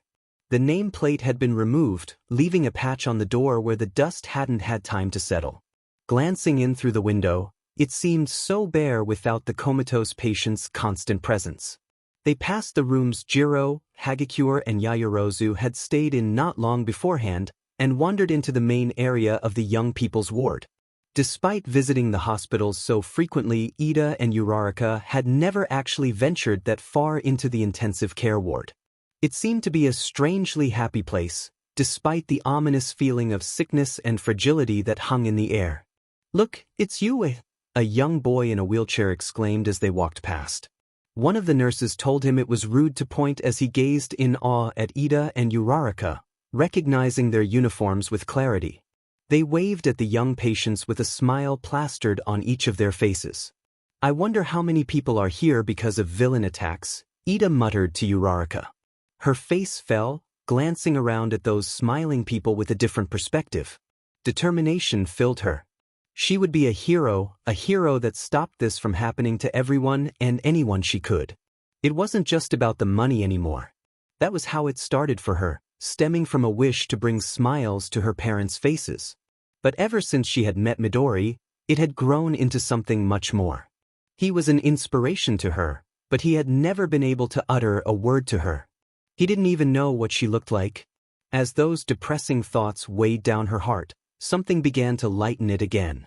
Ida, why have they moved him over here? She questioned, her heart beating faster all of a sudden. To make room for other patients? He suggested. But his old room's empty now, Uraraka pointed out. You don't think? What? That may be he.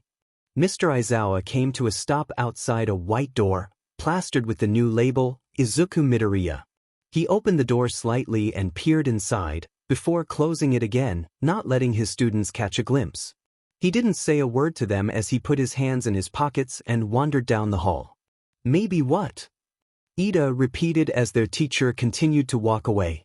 His expression didn't seem so clueless anymore, like perhaps he had come to the same conclusion as her but was asking for confirmation. She didn't reply, and instead jogged to keep up with Mr. Aizawa, who had just disappeared around the corner. Ida didn't even tell off for running in the halls and followed suit instead. Not long after, their teacher opened another door and walked inside, leaving it swinging open on its hinges for the other two to approach cautiously. "Afternoon, Dr. Adachi," Uraraka heard Mr. Aizawa say. "Ah, Eraserhead, nice to see you again," the doctor replied. "I have a couple of visitors for Midoriya." "Oh, is that Ida and Uraraka?" said Dr. Adachi excitably. He appeared in the doorway a moment later. "It is wonderful to see the two of you again. It's been a while." "And to you, Dr. Adachi," Ida responded, as bewildered as Uraraka was. Come in," he insisted, stepping aside and opening the door wider. "Midoriya, you have visitors." "I have." Uraraka's heart skipped a beat. She turned to Ida, who stared back at her, eyes wide and sparkling with hope. The two of them hurried past the doctor and into the new room. It was large, designed similarly to a gym, with exercise equipment in the far corner and large mirrors covering the wall opposite the windows. But there, in the very middle, grasping tightly onto a set of metal bars like his life depended on it, was someone who was very much awake. "And Midoriya!" Ida cried as he and Uraraka ran across the room towards Midoriya. He duked under the metal walking bar he had been holding onto. Midoriya only took one step before his legs gave out and he collapsed into their arms. "You're awake?" Uraraka sobbed. Ida felt her tears drip onto his side, as well as that of Midoriya. The pale green shirt that the hospital had supplied for him already seemed tarnished with his own tears, matched the fabric of his equally stiff-looking trousers, standing out as a stark contrast against his bright red shoes. Ida gripped tightly onto his friend. The feeling of Midoriya's arms around him and Uraraka just brought more tears to his eyes. He could move, he could see, he could speak. The trio sunk to the floor in a teary embrace. Ida had been all too aware of the amount of his weight that Midoriya had been resting on him. He ignored the dozens of questions flying through his brain as he pulled away from the hug and let his eyes rest upon his friend's face. This was the first time he had ever truly met him. The first time Midoriya had been whole and alive for 5 months. However, he didn't look much better than he had been whilst he was asleep. Those stubborn marks under his eyes had sunk deeper into his complexion, lined by a redness left behind by his tears. He just seemed so tired, like he was more than ready to drift back into his coma for the next few months. He had just managed to break the surface of that ocean of sleep, free of the anchor which had dragged him under for so long, but it was unclear how much longer he could remain afloat, before he sunk back down beneath the waves and be lost to the world for good. Ida hoped he and Uraraka could serve as his lifeboat. "I'm so sorry," were the first words Ida ever heard Midoriya mutter. His voice was so much lighter and kinder than he had expected. Before, when he was just a ghost, it was distorted and fragmented, easily lost to the wind. But now that strange static that marred him was lost. His figure was solid and his voice clearer than the day. "Why are you sorry?" Uraraka cried, throwing herself in for a second hug. "For not being there," he said, rubbing his swollen eyes over Uraraka's shoulder.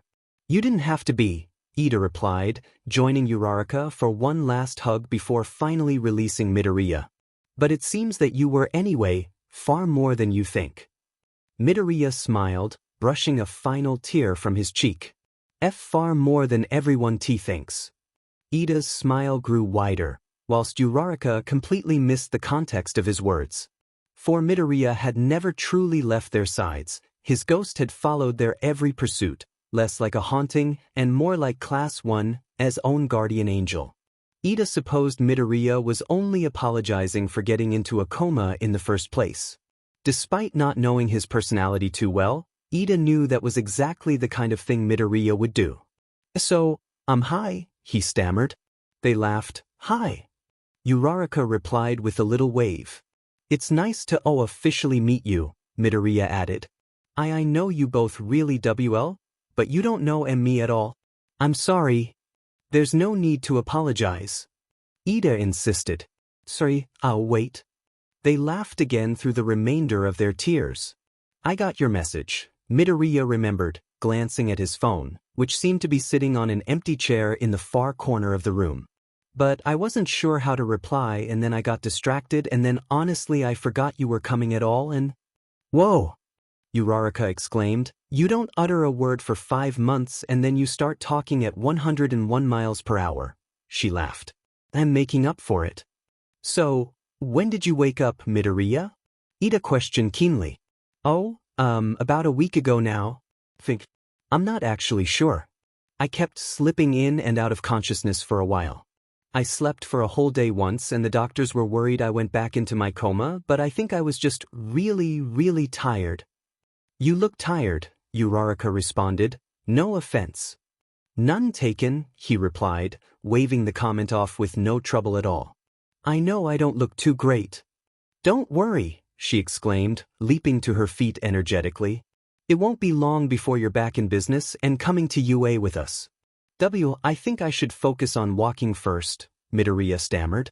Ida got to his feet as well and held out a hand to help Midoriya up. How is it going? Midoriya didn't reply immediately. His legs shook as he struggled to regain his balance and stand upright. He barely managed a couple of seconds on his own before he fell backwards and gripped onto the bar for support. It could be worse, he said through gritted teeth. So, wait, how does this work? Uraraka questioned. Do you need to build the muscles back up in your legs or something? I suppose, he replied. Dr. Adachi's quirk is muscle contraction, so he made sure that I didn't lose too much muscle mass while I couldn't move, so I'm more or less in a similar condition to what I was before. But, I still need to retrain myself to walk properly and coordinate all my muscles, and, yeah, some of my muscle groups are definitely weaker than others. That makes sense. Ida pondered as Midoriya managed to clamber under the bar so he was in between the two metal structures again, with one hand on either side to improve his support. So, once you've finished physical therapy and cleared from the hospital, are you permitted to return to UA? Asked Ida. Well, Midoriya sighed. I've already spoken to Nedzu, and he's confirmed that my place is still available. All I need to do is to prove that I can catch up, he explained, starting to swing back and forth on the bars. His arms seemed to be significantly stronger than his legs. Perhaps it was something to do with what muscle groups Dr. Adachi was able to train whilst he was unconscious. He said that he'll be giving me a series of tests that he'll be giving to you guys as well. Don't tell him I told you that, he added, glancing at Mr. Aizawa in the far corner of the room, who was sipping a cup of coffee whilst conversing with the doctor. But, as long as I get a better score than at least one person from your class on every test, I'll get my spot back. That seems a little harsh, Uraraka huffed, putting her hands on her hips. Then again, some of our classmates aren't exactly… Well, it doesn't matter anyway, Midoriya interjected. With all those amazing study sessions I've been having, there's no way I can be too far behind. Uraraka started to tear up again. Ida put his hand on his heart and tried to pretend that he wasn't doing the same. Midoriya laughed. After that, all I need to do is to prove to Eraserhead that I'm worthy of being in his class. Yes, that may serve as more of a challenge, Ida realized, rubbing his eyes under his glasses. We'll just have to wait and see. Uraraka exclaimed, punching the air in excitement.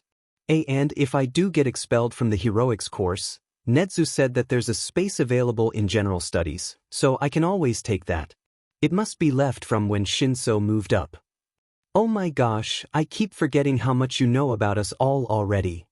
Uraraka added. It will certainly be a surprise to everyone once you rejoin our number. Ida nodded in agreement. Yeah. I'm not sure how much I'm looking forward to the whole Student 18 returns thing. Uraraka gasped. I almost forgot. I've got something for you. Wait here. It's not like I can go very far. She ignored that last comment and rushed across the room to her backpack, which she had tossed aside earlier and left by the door. Once they were alone, Ida turned to Midoriya and opened his mouth. No, you weren't hallucinating, Midoriya interrupted. I actually was a ghost. Ida smiled brightly. What do you remember? Everything, he replied uncertainly. I remember talking with you before I went to All Might during his big fight, and well, then I woke up. Immediately after? No, only in my perspective. I think it was a few days actually. Do you remember the seizure? Midoriya frowned. No. Never mind, Ida said quickly. He didn't want to worry Midoriya about his frightening fits. The doctors just informed us that you had several seizures after and during that fight. Yeah, that? He glanced over at Uraraka, who was starting to pull books out of her bag in a failing effort to locate that something she mentioned earlier. How are you finding being awake? Ida asked, unsure of how to phrase his question correctly. Overwhelming, Midoriya replied immediately. But it's a relief at the same time. But it's hard getting used to being not a ghost. I keep forgetting I can't walk through walls. Ida snorted and stifled a laugh as Uraraka pranced back over to them, her hands behind her back. So, she began, before we went on our disaster of a summer camp, wait, do you know about that? Oh, yeah, I've been filled in on just about everything now, Midoriya nodded, choosing to not explain the ghost situation just yet. Ida hoped that he would eventually. Well, before that, the whole class went to the mall, and I was looking for some new clothes and stuff with the other girls. But anyway, long story short, I found something and immediately thought of you. I was going to wrap it, but I couldn't find any paper which didn't say happy birthday all over it. Then I never got the chance to give it to you. But anyway here. I hope it's the right size. Midoriya's mouth fell open, and his expression quickly morphed into a smile as wide as Uraraka's. It was a simple, gray t-shirt, perhaps a little big for Midoriya, but Ida doubted he would mind. But the reason why Uraraka had bought it was obvious, because on the front, written in bold, green writing, was the number. They laughed loudly. Can you imagine the look on Kaminari's face if you walked into the dorms wearing this? Uraraka sniggered. Oh, I am definitely doing that, Midoriya laughed. I'm looking forward to it. Uraraka exclaimed, I'll just go and put it over by your phone. She smiled and skipped away to do just that. Are you going to tell her about your ghost? Ida questioned as soon as she was gone. Not right now, he replied quietly. I will have to eventually though. People will start to connect the dots together as soon as Kaken recognizes me as Deku. Of course. I didn't think of that. I'm back, Uraraka announced, cutting Ida's and Midoriya's conversation short. So, anyway, did we interrupt your physical therapy thingy? Oh yeah, don't worry, Midoriya replied. I've been here for a while and there isn't really much else for me to do. Have you not been permitted to leave the hospital yet? Asked Ida. Midoriya shook his head. I'm not allowed until I'm a little more secure with walking, he explained. Other than walking, Uraraka interjected, what else did you miss whilst you were asleep? Well, moving in general, and talking. I really missed that. And being able to see everybody and, yeah, everything really, he replied. Midoriya started to shuffle along the bars, gritting his teeth as he put weight on certain parts of his legs. Ida wondered if it hurt him much. Oh my gosh, I just couldn't imagine, continued Uraraka. It must have been so horrible. Yeah. Now, Uraraka, Ida interrupted. We shouldn't be reminding Midoriya of his hardships. Oh, I'm so sorry, Midori. Don't be, he said, smiling at the nickname. I really don't mind, is the last word Ida supposed he would have said if, in that moment, he hadn't tried putting too much weight on his legs and crumpled to the ground dramatically. Ouch, he murmured, sitting up and rubbing his head. Are you okay? Uraraka and Ida exclaimed simultaneously. I'm fine. Midoriya sighed, clearly used to this scenario by now. Here, let me help you. Uraraka insisted, ducking under the bar and activating her quirk on him. Immediately, he floated off the ground and was able to get to his feet with no trouble at all. Thank you, he said as Uraraka returned gravity to its usual order. Sorry, that happens more often than I would care to admit. Sometimes my legs just give out. With next to no warning. It's starting to wear a little thin on me. Can't Dr. Adachi help? Ida questioned. Not more than he already has, Midori yummed. I just have to keep practicing and hopefully things will eventually get back to normal and I can come to UA. What about your own quirk? Suggested Ida, thinking back to the way Midoriya had explained his quirk on the train to Kamino. He had said it was an enhancer quirk that had strengthened his spirit to the extent where he became an apparition. But he also explained that, before he got sick, he could strengthen his muscles and speed too. You mean, could it help me walk? Asked Midoriya. Ida nodded. You could use it to strengthen the muscles in your legs. No way, that couldn't work. Uraraka retorted. Did you see the way he took out that giant robot in the entrance exam? There would be way too much power. Midoriya frowned, clearly thinking hard about Ida's suggestion. I suppose, if I could dial it down to an extremely low percentage, it could have some kind of effect. But I haven't used my quirk since I woke up. Last time I did was either in my coma, or before that, when I jumped into that building or in the entrance exam. I broke both my legs on both occasions. I wonder if that's part of the problem. I would say that it couldn't hurt to try, said Uraraka, but maybe it would. How low can that percentage of your power go? Asked Ida. Well, I really haven't had that much practice. Then again, Mr. Aizawa is just over there. Perhaps it isn't such a good idea at this stage in your healing process, Ida realized, pushing his glasses back up his nose. But he wasn't sure if Midoriya actually heard him. He was staring at his feet, clearly concentrating hard on something. All of a sudden, a familiar flicker of green electricity buzzed around him.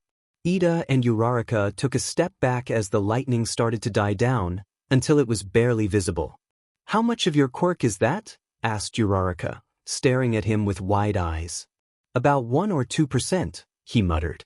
Then, without any warning, he pushed off the bar and stood upright by himself, holding his hands out like he was worried he'd lose balance. Are you okay there, Midoriya? It was Dr. Adachi, who was wandering over with a worried look on his face beside Mr. Aizawa. I'm trying to use my quirk to help me walk, Midoriya admitted, dialing down his quirk a little more so Ida could only see that flicker of neon green if he looked very closely.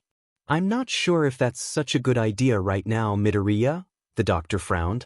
Midoriya smiled, then vaulted over the bar and landed confidently in front of them. I don't see why it's a bad one. Huh. Settle down, kid, Mr. Aizawa interjected. His hair raised above his head and his eyes flashed red. The green lightning disappeared altogether and Midoriya wobbled until he fell back and grasped back onto the bar from support, whilst Ida held onto his arm, just in case he fell again. Don't do anything too stupid and you might still have a shot of becoming a hero after all, he added, turning off his quirk so his long, black hair fell over his eyes once more. Whether you'll be able to take the provisional hero license exam in the coming months is another story. But we'll have to wait and see how you do in class first. I would like all of my students to take the exam now instead of waiting until next year. He hesitated, pulling a small bottle of eye drops out of his pocket and slowly dripping them into his sore eyes. If I don't think you're ready, then by definition, you are not ready for the hero course at all. Midoriya gulped. First things first though, Dr. Adachi continued, looking warily at Mr. Aizawa before turning back to Midoriya. Over the next week, we'll continue your physical therapy and see how we go. You've already shown an incredible improvement since we started a couple of days ago. But once you're able to walk happily on your own, without using your quirk, Mr. Aizawa interjected. Right? Without your quirk, Dr. Adachi agreed. Then the hospital will be happy to discharge you, and Recovery Girl can monitor you at UA from then on. Providing I let you stay, Mr. Aizawa warned. Yes, providing that, the doctor confirmed. Get your things together, you too, Mr. Aizawa told Ida and Uraraka. I have to pick up Midoriya's report from the front desk and I'll meet you at the entrance. With that, him and Dr. Adachi left the 3 students in a stunned silence, alone in the physical therapy room. Well, Uraraka started. That was kind of scary. Midoriya nodded wordlessly, still staring at the door. Don't worry, Midoriya, Ida insisted, chopping the air with his hands. If you work hard, I'm sure you will succeed. I hope so, he murmured. Anyway, Uraraka smiled. Mr. Aizawa's a big softy at heart. I bet that was just another logical ruse to make you work harder. You think so? Midoriya questioned. Yes, that seems like the likely reason behind that, Ida nodded. Besides, Mr. Aizawa seemed quite fond of you. After all, he was the one that suggested that I came here in the first place. Midoriya's smile returned. I guess you're right. Uraraka hurried across the hall to pack her various books away again before rushing back to Midoriya one last time. Text us lots about everything, said Uraraka, holding up her flip phone eagerly. We'll see you soon. And we promise to do mediocre on those tests you mentioned. Mediocre, not purposely fail, Midoriya insisted. But of course, Ida replied. As UA students, we should always strive to do our best. Yeah, Uraraka exclaimed, punching the air again. Until next time, student 18. Midoriya activated his quirk far more easily this time, standing upright and pulling the two of them into a final hug. Thank you for everything. No, thank you, Ida responded. With that, the two of them waved goodbye and left the hospital with a new spring in their step. For they knew that this wasn't the last time that they saw Student No, this was the beginning of a whole new chapter. And it started, rather unexpectedly, only a few days later. The staff at the hospital weren't the only ones surprised by Midoriya's incredible progress with his physical therapy, even Midoriya was. In fact, he was so much better that he didn't even really need the crutches that Dr. Adachi insisted he used. It was only a few days after Ida's and Uraraka's visit that he was finally allowed to take his first step outside the hospital for 5 months. The last time Midoriya saw the outside world felt like a lifetime ago for him. But in a way, that wasn't too far from the truth. The patients in the young people's ward gave him strange looks as he hobbled past on his crutches. Midoriya wondered if they recognized him as the coma boy. Of course, he knew most of them. He spent many hours by their sides during his time as a ghost. But he doubted a majority of them even knew his name. Midoriya clambered into the elevator at the end of the long hallway and leant on its wall as he pulled his phone out of his pocket. You're your buddies. This chat includes Uraraka, President Ida, and Midoriya. 1411 Midoriya. Freedom is mine. 1411 Uraraka. Wait, what? 1411 Midoriya. I have exactly 49 minutes to spend outside of the hospital. 1411 Uraraka. Oh my gosh. Yeah. 1412 Midoriya. I'm just going to go to the park though. The mall's nearby, but I don't exactly have any money on me. 1412 Uraraka. Oh well, the park sounds nice. We have a day off today, but I haven't left the dorms. It's a shame you don't have any more time. We could have gone and done something together with Ida. Maybe we could come and say hi later? 1412 Midoriya. It would be great to see you two again, but don't get in trouble with Mr. Aizawa. If you can't come, we can just video call or something. Midoriya was surprised by how many stops the elevator made on its way down to the hospital's entrance. When he was a ghost, he would just phase straight through the walls and fly out towards UA, rather than go the long way around and navigate the twisting corridors of the hospital. So, despite the amount of times he'd been to and through from the place, he didn't really know his way around. It was much bigger than he had thought it was. Midoriya glanced back down at his phone as he finally stepped out of the elevator, holding his crutches in his other hand and getting from weird looks from everyone else. Why have crutches if you don't even use them? 1412 Uraraka. Well, my phone can't do video chats, but Ida's probably can. I think he's studying at the moment, but just message before you do and I'll wrestle it off him. See you then. 1412 Midoriya. See you. Midoriya sighed happily, pocketing his phone once more and arranging his crutches to take some of the weight off his legs. Yes, he was much better with walking and running and everything in between, but that didn't mean that he had remastered it all. His legs still began to ache after a while and wobbled if he put too much strain on them. The crutches were there as a precautionary measure really. After a while, he got a little more comfortable with them and was less reluctant to carry them around, useful or not. He smiled at the nurses at the front desk as he passed them by. They waved back enthusiastically, one of them even whistled in celebration. Midoriya had gotten to know many of the staff at the hospital since he woke up. Word must have spread around the place that the hero student coma boy woke up and they had all been eager to meet him.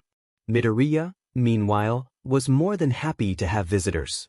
He didn't realize how lonely being trapped in his body again could be, but being able to talk and move and eat was definitely worth it. Midoriya hurried up to the big, automatic doors of the hospital and smiled as they opened for him, letting in a warm summer's breeze and the sound of the city around him. He didn't realize how much he had missed such little things up until that moment. Then, with far more thought than was necessary, he took his first step back into the real world. He stood there for a good minute, just smiling and watching people pass by. He got more strange looks, just standing there, smiling, on a pair of crutches was bound to attract some attention. At least he wasn't wearing his hospital clothes anymore. He had taken the opportunity to wear the number 18 shirt that Uraraka had gotten him. "Go on, Midoriya," one of the nurses from the front desk called out to him, waving encouragingly again. "Yeah, try not to nearly kill yourself this time," the other one yelled. The first punched him in the arm and Midoriya laughed feebly. With that, he turned his back to the hospital and wandered down the street. He could see the park from the window of his new room in the hospital.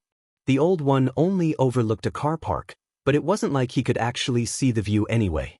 Besides, the point is that the park wasn't very far from the hospital and offered some sanctuary in the middle of the hustle and bustle of the city. It was just what Midoriya needed. It was a perfect day. The sun was shining, there wasn't a cloud in sight. Children played happily in the park, tossing frisbees to dogs and lounging out in the grass. Joggers passed Midoriya by. He caught a few of their eyes, which would usually just make him feel awkward, but it instead reminded him that he wasn't a ghost and people could see him. It made him feel warmer inside than even a summer's day could. He wandered aimlessly through the park for the next 10 minutes, not caring that he didn't have a destination in mind or anything to do. Just being there and free to do what he pleased was more than enough. Everything was just so peaceful and calm and then a ball smacked him in the face. He was knocked to the ground in surprise. His crutches went flying and the ball, which had bouncing off his face and ricocheted into a tree, then rolled neatly to his side. Midoriya heard rustling nearby. The culprit was probably clambering through the bush to find their ball. "Well, great, thanks a lot," Midoriya thought angrily. "Way to ruin my—" "Oh my god, I am so sorry." "It's fine," Midoriya ummed as he sat up and rubbed his head. "Here, let me help you." A hand was moved in Midoriya's face eagerly. He looked up and his mouth fell open. "Oh man, that was silly of me, you're gonna need your crutches before you get up," Kirishima exclaimed, crouching down and collecting Midoriya's crutches before shoving his hand in his direction again. At this point Midoriya was screaming internally, "Oh my god, it's Kirishima? Why fate? What do I do? Does he recognize me? What if he realizes I'm the ghost? What if?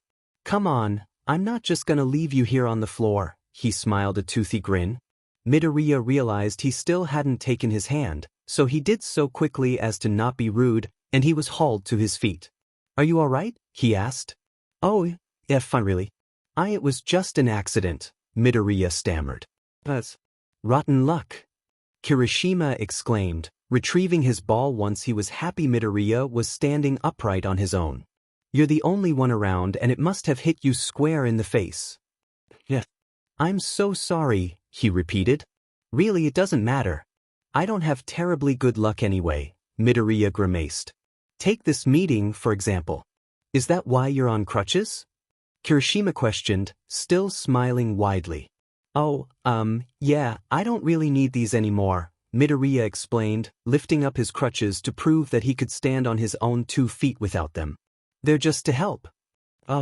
So, did you just come out of the hospital or something?" he guessed, glancing over at the tall building just visible across the park. "Yes. This is my first time out in a while actually. And we managed to hit you in the face. You really do have bad luck." Yeah, me and my friends just decided to come here and mess around for a bit before heading back. We go to a boarding school, you see, and this is our first day off in a while. We were supposed to have an escort or something if we wanted to leave the grounds, but that seemed a bit excessive, so we kind of snuck out," he admitted guiltily. "We went to the mall and then my friend bought this ball and we found this park and, yeah, then this happened." "Well, don't let me get in your way." "Hey, if anything, we got in your way." Are you heading back to the hospital now? I think so. Well, do you want to come hang out with us for a bit before you go back? If it's your first time out of the hospital for such a long time, then you might as well make the most of it. How long has it been? 5 months. 5 months? Seriously? Oh my God, what the hell did you do to yourself? It's a long story. I'll take your word for it. So, are you coming? Oh shoot, I didn't catch your name. I'm Kirishima. Yeah, I know. Oh, I'm Midoriya. Wait, will he recognize that name? Did Ida or Uraraka mention me? Dekaken? Nice to meet you, Midoriya, he said, holding out his hand for Midoriya to shake it, which he did after a slight hesitation. Oh, thank God. Wait a second, what if Kaken's here? Come on, follow me, he exclaimed, gripping onto Midoriya's wrist eagerly and dragging him off the path, around the bush he had clambered through earlier and down a rather steep hill. Midoriya was surprised he didn't fall over. Kaminari, you idiot, you knocked this guy over. Kirishima yelled as he ran ahead. Midoriya was almost too scared to look up and see who else was there. With a sigh of relief, he realized that they hadn't managed to drag Kaken out of the dorms to take him on their little expedition. Perhaps Yue was keeping a closer eye on him than most of the other students. He was the one who was kidnapped after all. Kaminari caught sight of Midoriya's crutches as he came into view and ran over to them at full speed. Oh my God, I'm so sorry, he cried, repeating word for word what Kirishima had said. Midoriya guessed that Kaminari had been the one who kicked the ball in Midoriya's direction in the first place.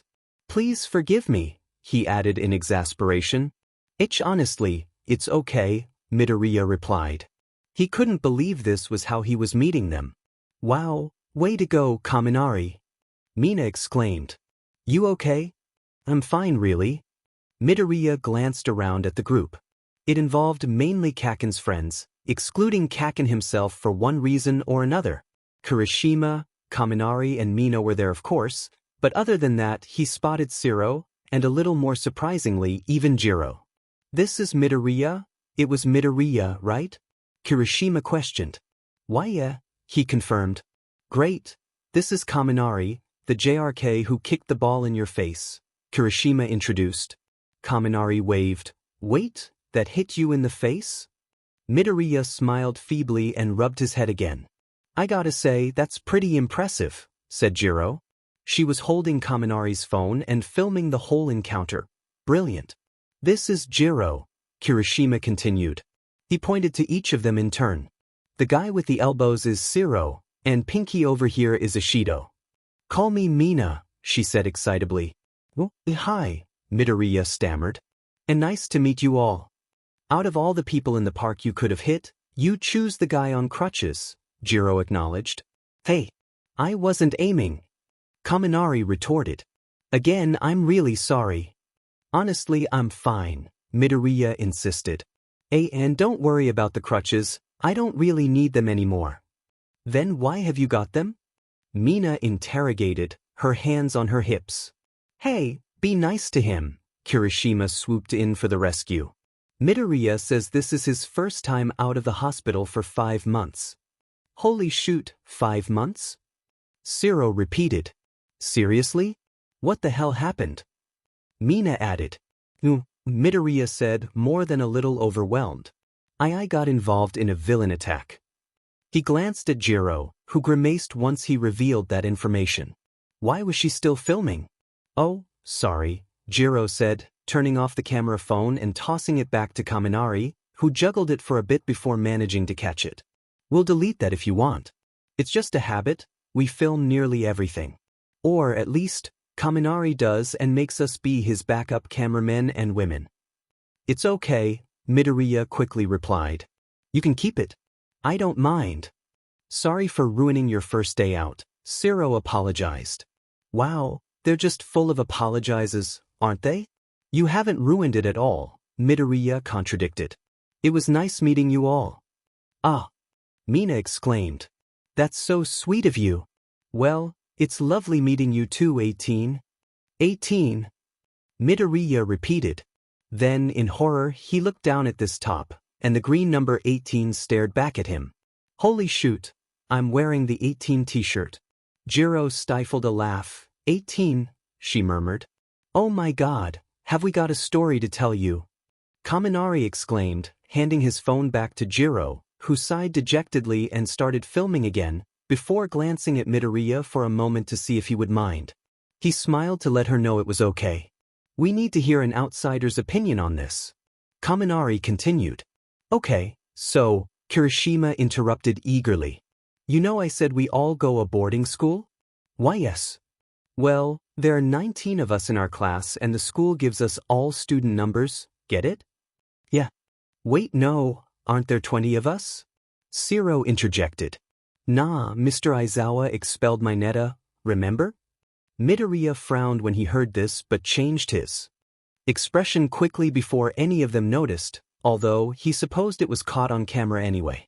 Anyway, Kaminari said, continuing the story instead of Kirishima, that seems pretty normal until we realized we're numbered 1 to 20, but there's no student number 18.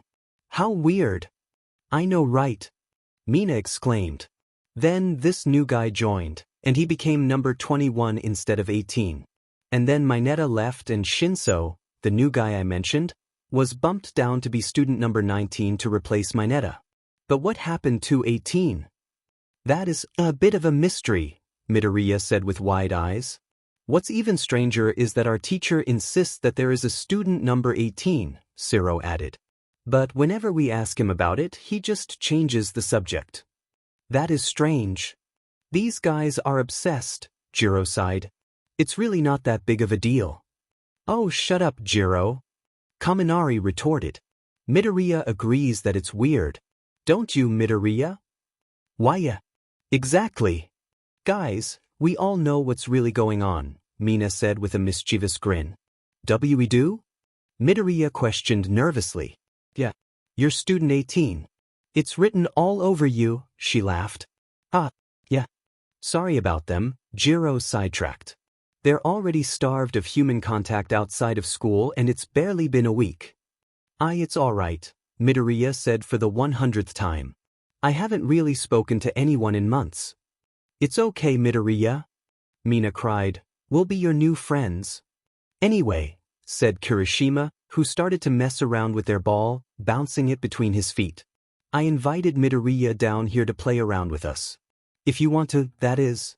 Oh, well I wouldn't be much help, but I could film and go in goal to make your teams even if you really want, he offered.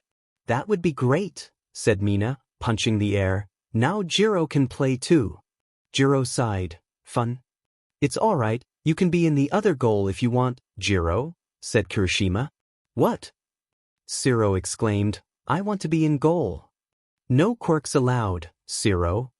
Mina yelled as she stole the ball off Kirishima and ran to the middle of the field. Yeah, you can't just tape up the goal. Kaminari yelled as they all ran after Mina.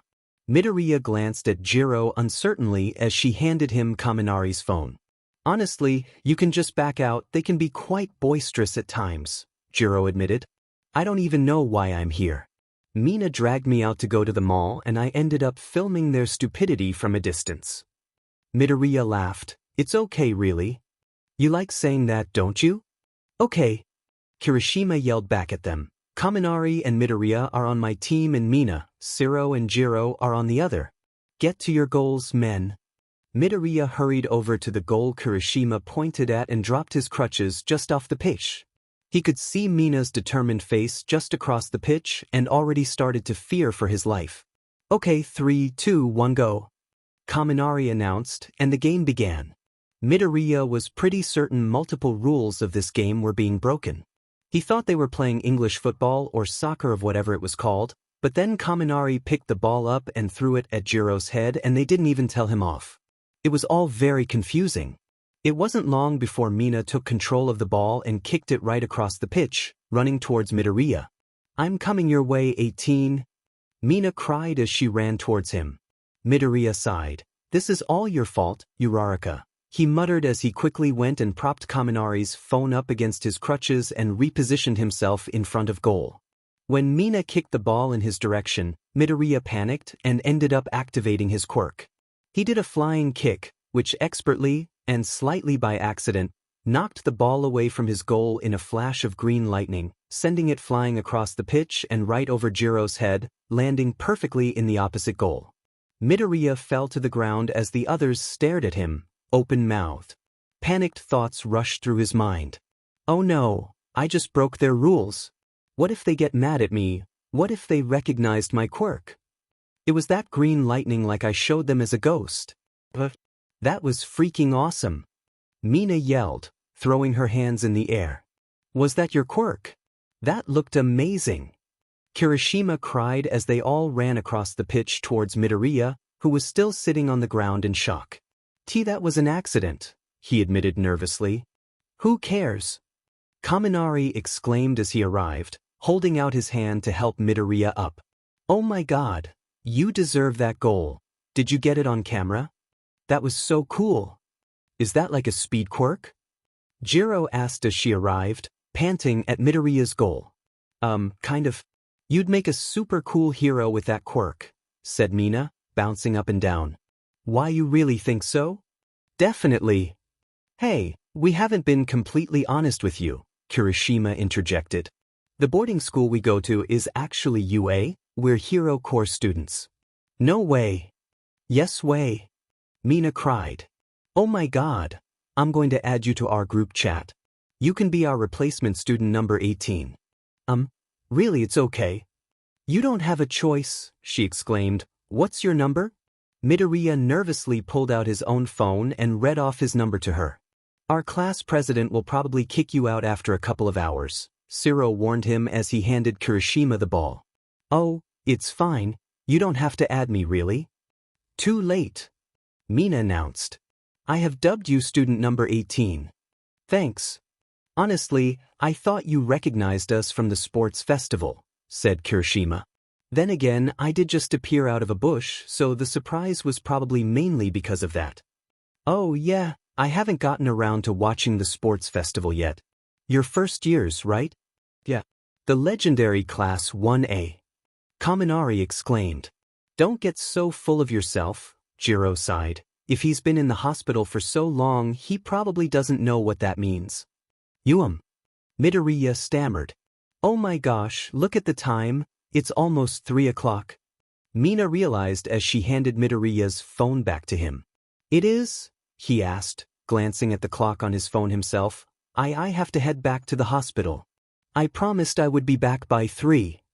Yeah, we should probably get going too, before Mr. Aizawa has another reason to expel us, Siro realized with wide eyes. Good idea, Jiro replied. I haven't been threatened yet and I would like it to stay that way. We should all meet up. Sometime. Mina suggested. You free next week, 18? I'll see. He was planning on going back to UA by the following week. Well, text us and we'll organize something, Kaminari added, retrieving his phone, which was still filming, and he handed Midoriya's crutches back to him. Okay. See you next week then, Midoriya, said Kirishima, waving as the group started to walk away. See soon, student 18. Mina laughed, waving too as they all said their goodbyes. Yeah, see you soon, Midoriya smiled. Oh, the next week was going to be an interesting one for sure.